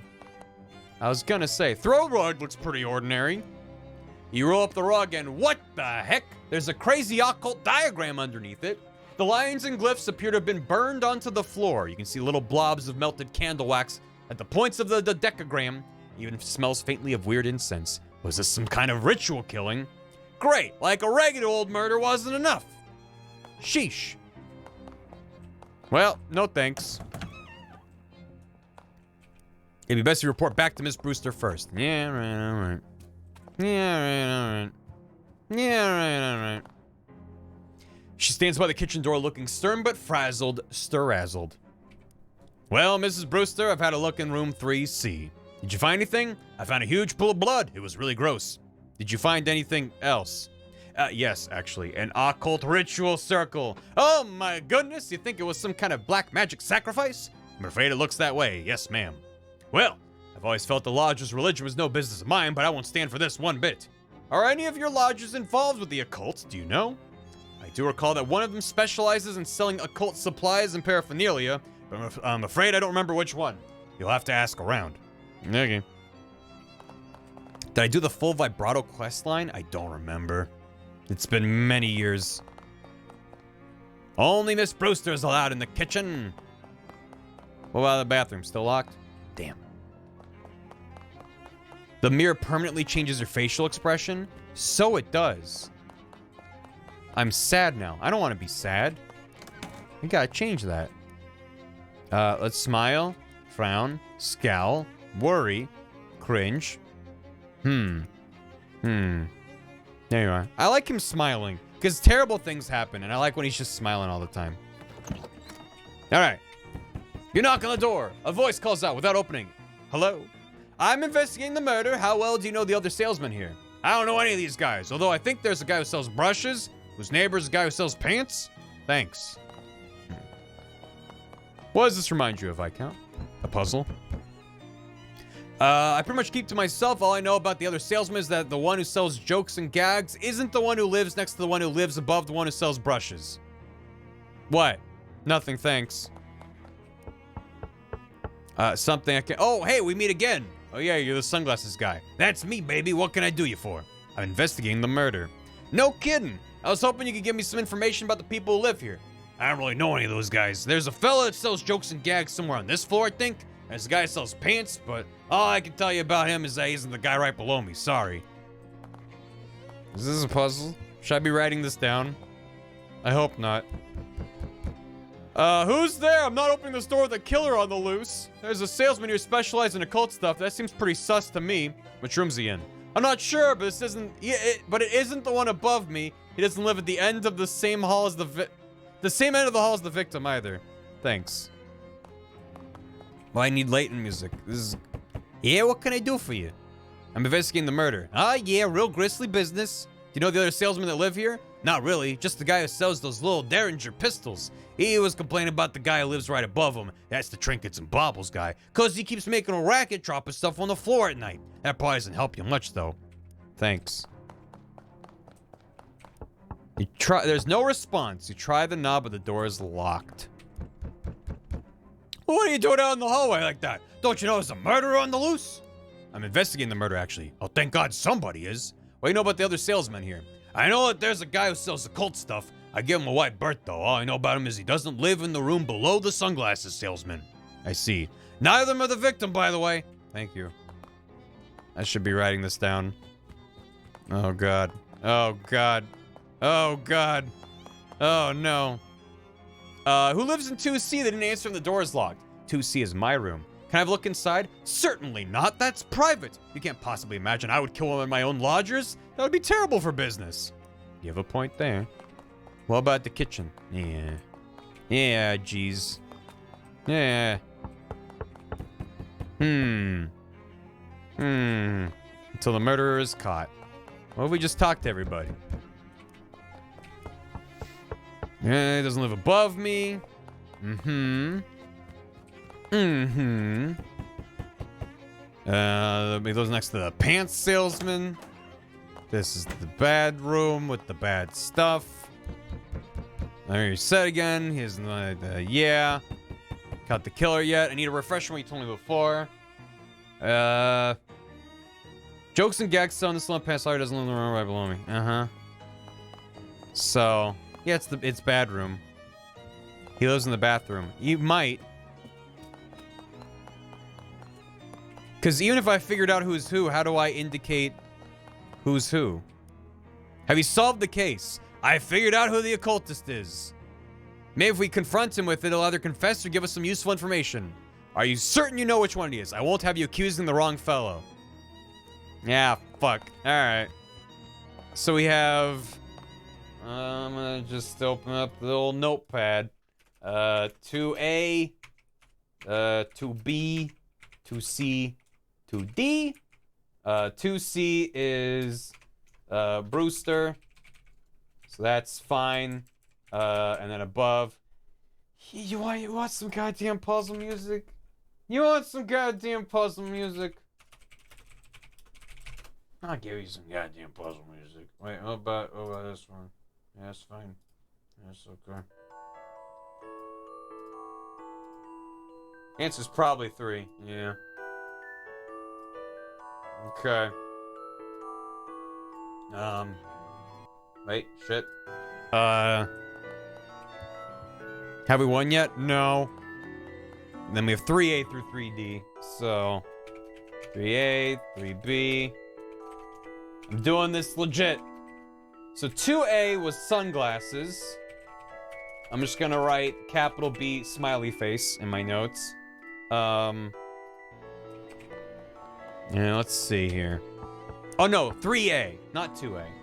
3A is sunglasses, you're right. He's sunglasses with the smile. Only 2 guys I met around here are Jokes and Gags, so lives on this floor. So 3C is dead. 3B or 3D are Jokes and Gags. And 2A is not Pants. He could also be the dead guy. That's fair. 3B, 3C, or 3D. Any of them could be Jokes and Gags. Got it. Salesman sells jokes gags isn't the one who lives next to the one who lives above the one who sells brushes. The fuck is, why would you say a sentence like that? Okay. He's not the one who lives next to the one who lives above the one who sells brushes. I'm just gonna not worry about that for a minute. 3D. The brushes salesman lives next to the pants salesman. Brushes next to pants. I have 12 matchstick. He sacrificed himself. That's what I'm thinking. What the fuck is this? Jokes and gags. So I know that Jokes and Gags is on the 3rd floor. And they don't live next to whoever lives above brushes. So, Jokes and Gags not next to one above brushes. Jesus. Warren wants to be inside the middle of the apple, and you need to slide the red marble to the exit. The guy who says occult stuff doesn't live above me. Sunglasses is clear. He doesn't live at the same end of the hall as the victim. So occult stuff isn't 3D either? Is that the idea? 3D, not occult. And you can only use 2 corks. The guy who sells derringers lives right underneath the guy who sells trinkets. Derringers under trinkets. This fucking sucks. 2C is her room. 2D. Coal salesman doesn't live in the room below sunglasses, and they're both still alive. So the occult guy did not blow up himself. Occult doesn't live in the room below, so occult. So 3D is not occult, and also 2A is not occult. And also, they're alive, so that's fine. Yo, Fox would eat my chickens! So now I have all the notes. So 2A is not pants. Brushes is next to pants. But then how, when you, they're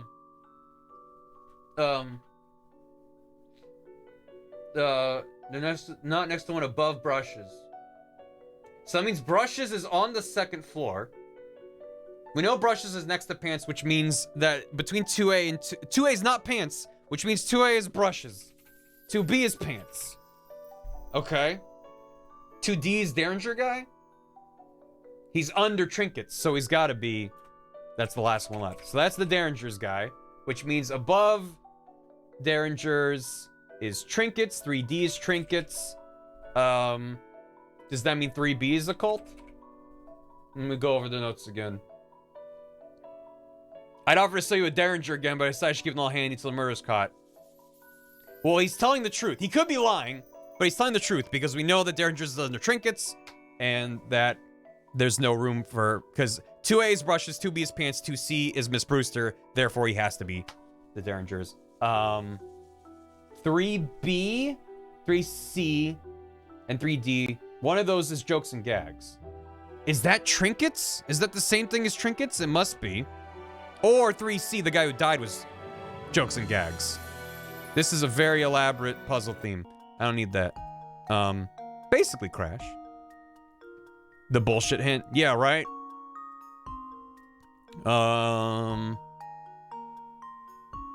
In case trinkets and Jokes and Gags are different, then that means 3C who died.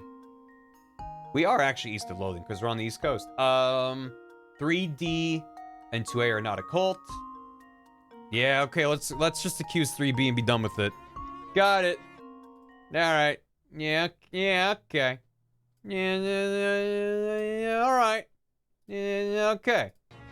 Got it. All right, let's confront them. I don't want to be sacrificed to a demon. Too bad, Luke. We have to solve the puzzle. All right. Hello there. I figured them out. I'm pretty sure. All right. Shall we gather everyone together at the scene of the crime so you can do a dramatic reveal like in the novels? Wait, who was in 3B? Am I gonna have to recognize them? Sure if you want. I must say this whole murder business is simply dreadful, but it's the most interesting to happen here in years. You head up to 3 scene after a few minutes. Miss Brewster meets you there with the salesman in tow. All right, well, I suppose you're all wondering why I've called you here today. I assumed it was so you could tell us who did the murder. Yeah, that was my guess too. Right, yeah.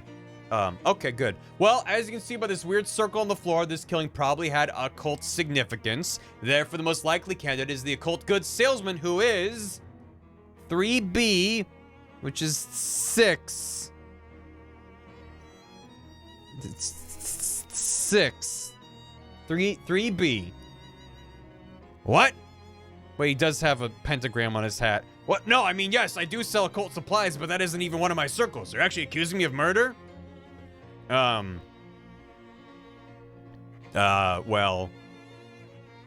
I don't know.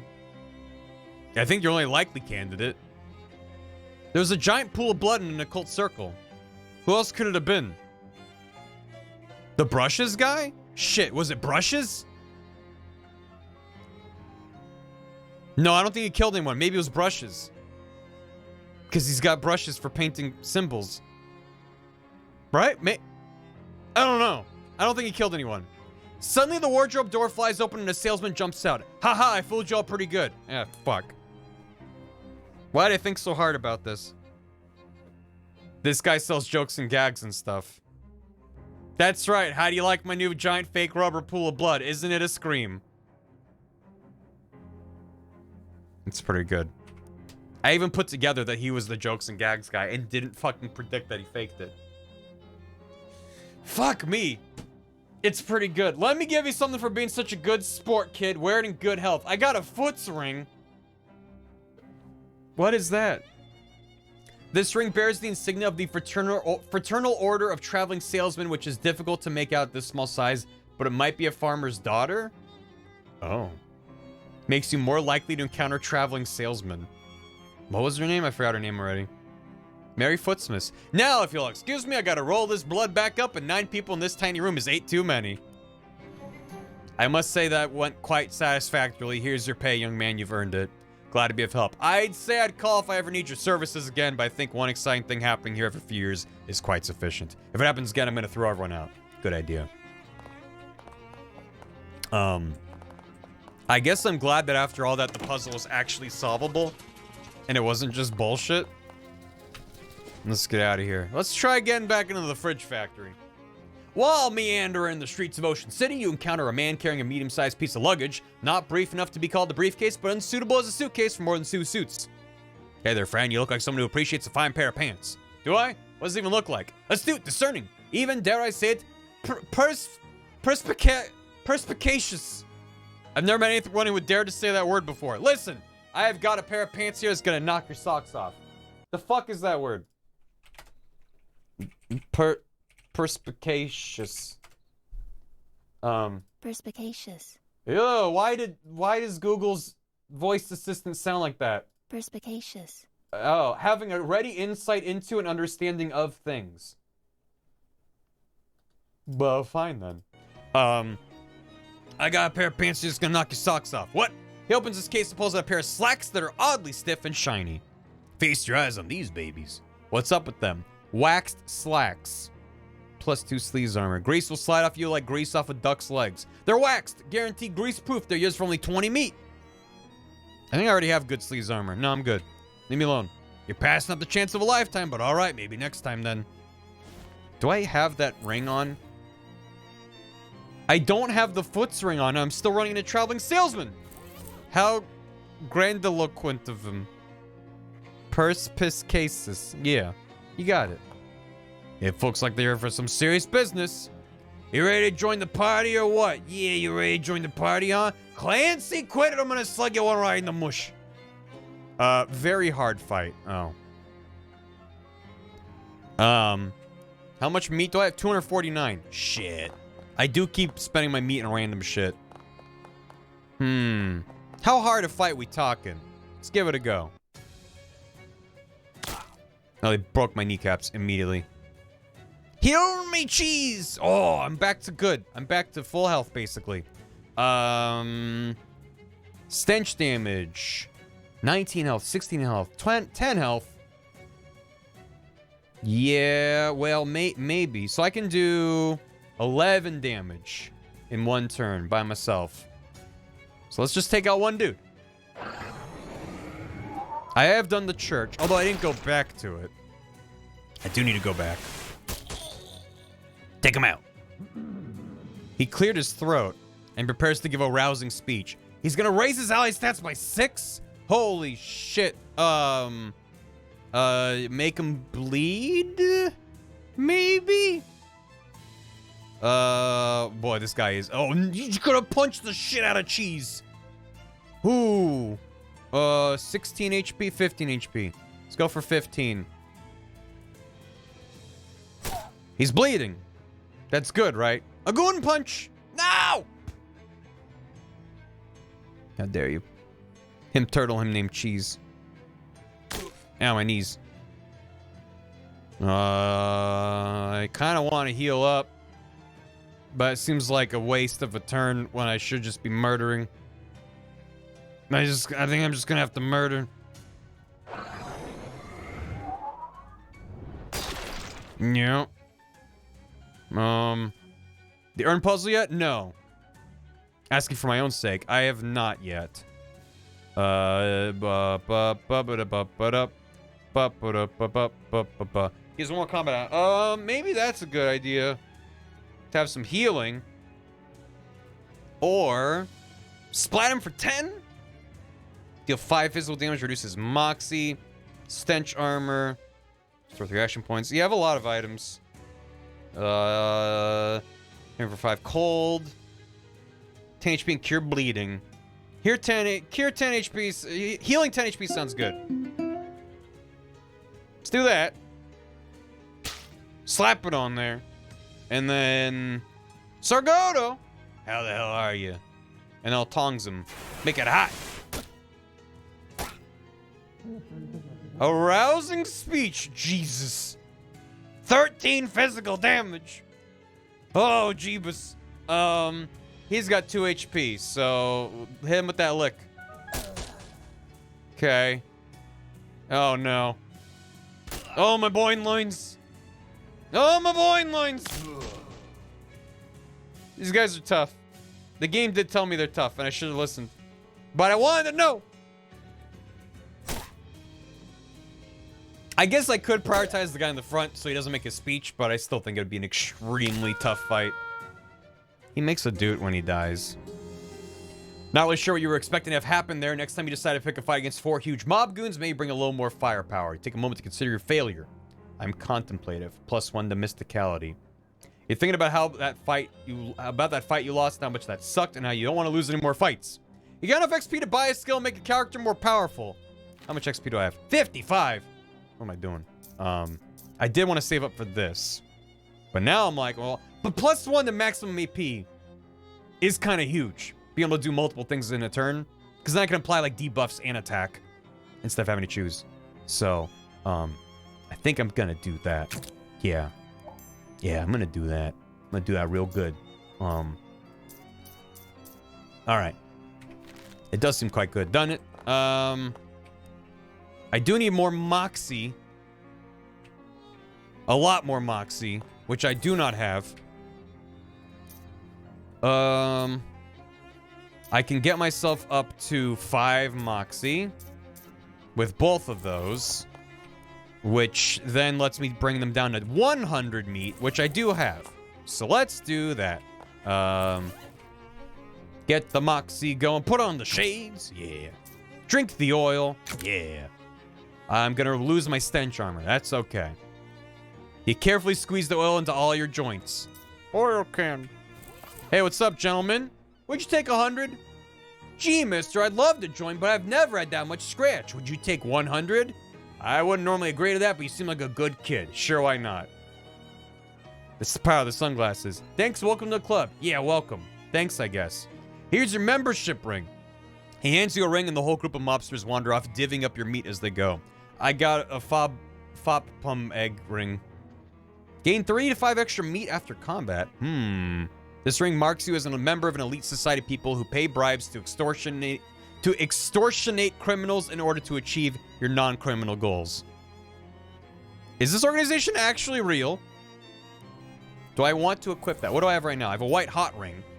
When you apply on fire, apply an extra. Give me the meat. Give me the meat! Yeah, better give me the meat. I'm also gonna switch back off the sunglasses.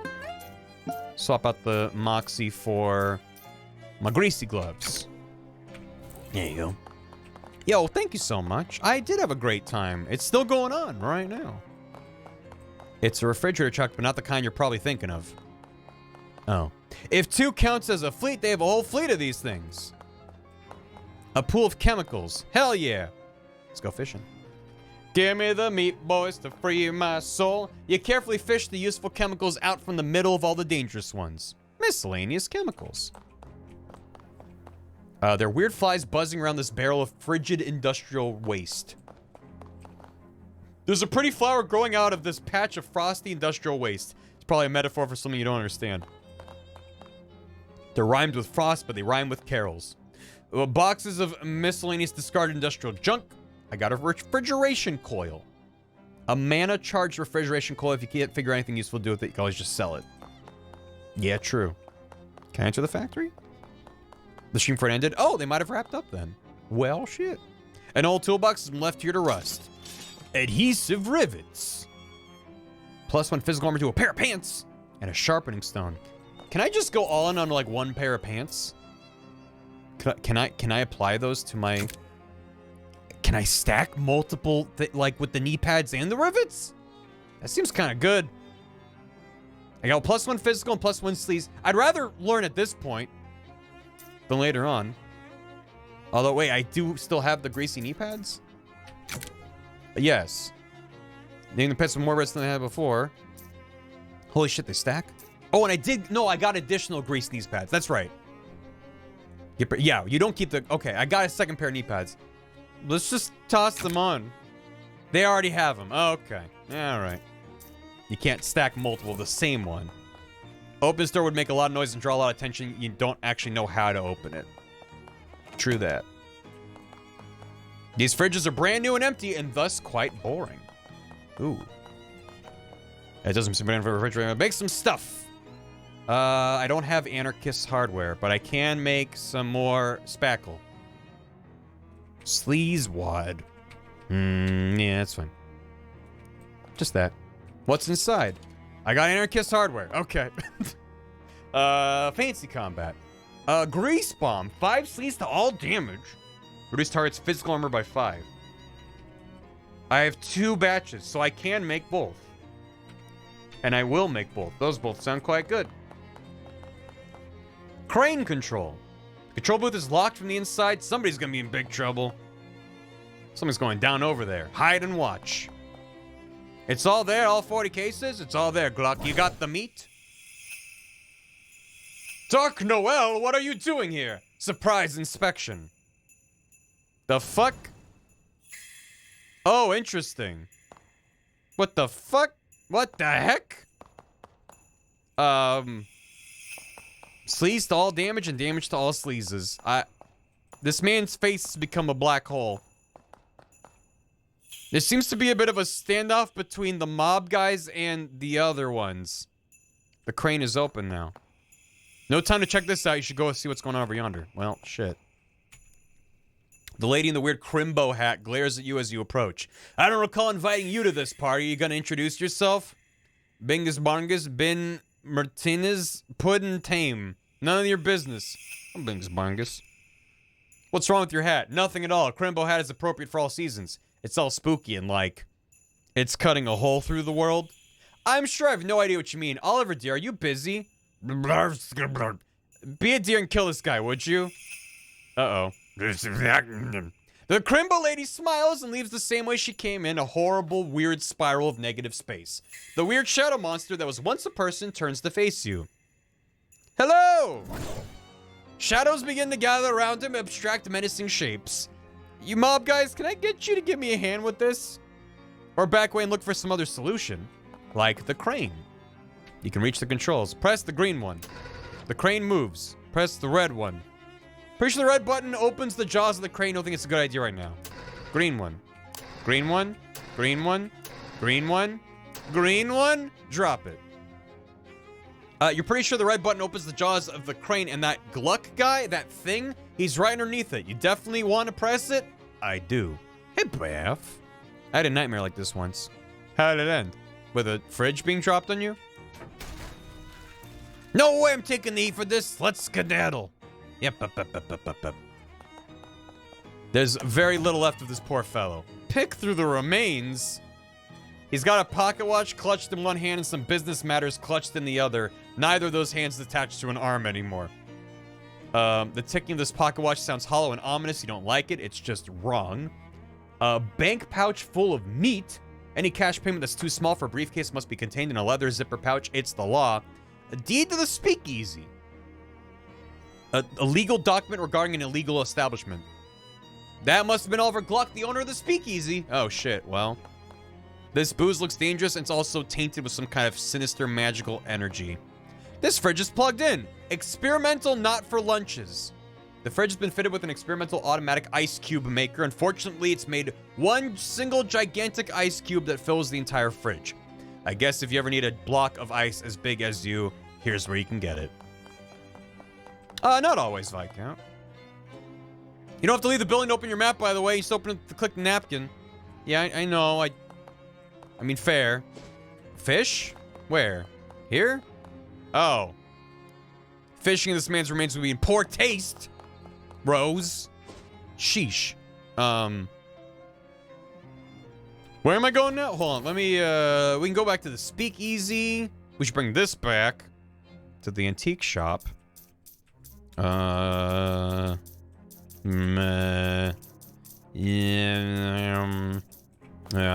the cathedral quest. That was at Dirch's house. Yeah, I couldn't figure out how to get in there, though. He didn't want to let me in, unless I somehow unlocked more. As you're walking down one of Ocean City's residential streets, on the way to where you're going, you hear eerie music coming from the upstairs window of a nearby house. Eerie music house. Later. Ugh. Captain Dirch's house. What was it? These are all the same. I'll come back later. This rock is steaming. Amble away. No. Is it hobo code? This has a date on it. Oh, we gotta look up the date. All right. 82. Let's go back to Plunkett Street and find out about that. We'll check the area house later. A doughboy steps in your path. What do we have here? Oh, I'll fight them. I didn't mean to. I meant to hit... I saw it was the second option, so I hit 2, but it's the first option because the first one was great. I got a broken rib. -1 to muscle. Good. Back to Plunkett Street. Yep.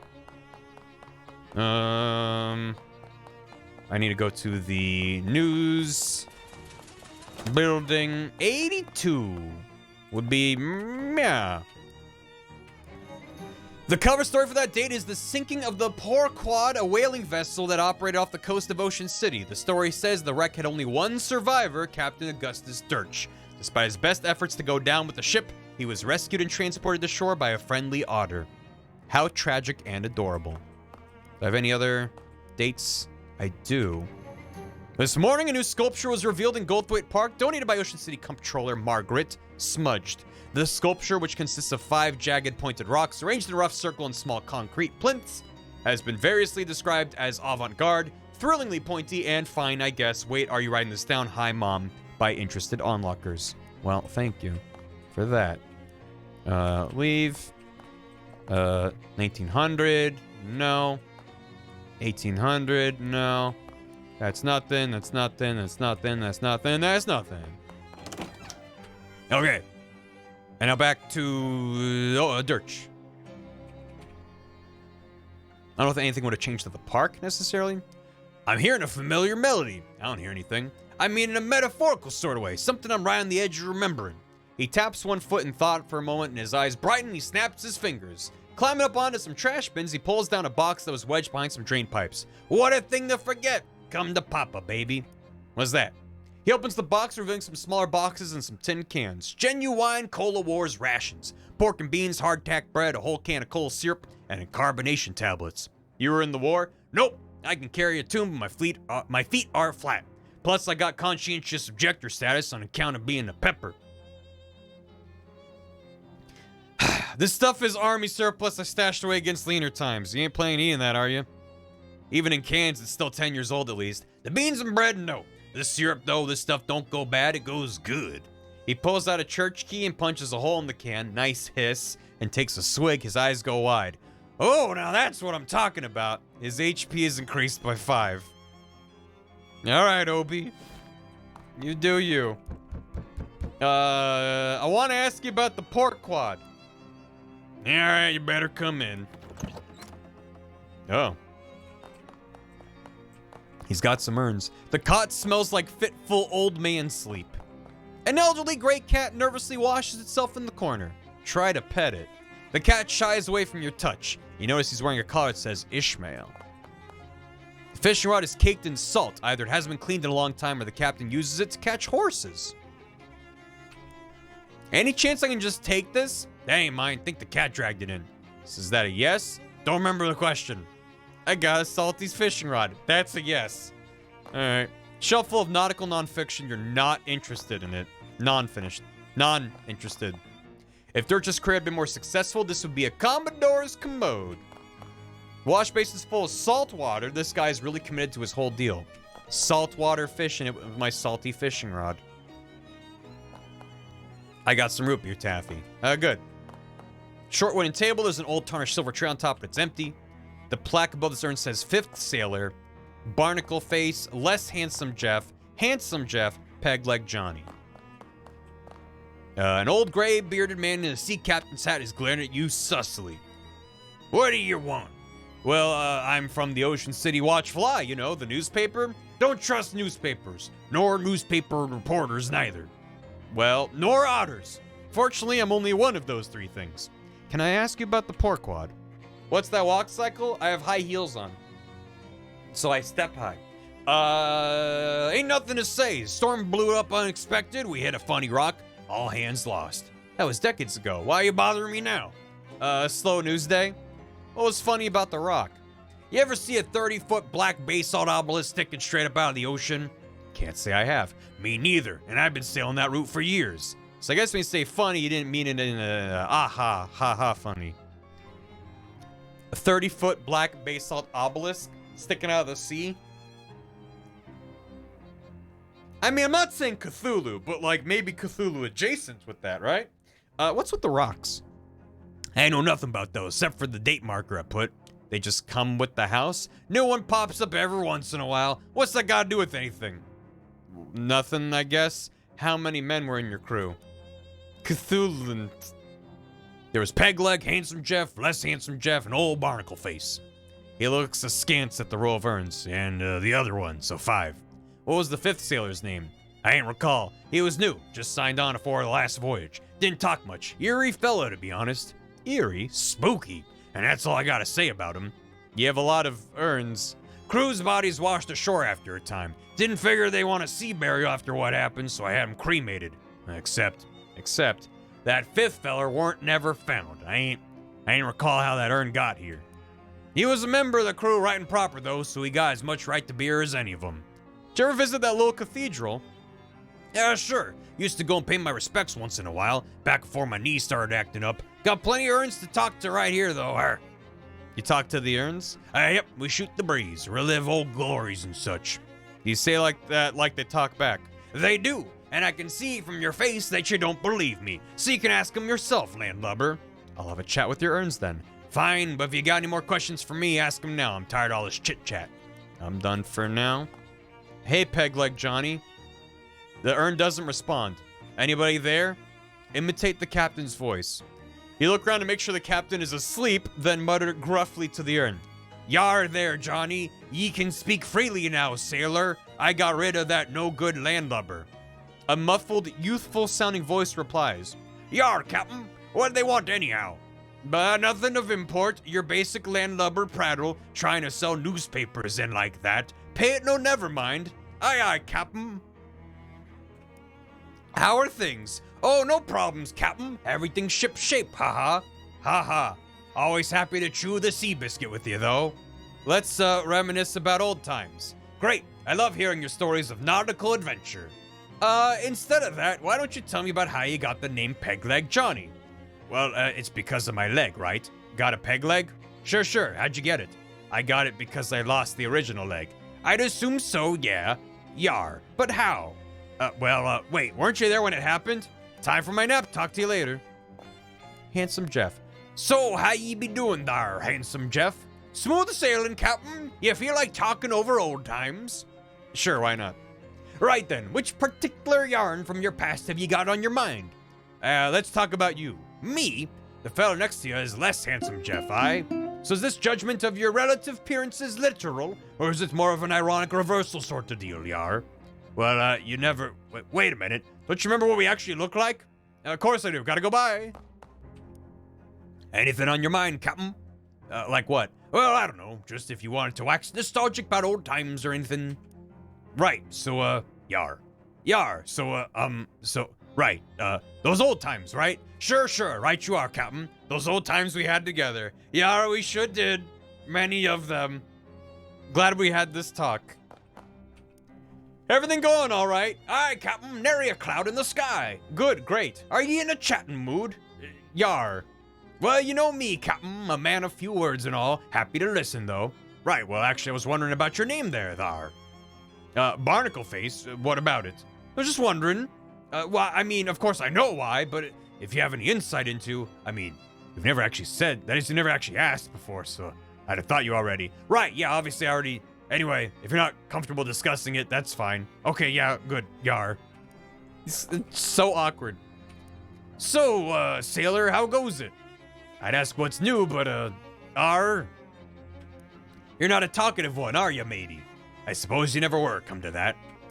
So, well, as you were then, I could use some smokes, Captain. What? Smokes. As in cigarettes? Aye. What does an urn want with cigarettes, Well, alright then. Just leave them on the table like usual, please. Yar. I don't have any cigarettes. Wait, I did have the wet one. Does that not count? I'm not gonna let you start smoking. I don't want to. Why can't I put in the thing? Aren't you worried about getting the ashes mixed up? Just leave them on the table. I guess it doesn't count. Should I smoke the one that I have? I'm an adult. Yes, and I want you to live to be an old adult, but it will make me look cool. Nothing's cooler than outliving your enemies. Alright, fine. True that. The lamp. Looks like it's dredged up from old shipwreck. There's a blubber lamp on top. It's a simple device, a glass vessel filled with whale blubber with a wick stuck in it. Blubber lamp really rolls off the tongue though, just a really delightful phrase. Say it. Blubber lamp. Incredible, say it again. Blubber lamp. Yes, say it again. Blubber lamp. It just keeps getting better, say it again. Blubber lamp. I love it, say it again. Blubber lamp. Say it again. Blubber lamp. Blubber lamp. Blubber lamp. Blubber lamp. Blubber lamp. Blubber lamp. Blubber lamp. Blubber lamp. Blubber lamp. Blubber lamp. Blubber lamp. Blubber lamp. Blubber lamp. Blubber lamp. No! You're no fun. We've got work to do. I'm out of here. I'm out of here. He gives you a smooth nod. Hell yeah, man.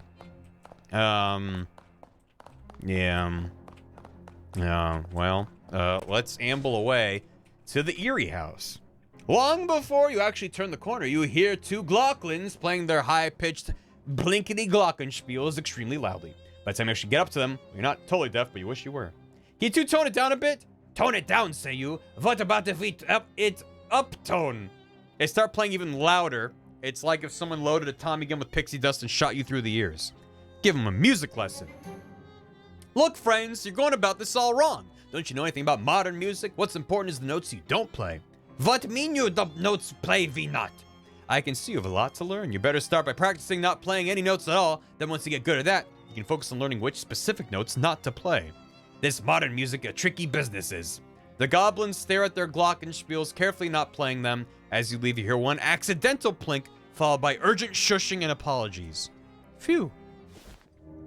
This seems like a pretty normal house in a pretty nice neighborhood, but there's something odd about it. Some sort of uncomfortable energy that makes the hair on the back of your neck stand up. Maybe it's something to do with that weird droning tone you hear coming from inside, like a pained inhuman moan constantly rising in pitch. Maybe that's it.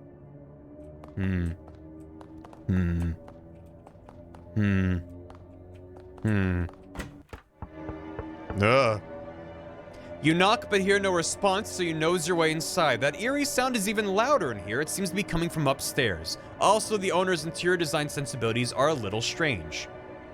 Oh, they like music. A bunch of books about music theory, even the most basic one, would be totally beyond you. A dusty, disused chess set. A day stand. They just like music. Tea time was a long time ago. There's nothing left here but stains. Cabinets full of backup plates. The plate rack is a statement piece, and the statement is, I have too many plates. I thought they were just excited about their donuts. Or they like going, ooh. A shelf full of trophies from music competitions. Cabinet full of sheet music. You pull out a sheet, but it's all in German. Und du kannst kein Deutsch gesprochen.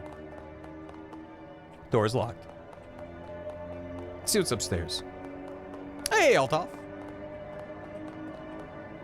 Leading up to where the sound is coming from. Yeah, he's just playing music. A tired-looking man is playing a cello here. What? Who are you? Why are you in my house? Sorry for intruding, but I heard the music and I guess I have an intrusive nature. Name's Bingus Barngus. Well, I am Ernst Zimmer. Forgive me for not stopping, but it is vital I continue playing. What are you doing? There is a darkness beneath my house. Did you check the fuse box? No, it's probably that then. Listen to me. I had a dream, a premonition of a dark rift appearing in my basement and growing until it swallowed the entire house, and then the neighborhood, and then the world. It was just a dream, though. It was not just a dream. I went downstairs to check the basement, and there is indeed a rift. As of now, it is still small. I must keep playing this cello to prevent it from growing any larger. How does playing the cello help? The bass vibration reverberates downward and is focused by the circle of furniture downstairs. This resonance inhibits the rift.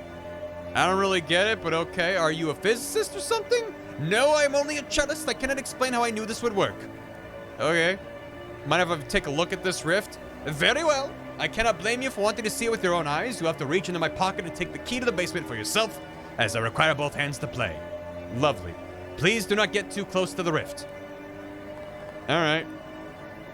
I'm sure there's a rational explanation. Probably just a trick of the light, plus your anxiety over the nightmare. Well, plus I'm pretty sure your living room furniture can't create reality-strengthening sonic resonance waves. You're probably right. Just an old man jumping at shadows, I suppose. Happens to the best of us. Don't worry, everything's fine. Oh, I got him. I didn't actually think he would stop. Hi, Ernst. Hello. He's looking pretty nervous. Yeah, let's go downstairs. Maybe convincing Zimmer to stop playing his cello wasn't such a good idea after all. Oh. Every one of these moldering books is titled Blood. It would appear that two ghosts are playing a very spirited, game of chess. The day stand has become a nightstand! The chair is frighteningly non-right side up. This chair seems to be having a hard time staying stationary. A vicious black sludge bubbles in the teapot. Take some. I got bubbling black sludge. You love it! Yeah. Let's go fishing. I got some eldritch mist. This isn't tea. Oh, that's just me being an asshole, I think. The tables flip the surly bonds of the floor. Moths have eaten all the contents in most of the container. The shelf full of trophies from murder competitions. The chair's whispering. Sit in me. No. Please, Bingus, sit in me. I said no. Sit in me. No. The chair harumphs and goes silent. The chair isn't speaking to you ever again. Good. If he said sit on me, I would have said yes. He said sit in me. No. I say nay. He pulled a sheet. It's a piece titled All Arbeit and No Spiel makes Ernst a dull boy. Let's go downstairs. This door has seen better jams. This sure is a dark rift in space over there, just like Zimmer was afraid of. Oh. Yeah. Moldy sheet music. Nothing over there. Everything on the shelf is either evaporated or expired. It's a big hole in here. Step through? Ooh. Metacrossing's being sent to Chorney jail. You get no 07 from me for going to Chorney jail. But, you know, enjoy it, I guess. Yeah. Am I stepping into the rift? I mean, I didn't come all this way to not step into an ominous rift. Oh, really? Yeah. You find yourself in an infinite black void. Well, it looks like an infinite black void, but you have the uneasy feeling that your brain is only showing you an infinite black void because it doesn't want to try and process what this place actually looks like. It's a weird feeling. Oh. He's dancing. A thrumming spike of nega energy. I dampened the energy. Am I releasing this demon, do we think? By turning down the energy? I can't help but notice that, or not notice, but think that, oh, okay. Hey, how you doing? This creature is built more or less like a large muscular person if you built a large muscular person out of some kind of writhing black ooze and or smoke and or just plain raw darkness. It has fist-sized glowing crystal. It has a fist-sized glowing crystal embedded in its chest, about where its sternum would be, and as you draw near, you can feel it radiating invisible waves of energy, kind of like heat coming off a radiator, except also the opposite of that, and also not at all related to that. Look, incomprehensible forces are tricky to describe, okay? The creature shambles back and forth, waving its arms in a way that almost looks like it's dancing, or praying, or maybe just absent-mindedly flailing. It seems oblivious to your presence, although that would probably change pretty quickly if you try to interfere with it. Like, say, if you tried to pry the glowing crystal out of its chest. The creature looks extremely weak, almost docile. It only takes one muscle to pry out the crystal. Yeah, I'm sure he's fine. Let's just grab it. You make a quick grab for the crystal, but it's firmly lodged in the creature's chest. The creature howls, and its long, spindly arms flail ineffectually at you. Barely cognizant of your actions, plunge your hands into murky flesh. Fingers questing through lukewarm tar until they find ribs, gritting your teeth, forcing open the cage, creaking, cracking, snapping like dry branches. You grab your prize and tear it free of the muck. The creature evaporates in a sigh of smoke. The crystal is both warm and cold in your hand, and has a slight buzzing vibration to it. Let's take it with us.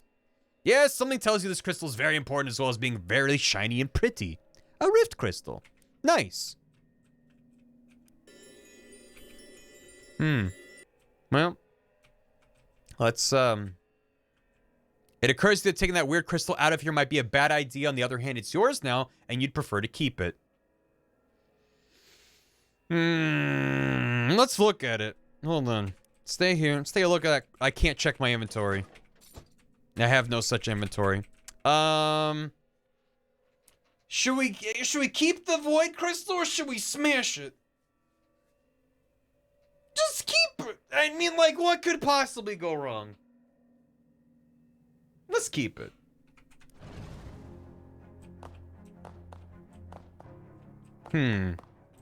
Yeah, I'm sure it's fine.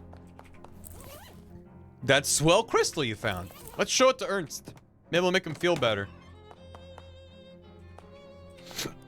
Excuse me. Hi. Hi, Ernst.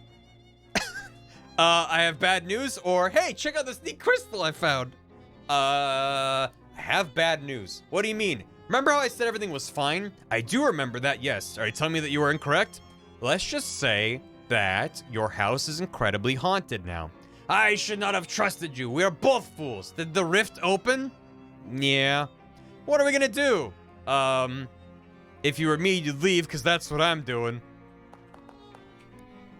Hey, check out this neat crystal I found. What is that? Where'd you get it? It was inside the rift. It makes me uncomfortable to look at. Can I have it? No, it's mine. You found it inside my house. It was in another dimension. Another dimension inside my house? Forget it. You can't handle it, Ernst. Good day, sir. Enjoy your haunted house. As you start to leave the house, something tells you that it would be bad to take that weird crystal out of here. That something is definitely not the crystal, because it's a really great crystal, and you are deriving great satisfaction from owning it. Smash the crystal or leave the house? Smash it? Smash it? Keep it? Leave? Keep it? A lot of people want me to smash it. We gotta keep it. I mean, it's just a crystal, right? It's speaking truths. My precious. Let's just leave the house. As the door shuts behind you, you hear a sudden grinding, cracking noise and turn to see the entire house implode into splinters and get sucked into a whirling black vortex. Can't say I didn't warn you. Whoops. Oh well.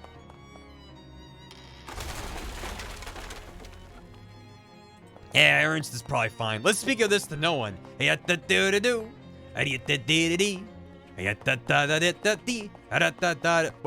even better? Even better? Hold on. Wait, crab clogs.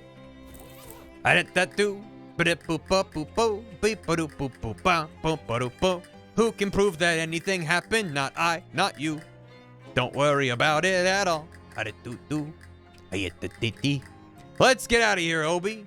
No one will ever get the hell out of here. Yeah. No house. I won't worry about it. Now the rift's gone. Yeah, we solved it. Set back to the church. Ernst is dead. As you're walking past one of Ocean City's many disused public urinals, you notice that one has been filled up with ice cubes. As you investigate further, for some reason, you notice that one of them isn't an ice cube at all, but a frozen rock. I am a psychogeologist. You wipe the rock off, examine it, and pound it into flakes. Frosty flakes. Delicious. It is a follow-up, but not necessarily a direct sequel. Okay, I want to go back to the... Why do I have this on? Oh, because of the meat. I thought that was the foot ring. I like the high steps. Yeah.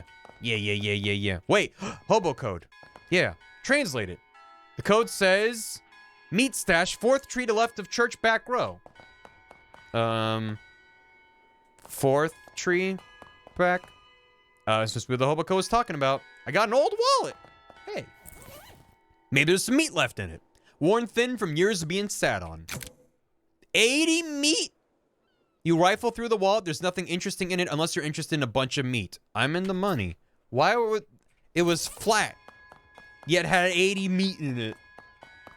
Alright. Hey, how you doing? Have you found our missing ashes yet? The bishop will be here any minute. Don't get your rosary in a knot. Maybe I can talk to these. I sure can't. The guest book. Donk Hufferby. Maybe we need to talk to them if they're around.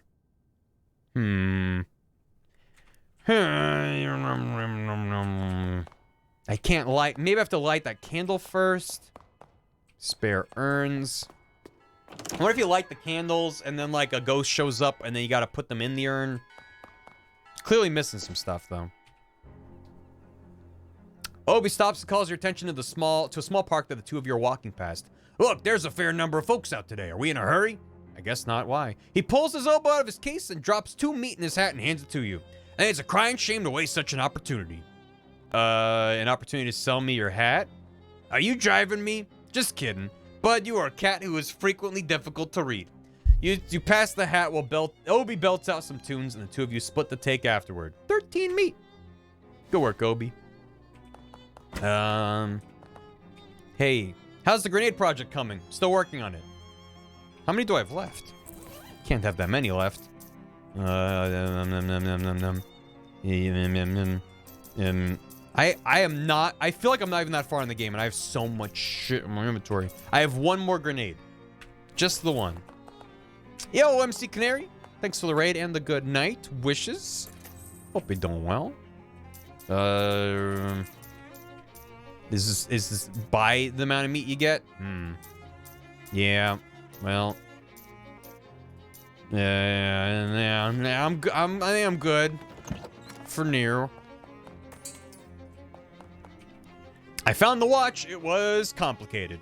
I'd be more surprised if he told me it was simple. Well, you know the drill. Strap it on and jump into the uncursing machine. It's a pocket watch. It doesn't just uncurse the thing and get some sleep, okay? You look like you've been through the ringer. I won't dispute that. No messages. Go to sleep. Talk to Fancy Dan about the speakeasy deed. Uncurse the pocket watch. It's Murray's desk pile with books and papers. You get a weird feeling about it for some reason. Nestled among the books and papers is a book of old but still valid postage stamps with a few missing. They're surrounded with a haze of weird shadowy energy, but you can still clearly see the illustrations of cute dogs on them. Cute dogs? Just like the stamp that survived your luggage fire. That stamp is what destroyed your luggage. All your best stuff was in there. Your clothes, your teddy bear. That tears it. This shadow business has become personal. I mean, it was personal already because of Murray being your uncle and all. But now it's extra personal. Agr. What's up? These stamps. They have shadow gunk on them, and one of them killed my luggage. I guess that was my fault. I ran out of stamps and found those inside Murray's desk. I didn't even think to test them. I'm sorry. It's not your fault. It's whatever is causing this damn shadow stuff. I'm definitely going to put a stop to it, though. How many of these stamps have you used? Just the one, thankfully. The rest must have already been gone when Murray found them. That's good news. Sheesh. Meat's always been the currency. Yeah. Ain't luck finding my Chuck key. Not yet. Oh! Calliope walks up. It wakes up and purrs as you approach. You give her a nice scritching. She purrs as she goes back to sleep. Yes! Fuck yeah. Let's fucking go. Let's go to the bar first before uncursing the thing. The Cold War shop at cigarettes for the urn. They sold cigarettes. Thank you, Meta.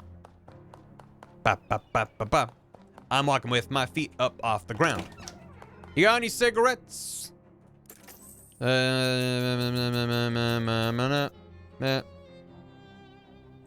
Ration cigarettes. Bad for you despite what the radio advertisements say. Buy them. Can you believe they used to issue cigarettes to soldiers and that they still do and probably will for like 50 more years? Wild. I have one already. Done. Okay. Let's go to the bar, and then we gotta go talk to the urn. Thank you. I'm free for Journey John at a point at ASAP. Thank you.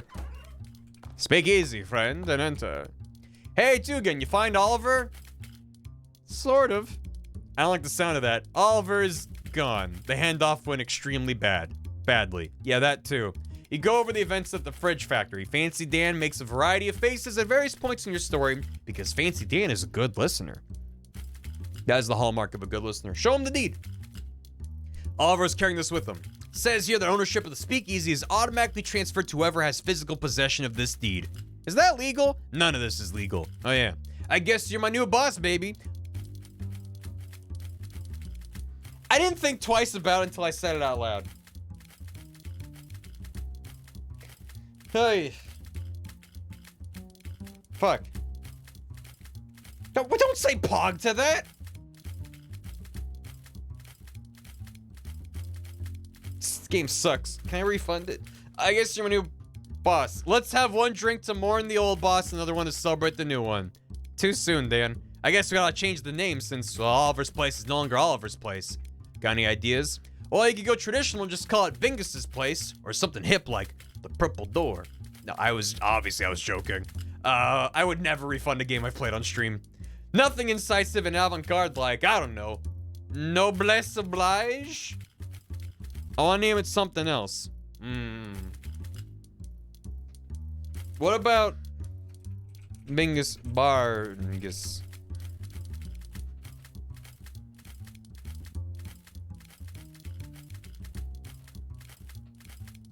How original. What about Boss Baby?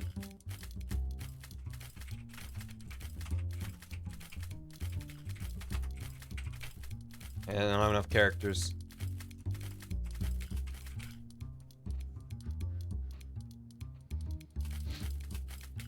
The name of one of the most prestigious guilds in KL. Nice. Boss Baby Blu-ray?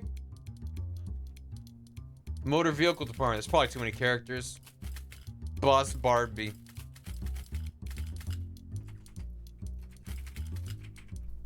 This sucks. I don't want to name a speakeasy Boss Baby Blu-ray. What would we call it? Bars Baby. Cheese it. Oh, him speakeasy, him named Cheese. Fuck this. Fucking hate this. Boss Baby DVDs here. I like it. Now to business.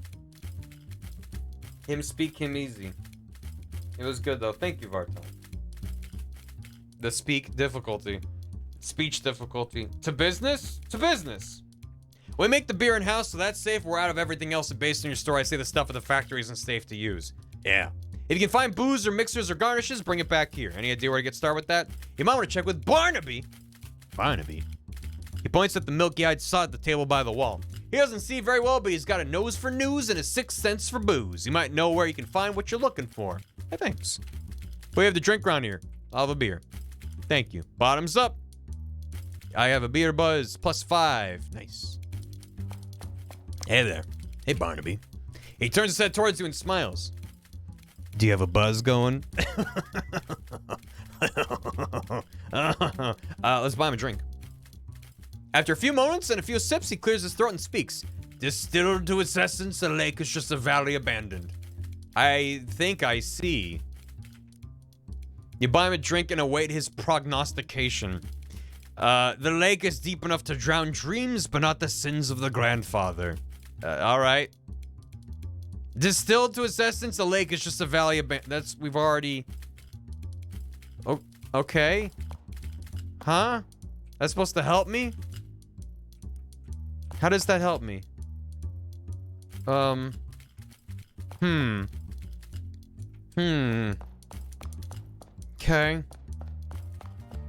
Can I go back here now? Oh. Oh yeah, this. Grapes under here. You quickly pry up the tile and sure enough, there are grapes.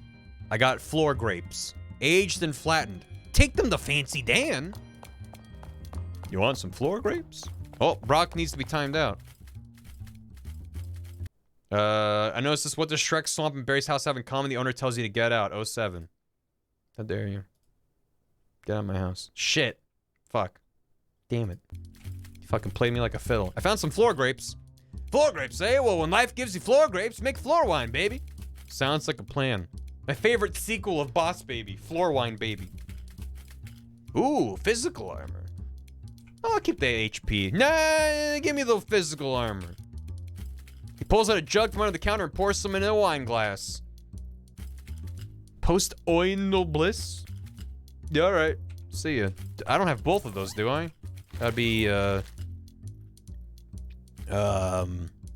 effects. Post-oinal bliss. Yes. That does not stack with the beer. That'll lange under the table. Oh, you.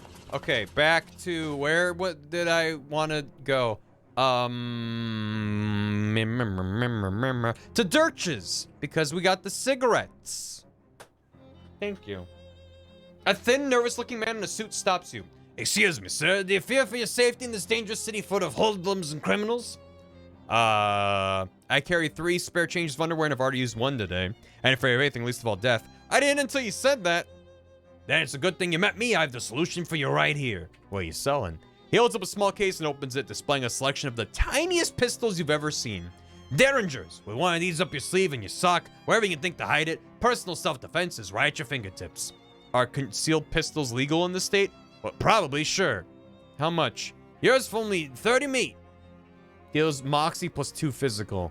Nah, I'm good. Oh, if you get murdered, don't come crying to me unless it's to buy a Derringer. See you later. Can we decurse the crystal? Yeah, I'm gonna find out, but I want to take care of this first. Alright. Cigarettes on the tray. You put the cigarettes on the tray and quickly hatch a plan. Approaching the 5th urn, you put on Captain Dirch's voice again. Alright, matey, your smokes be upon the table as you wanted. Appreciate it, Captain. Then you hide behind the captain who is snoring in his chair. After a time, the bookcase slides aside and an unshaven, shifty-looking guy pokes his head out and glances around surreptitiously. Then he tiptoes over to the table, picks up the pack of cigarettes, and returns to the secret door. The bookcase slides shut behind him. Well, what do you know? Talk to the urn. How goes it, sailor? Yar? Going fine, Captain. Thanks for the smokes. Sure thing.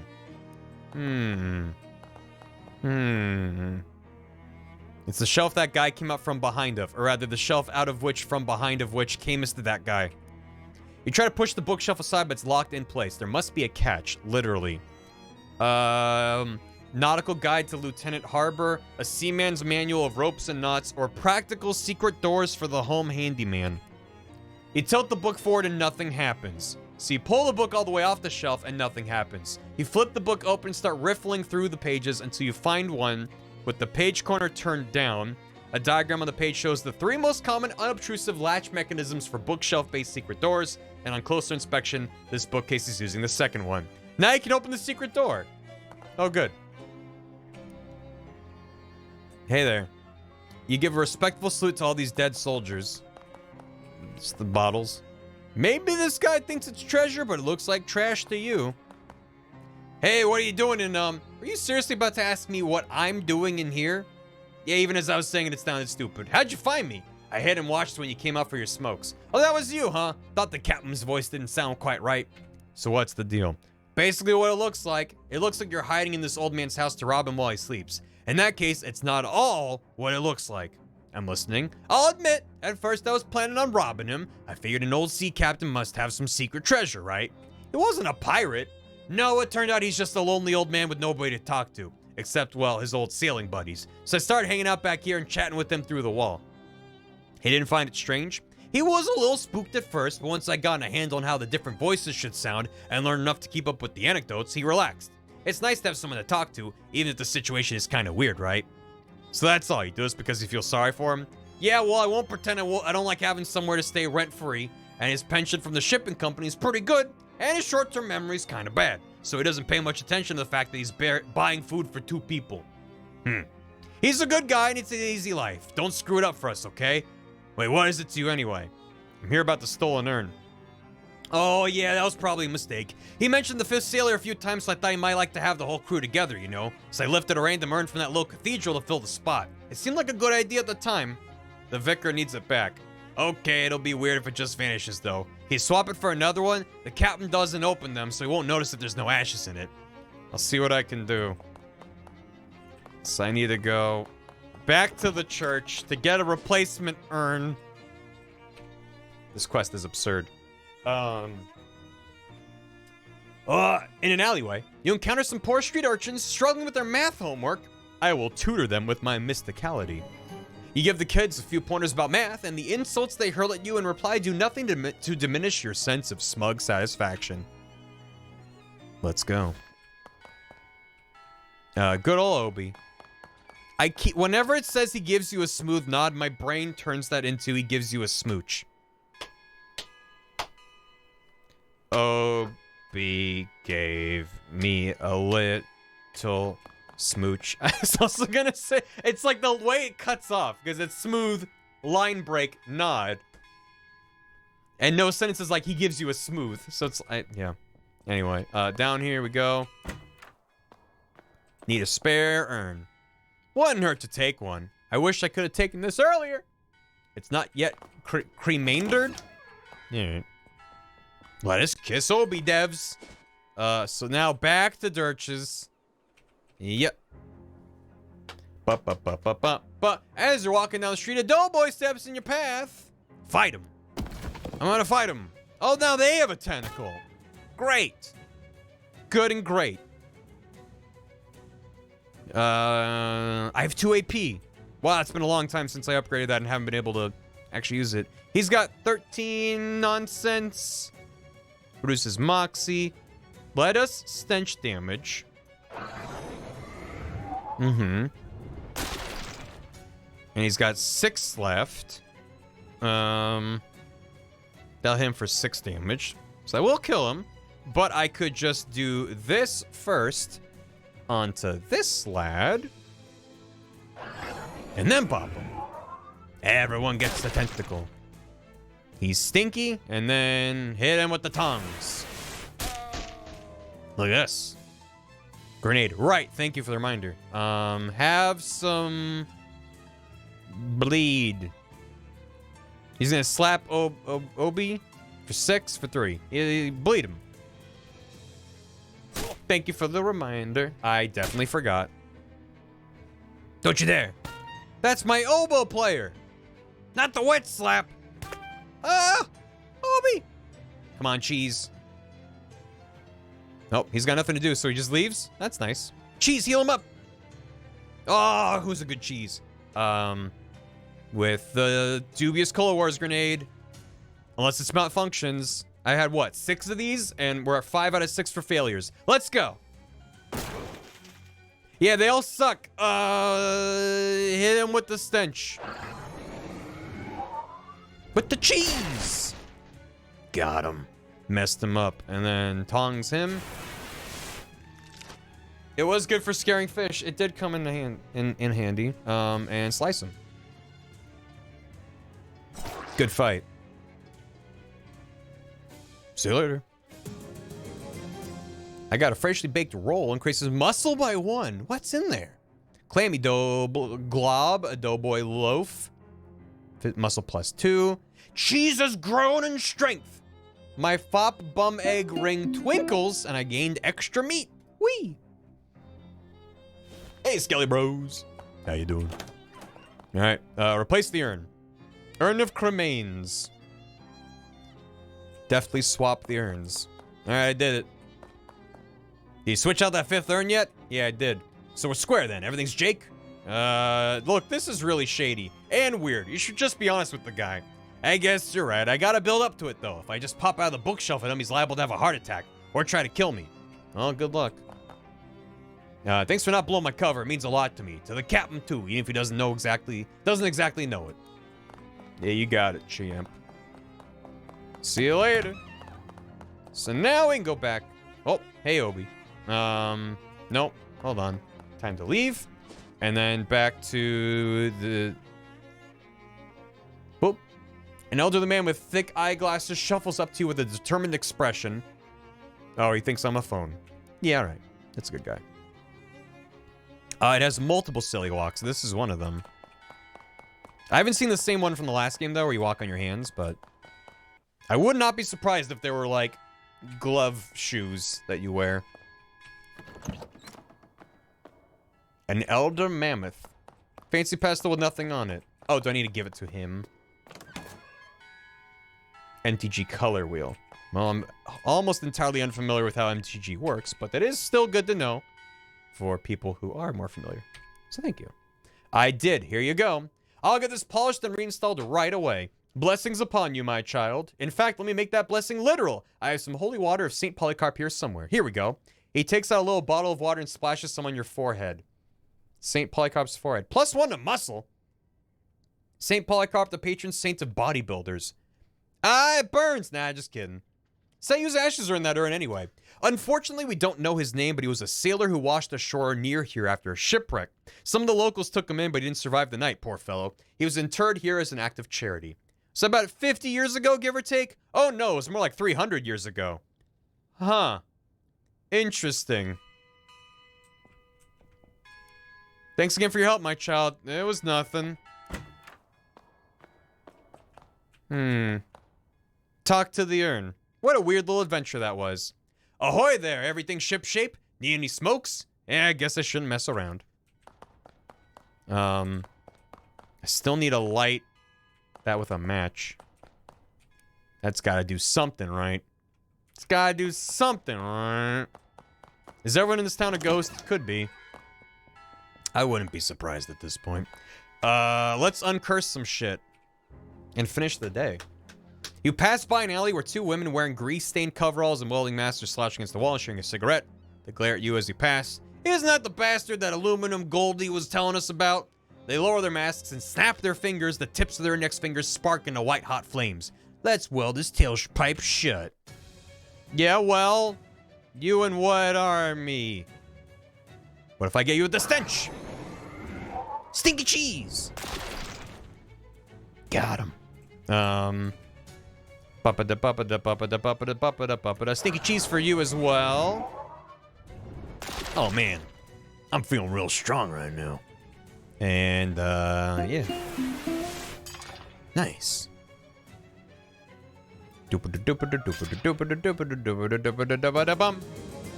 Hand washing, gasoline, welding masks, and I got extra meat.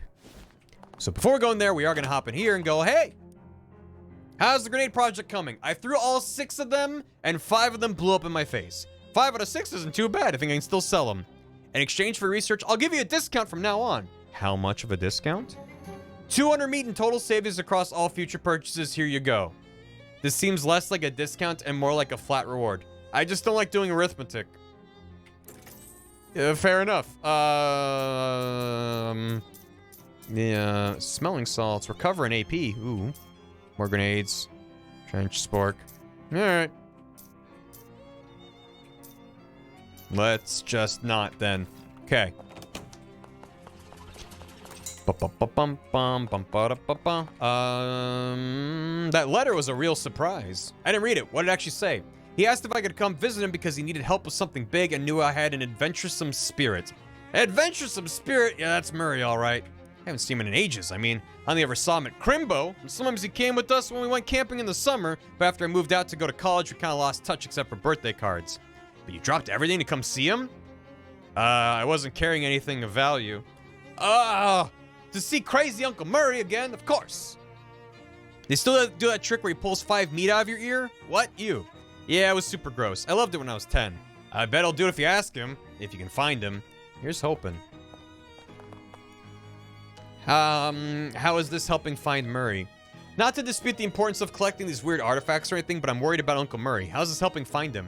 I guess I didn't explain how. See, the Detectatron 1000 is new. We only really got it running after Murray disappeared. He always searched out artifacts in more hands-on ways. Research, networking, following rumors, that kind of thing. That last artifact he went after, it could be basically anywhere, but the Detectatron only detects the nearest artifact. So if you figure if we pick them up in order, eventually we'll get the one he was looking for. Right. I wish the hell he'd left a note about where he was going. Guess he either thought it was too dangerous and didn't want us following, or he just rushed off all excited like a kid in a toy store. That's Murray for you. That tracks. Hey, Universe. It was surprise launched a couple days ago. So it's brand new. Yeah, I keep wandering into stuff out in the world, but I haven't had that pop up yet, so I don't know. Here we go again. Let's uncurse the pocket watch. The machine snorts the pocket watch up into its dome and begins its strange and loud work. The pocket watch is pulled this way and that.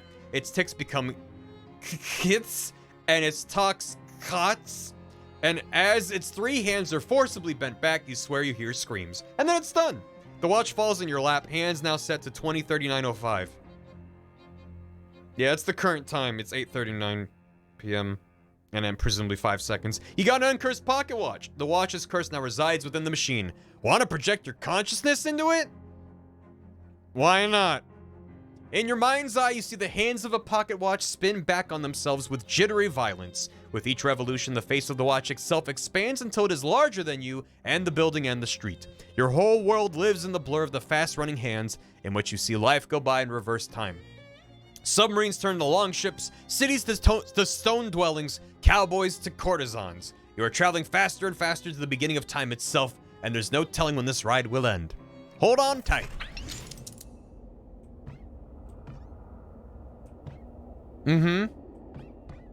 Oh, there's a message. I missed that. Hi, Gabby. Eat Gabby. Whoa there, Huss. What's you got ya all horns and rattles? Been dipping into the nose paint again? Gabby doesn't talk like that. Hey, Gabby, I'm a dinosaur. Gabby doesn't talk like that. Sure is, partner. Sure is. Yeah. Whoop-ah, peep-pew. I'm the quickest draw in the West, sure enough. Sayonara, Huss. Open the door, eat Jessica, eat Charles, eat cat. Collection of Latin literature, Murray's desk, pile of books and stuff. Open the door of the bedroom. Eat Jessica. Check for messages. You check the message pad next to the phone. There's a note for you. Dinosaur. No phone number. Eat the phone. Chomp. The chess set. The cosmic battle between light and dark, church and horses. Eat the chessboard. Chomp chomp. Yeah, the curse remains unsolved. You might still fit inside this. Radio is tuned to a station. Calliope is still sleeping on her towel. I don't know. Open the door. With those 2 salad forks, no, you lack the opposable thumbs necessary to turn a doorknob. You're completely contained in here unless you figure out how to open doors. Dexterity? I don't have dexterity. I don't know anything about dexterity. I'm a dinosaur. Rawr. I don't have an inventory or a character sheet. Break it down. Humph. You slap your prehistoric tummy against the wood, but it doesn't even make a dent. Maybe that's why the dinosaurs went extinct. Couldn't open doors. Rawr. Rexterity. Grark. Hey, easy does it, baby. We're all hungry. Please help me. I'm a dinosaur. Rawr, rawr. Yeah, baby. Yeah. Can you open the door for me? What's that, Greta Garbled? If I had more dexterity, I could open the desk drawer. Unstitch the rug. 200 dexterity. Jessica looks pretty busy. What strangeness afflicts thee? Never mind, for the sun transits the horizon, and I grow ever the more in need of thy assistance. Understand, whilst you sleep under this roof, thou art my lodger, and the signature on this paperwork is by me required. When you started talking like this? Nurglebar. A provocative remark, sir, and by thee well made. Snurger? Curious, sir, for I do not believe those doors to be locked. Well, what do I know? And thou wilt find in the telephone table thither a key to satisfy thy need. I need 9 decks to sign my name. Add to the list 8 dexterity. Open door, eat cat. Door your bedroom. Open it down, break it down. I need 3 decks. I guess we have to eat the cat. I need 7 decks to pet the cat. Oh. You can't eat her. That's probably for the best. How you doing? Real groovy pocket watch you got there, Bingus. I like the way it tick-tick-ticks, you understand me? Rawr. A lot of power in that timepiece, a lot of power. Would you make a promise to me, baby? Would you promise not to throw that power away? A lot of good can be done with that groovy power, baby. Charles doesn't call me baby. Arr. I hear you, kitty cat. What do you say, kitty cat? Will you do me a promise? Promise not to throw away that groovy power in that timepiece? Groovy, kitty cat. Absolutely smashing. Shake on it, kitty cat. I can't shake his hand. Yo, good night, Delta. Whilst thou tarry, good sir, the absence of thy John Hancock on my paperwork grows ever more urgent. Thy signature, if it pleases thee. Howdy, Bingus. What you chewing on? Snuff for me, same as always. Oh, I don't know. Never had a head for puzzles, Bingus. That's got me right funkified. I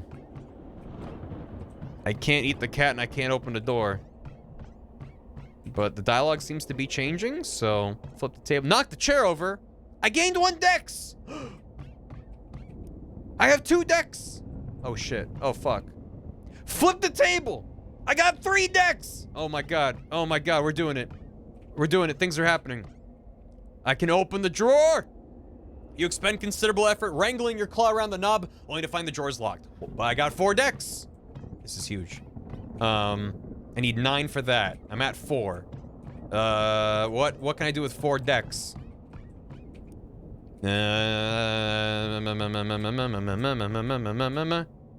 I need 5 for that. Charles' desk, pull out the drawers. 1 dex. Oh, behave. But we can shake hands. With my little dinosaur hands. Shake hands. A solid, strong handshake. We got 6 decks.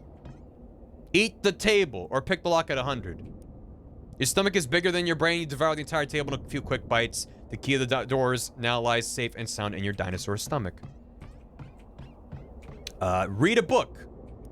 You can't relate to most of the books they have here, but there's one travelogue by a Diplodocus that proves moderately diverting. I'm at 7 decks.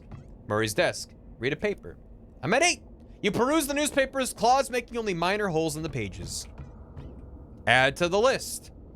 Your talons carve the letters HELP into the chalkboard. I'm at 9, which means I can sign my name. You scrawl an uneasy line. I'm at 10. I'm much obliged, Bingus, and I hope from now thy sleep is all the more sweet for its legal correctitude. Help. Okay. Okay.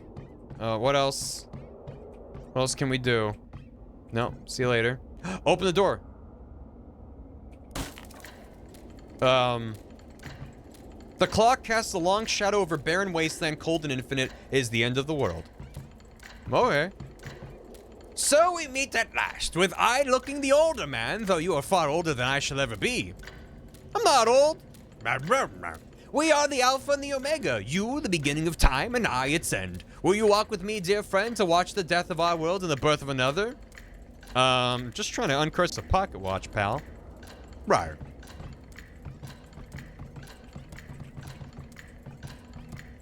Yeah? Can I eat the chair? Oh, well, there we go. Hey, we did it. Tick, tick, tick. The hands of the uncursed pocket watch beats on boats with the current borne correctly into the future. You pull the pocket watch out and look at it. It's gained some luster. Upgrade. Now that it's free of the taint of that shadow energy, it's just a boring regular watch. If you think about it though, being on time for things is kind of like a magic power. Reduce an enemy's muscle, mysticality, and moxie by 5 once per fight? That's pretty good. I wish I had a tail.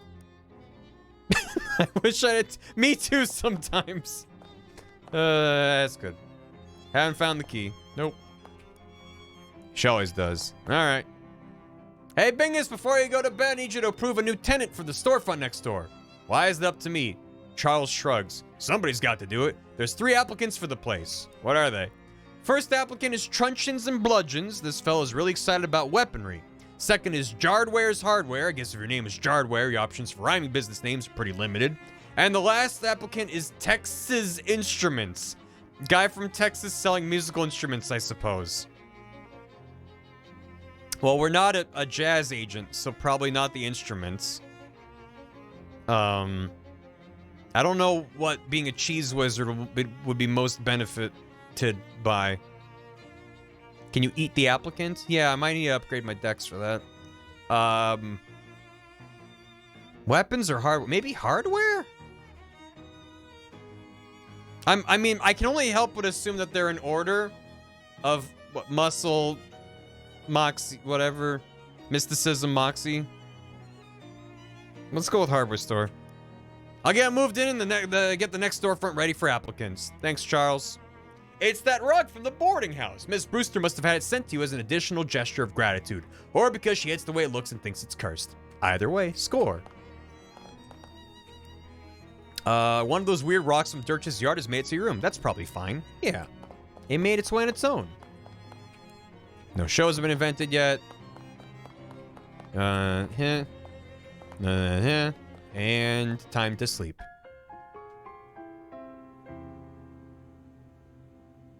Oh, good. Oh, good. Oh, good. There's fridges and mailboxes and Brewster signs flying around. My favorite pants. Gone. It's Jeff, the kid who used to bully you in 3rd grade. Hey, Jeff, listen. No hard feelings, okay? I understand in retrospect that you must have had problems at home, and I just want you to know that everything's okay now. Jeff swats the overdue library book out of your hands. I see. Since this is just a dream version of you, you're still as much of a jerk as you were in 3rd grade. Jeff suddenly punches you, knocking out all of your teeth. Hey, if this was actually happening, I'd be really mad. I got my teeth. These are unmistakably your teeth. You can tell by the scar on the upper left second bicuspid. But your teeth are also still definitely in your gums where they belong. What a jerk. Sheesh. Get away from him before he knocks out something more important than your dream teeth. It's that creepy Crimbo lady from the refrigerator factory, now in literal nightmare form. Excuse me, I need to get past you. Oh, hey, Scaredy. Big fan of teeth. Yeah, same. Why, are you in a hurry to wake up? Darling, it's Crimbo. You should be making merry. Crimbo's still months away. Oh, but it's always Crimbo in dreams, dear. Merry Crimbo, then. Merry Crimbo, dearie. I didn't have time to properly introduce myself before. I'm Dark Noel. And in an affectation as goofy as her name, she curtsies. Dark Noel, eh? You're really taking this motif seriously, right down to your weird, evil-looking Crimbo hat. Her smile falters a little. Evil-looking? I told you at the refrigerator factory, it's just a... Wait. She points the weird device she's holding at her hat. It starts beeping in a fast, irregular pattern. You're telling me that you can see the special Crimbo magic with your eyes? Yes. The deep, dark demon energy is Crimbo magic? This is decidedly unfestive news. I'd better talk to the president. You want to talk to Calvin Coolidge about your Crimbo hat? I want to talk to the real president about you. I see. Yes, that's the problem, dear, and I'll see you soon with the solution.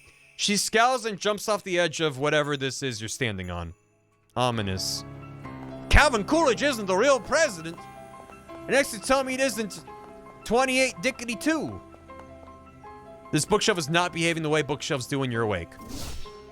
You grab a book at random and the bookshelf puffs out of existence. The Melting Mind. You're not sure what kind of book this is. Avant-garde social commentary, psychedelic research journal, total nonsense created by the random nighttime firings of your own neurons. Grants a combat skill Mind Melt. Deal an opponent's mysticality to itself in hot damage. That's fun. Well, back to the waking world. Coolidge is the only president for me. How dare you? Sir? Why are you in my room? Alarmingly, a man in an expensive suit is standing at the foot of your bed. The heck, who are you? You may call me Don Toblerone. I represent a certain organization of, shall we say, like-minded criminals. Organized criminals like the mob. Wait, you're the Don of the local mob, the mob boss, in my room personally? No. I am not the Don. That is merely my nomenclature. It is an abbreviation for Donald. Well, that's confusing. It has been a matter of some confiscation, yes. I do have a sobriquet for it. I don't care for it very much. What is it? A Donny Thesaurus. I'm gonna hazard a guess to call you that because you like long words. That is very astute of you, of course. This astitution comes,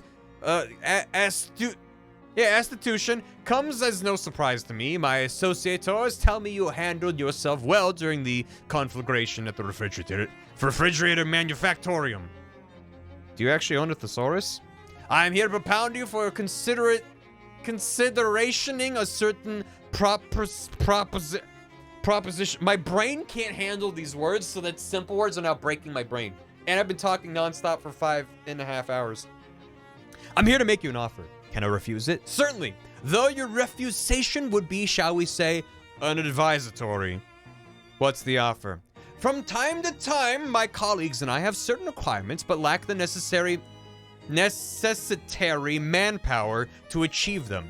At such junctures, we make lucrativial arrangements with certain capable individualists. We find ourselves at this moment at a juncture such as the junctures I have thus subscribed. So you want me to do contract work for the mob? Exactingly. Can I think about it and get back to you? No, I require your responsivity with immediance. Okay, sure, why not? An excellent decision, if I may articulate such. So what happens now? Just sit tight, as they say. We will call upon you telephonically. He gives you a curt nod and leaves the room through the window. It takes him 3 or 4 tries to work the latch. Yeah, all right, then. Yeah, all right, I'm good. Thanks for the hydrate, Dark Rain. I don't think you're using those. I don't know if all those are words. Oh, yay. That's mob speak. Yeah, clearly. Sheesh. I did get the forehead. That's true. I think this is a good stopping point for now.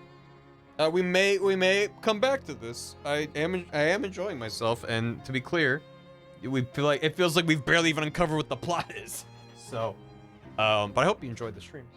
I at least need to just rest my throat because it's a lot of talking. I'm gonna get caught up on alerts real quick, and then we're gonna raid someone, and then I don't know. I don't care what you do after that. You can do whatever the hell you want. Big Cave Monster, thanks for 29 months. I kept looking over to read out alerts, and then immediately I would like click on a thing, and then dialogue would appear. And I'm like, right, this is a game where I'm constantly reading. So hey, popping in to pay my rent, but I'm gonna run away because I love the Loathing games. Don't want to spoil the jokes of shadows for myself. Have a good time, everyone. Hey, thank you. Jim Cyanide, thanks for 26 months. 26 whole units of time. Buster Bubo, thank you for 4 months. Thanks for the laughs and the insightful videos. Thank you very much. JC Moo, thanks for 1.5 years. I'm like an internet adult now, right? That's how it works? Yeah. Sure. Enjoy your mildly cursed, very mildly cursed Skeleton Key. Space Queen Leisha, thanks for 26 months. I missed a lot of the stream, but since my brain is an endless well of Loathing trivia, I'll provide some. 11 is the most special number in these games as a reference to the song Time Zones by Negative Land. Do you know how many time zones there are in the Soviet Union? It's ridiculous, it's not even funny. Hence the game releasing on 11/11. Try entering 11 if it ever lets you enter a number. They're gonna have to remind me about that, but that is wild. Sargoto, thanks for 50 months. That's like 1,500 days, ew. That's exactly 1,500 days. Ish. Thank you very much. Proclaimed Shy Guy, thank you for 6 months. Hope you had a great time in Anyland. I did. Thank you so much to everyone who hung out and joined and maybe supported the charity. It is an excellent cause. Near and dear to my heart. Thank you. Smash at 10 bits. Thank you for the bits. Yeah. Nah, Edison's a jerk. Everyone, if you don't know that Edison's a jerk, then just look up what Edison did. And you'll go, wow, fuck that guy. Spark of Light, thanks for 21 months. MC Canary, thanks for the raid. Skelly Bros, thanks for 25 months. Hattie Chat, you're looking cute tonight. And Adam with 27 months. Oh, thank you very much. I really appreciate it. Let's raid somebody. He didn't invent so much as he stole. He also murdered animals. To be like, this is the deadly power of electricity. It's like, yeah, okay. Yeah, sure. Yeah, right, fine. What is, okay, so it looks like Indie Lane did end. When the vote counter, what the hell is this?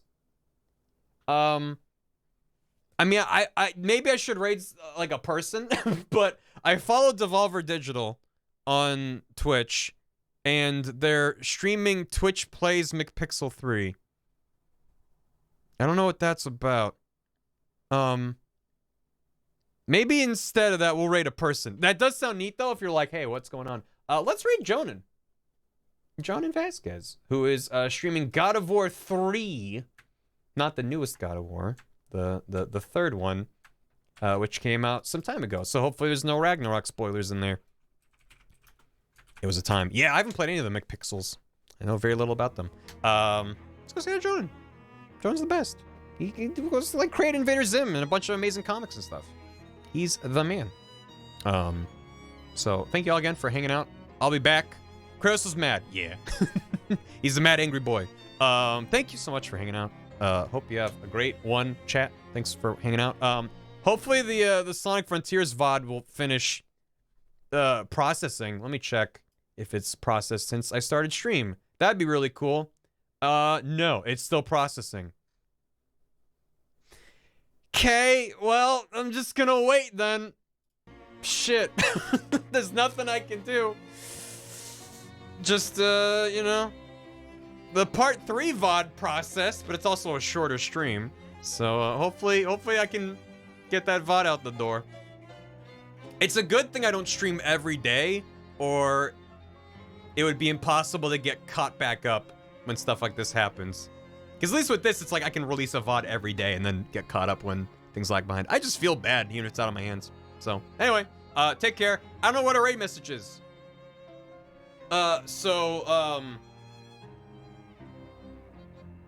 Smile? I never have any good ideas. I just like Smile Street. I like Smile raids. So do that. Okay, bye. See you later. Take care. Thanks for the watchers. I hope you enjoyed the stream. Be well. And all that. So. Take care. I need to rest my throat. Okay, bye. Bye-bye.